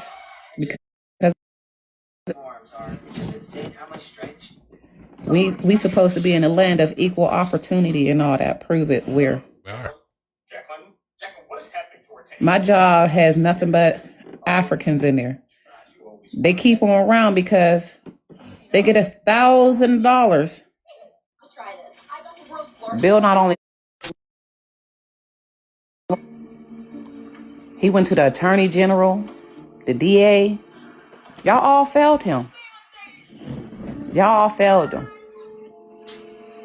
This black vet didn't care. Y'all didn't care about this vet. Y'all didn't care about him. Even with his paperwork, with him being out really trying to take things down.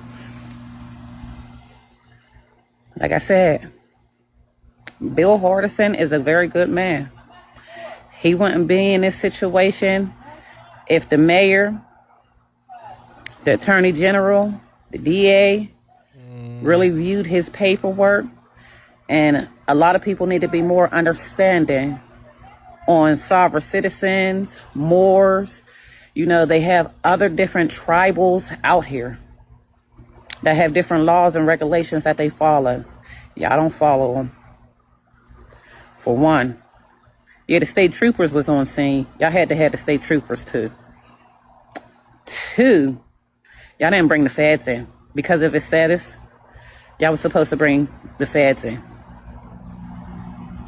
Yeah, SWAT, police, and everything had to be there. Just make sure everything cool. Bill wasn't gonna harm y'all. He shot y'all drones down. I forgot that's part of the police. We gonna shoot the police because of that. But let me tell y'all, his city failed him. Bill Hardison's city failed him. His mayor failed him. The DA failed him. The attorney general failed him. And if he had some more brothers who wasn't backing him, they failed him too. Uh-oh. So whatever people he went to, they failed him. Like I said, I was reading in the paperwork on everything. His ownership of the house, which, keep in mind, y'all, the house is his brother's. His family.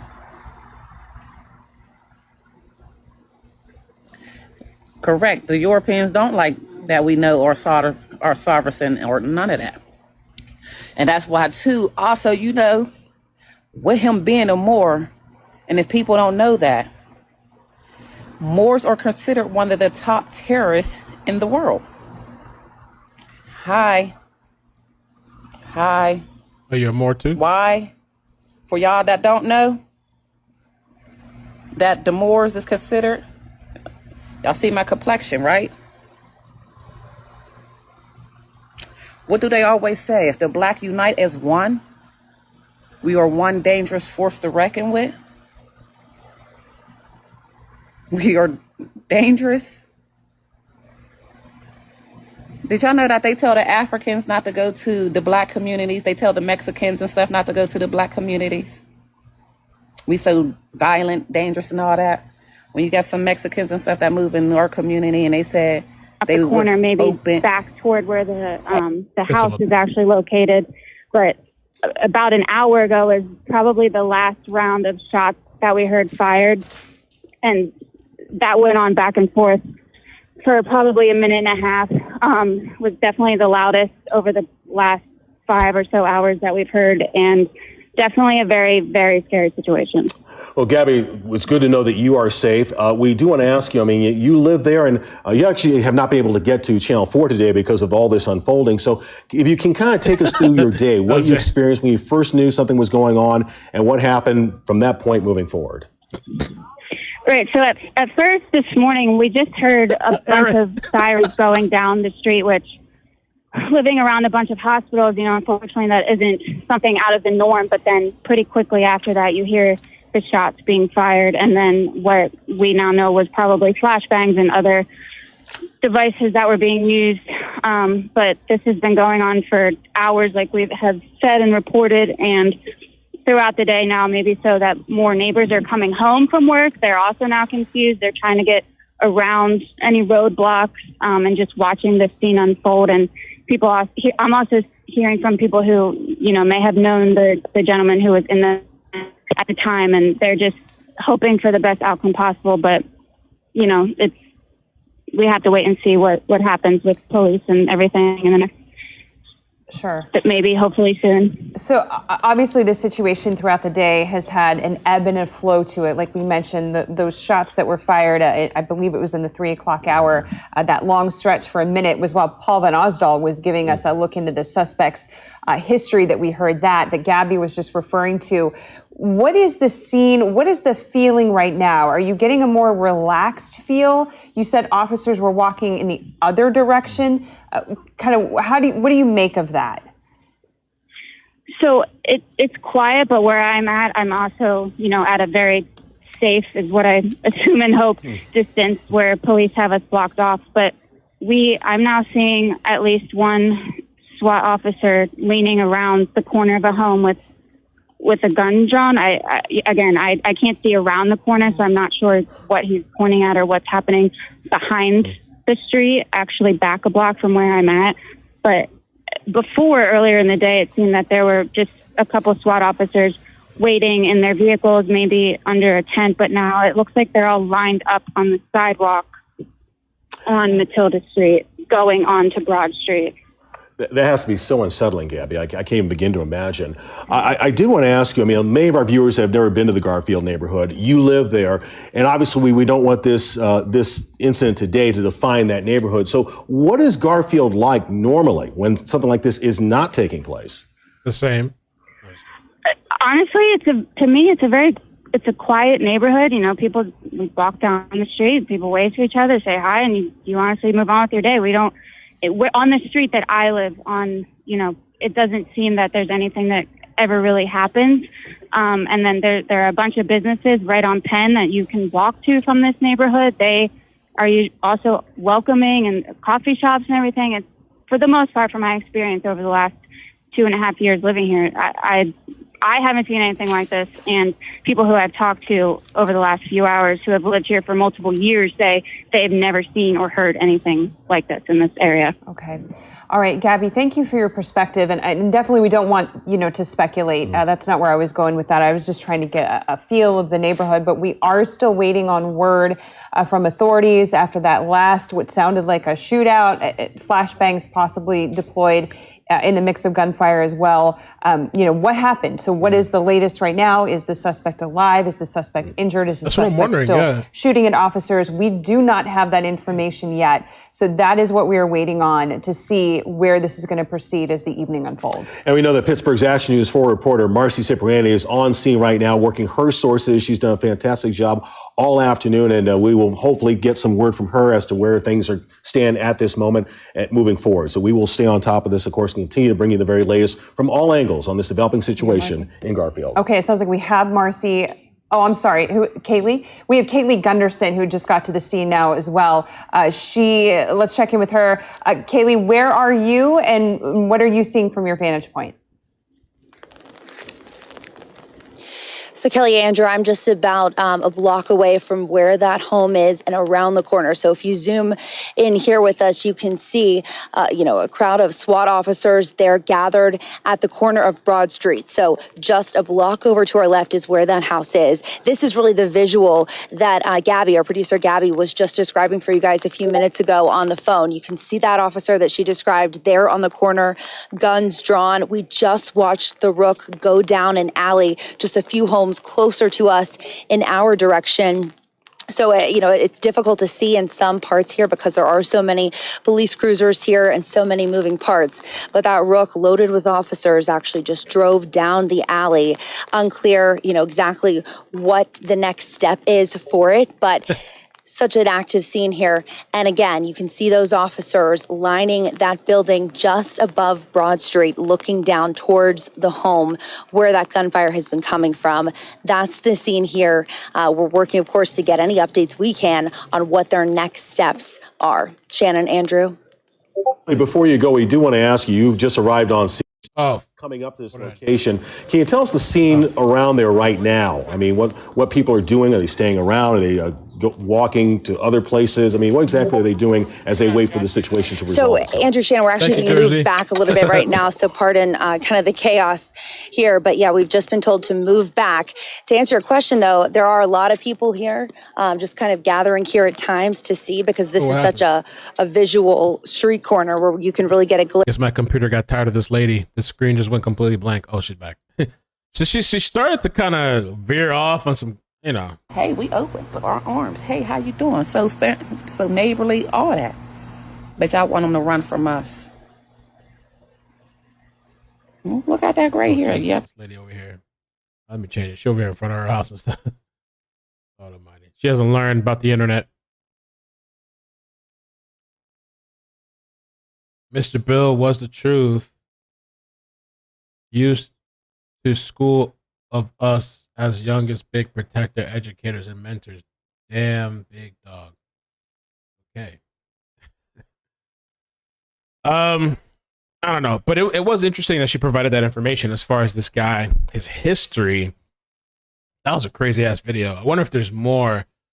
But what was the Moore's pulled over or something like that? Pulled over by police. Let's see if there's any more. Who tells me that officers did make entry and the suspect has been confirmed deceased on the scene. That is from my source, who says officers have gone in within the last few minutes. They were attempting to send a robot in, but the robot was having some sort of issues. I'm not clear on what that was. The suspect was on the second floor in a bathroom, from what I understand, and it was after that last exchange of gunfire that things sort of stopped and they thought that he might be injured or deceased. But my sources tell me that officers did go inside that apartment, that home, and did find him deceased just a couple of seconds ago. I got confirmation of that from my source. Now, this is a situation that, as you know, has been going on since 10:30 this morning. We clearly heard about 1,000 shots fired out here. We know that gas was sent in, flashbangs were sent in. Officers could be heard on loudspeaker trying to negotiate, trying to ask the suspect to surrender. You can still see behind me some officers stationed here. What you're looking at here is about a block up from where this took place along Broad Street, starting at around 10:30 this morning, when sheriff's deputies came here to serve an eviction on the suspect, who sources say then did open fire. So once again, I am told from my sources that this has come to a resolution, that officers have found the suspect deceased inside that. Imagine this turns out to be protests and stuff or riots. I don't think it would be, but just imagine, because you could see how this one lady was talking, how they feel very strongly. I never want anybody to die or anything like that, but this person was a complete, I don't know. It seems like a danger to the public, but his fight seemed to be with police. Big issues with the police. There's some weird family turmoil there as well. And the last thing we heard before this was that they sent the dog. If people don't know about the dog, for the new people that are here, one of the last live shows that we did, it's so crazy that we had an insane standoff in Texas, and then now we have another pretty crazy standoff. And at some point, they sent the dog. Herido, entonces técnicamente 3 aquí fueron lastimados. What? Look at this shit. What is that? Yo, what the fuck is that? What? Yo! It's a robot dog? Just talk about the sheer response. Yeah, it's So, but they said that dog had issues. So I guess police officers went inside, and I'm talking about the current issue. I guess police officers went inside and confirmed that he's dead. But these dogs, they sometimes seem to have problems because in this instance, in this last time, I mean, there was a lot of debris. He went in there and like he tripped, and like he like struggled and he couldn't get back up.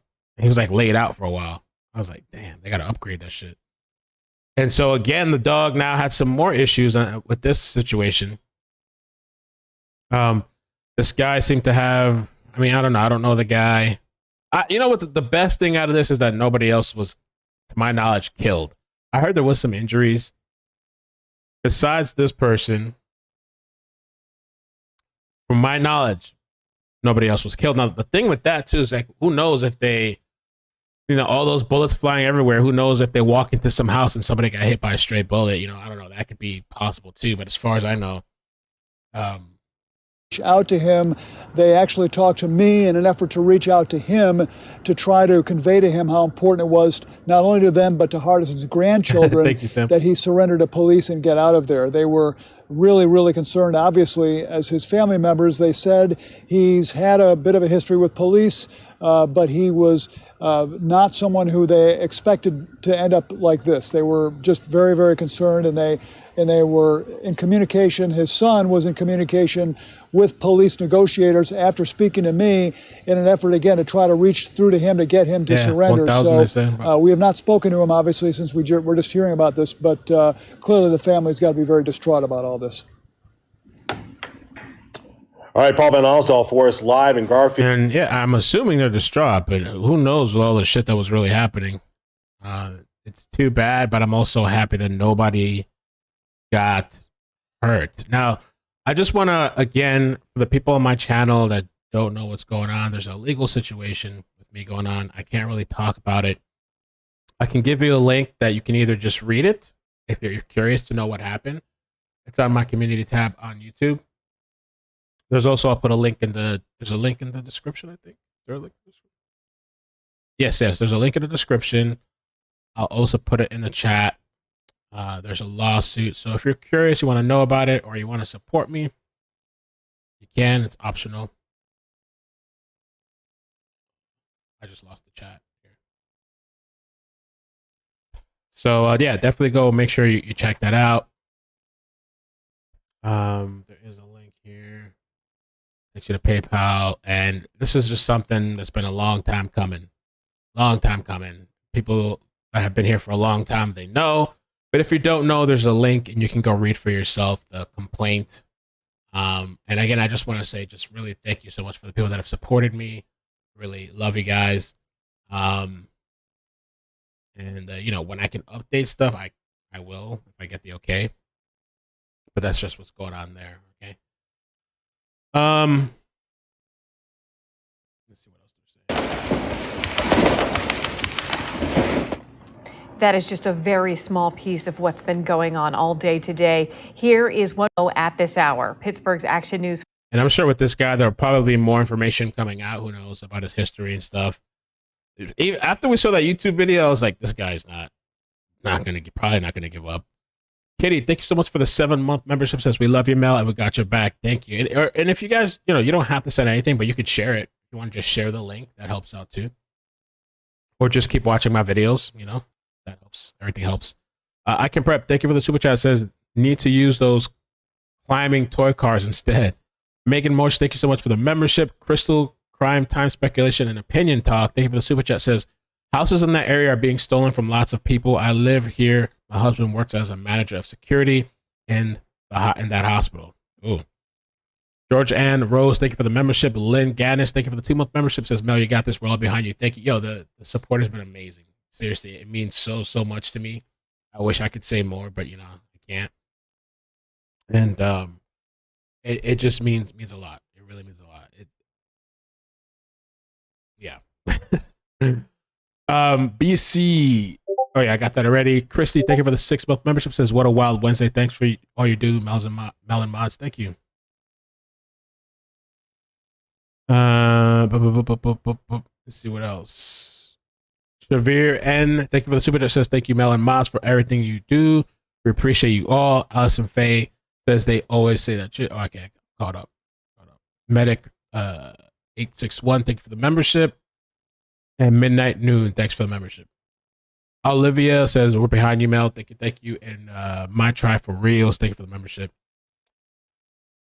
Sweetness, I don't know if I got that earlier. Thank you for the 3-month membership. Says we stand with you, Mel, and support you. You got this. Lots of love. Thank you. Janice Brand, support you, Mel. Nisi B, thank you for the membership. BL, thank you for the 21-month membership. Thank you for being here. Please show Mel some love and smash the thumbs up. Sunny Days, 17 months as we got you, Mel. Lita Live, love you, Mel, and our family here. Thank you. Blue, thank you for the 9 months. You've got this, Mel, and you've got this, Mel, and you've got us. I stand with you, Mel. Thank you. Lilac, 16 months with you all the way, Mel. Thank you. Care Bear, good luck with your lawsuit. I stand with Mel. Thank you. Jenna Balby, thank you for the 3 months. Prayers for anyone nearby. Also sending good vibes. Let me put this right here.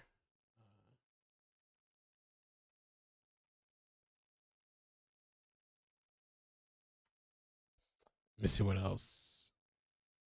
Jen Puff, thank you for the membership. Best on YouTube. Snooze Roni, thank you for the membership. Donna Barnes, we stand with the best channel. Mel, Lady Butterfly, 15 months. Good afternoon. Sled and Neck Hugs and Melody, Lisa, Karen, thank you for the membership. 10 months. This is live chapter review sent via your Gmail. Thank you. That was 3 hours ago. Liz W. Holmes, look early 1900s. That one bullet modified. AJ Vintage, thank you for the 6. Yo, there's a whole bunch of members coming through today, so appreciate that with the member chats. Good to see you back, Mel. Tammy, thank you for the membership. SW4x4. We'll have your back. Bloop, bloop. Nicole, thank you for the 7 months. Susie, thank you for the membership. Joey, thank you for the 12 months. Ashley Y, they're all like row houses, very close touching. And Miss Crumpus, thank you for the membership. Zana May, this was fun to hang out with you. Thank you. Thank you for the 22 months. Amazing membership. Appreciate your support.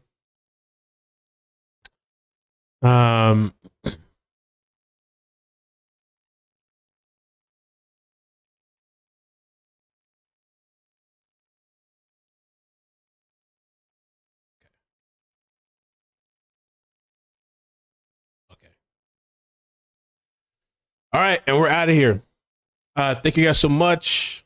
Check the link, share it out. And I don't know if we have a chase. We need to start covering some other stories as well. I'll probably start covering whatever stories comes up. We also need to do in October, there is going to be a trial. I think the Harmony Montgomery trial. I don't know when Sarah Boone got pushed back to. Let's see. I don't know if Sarah Boone's even happening. I thought last I checked, I thought it was September. So I don't know. They say he's dead.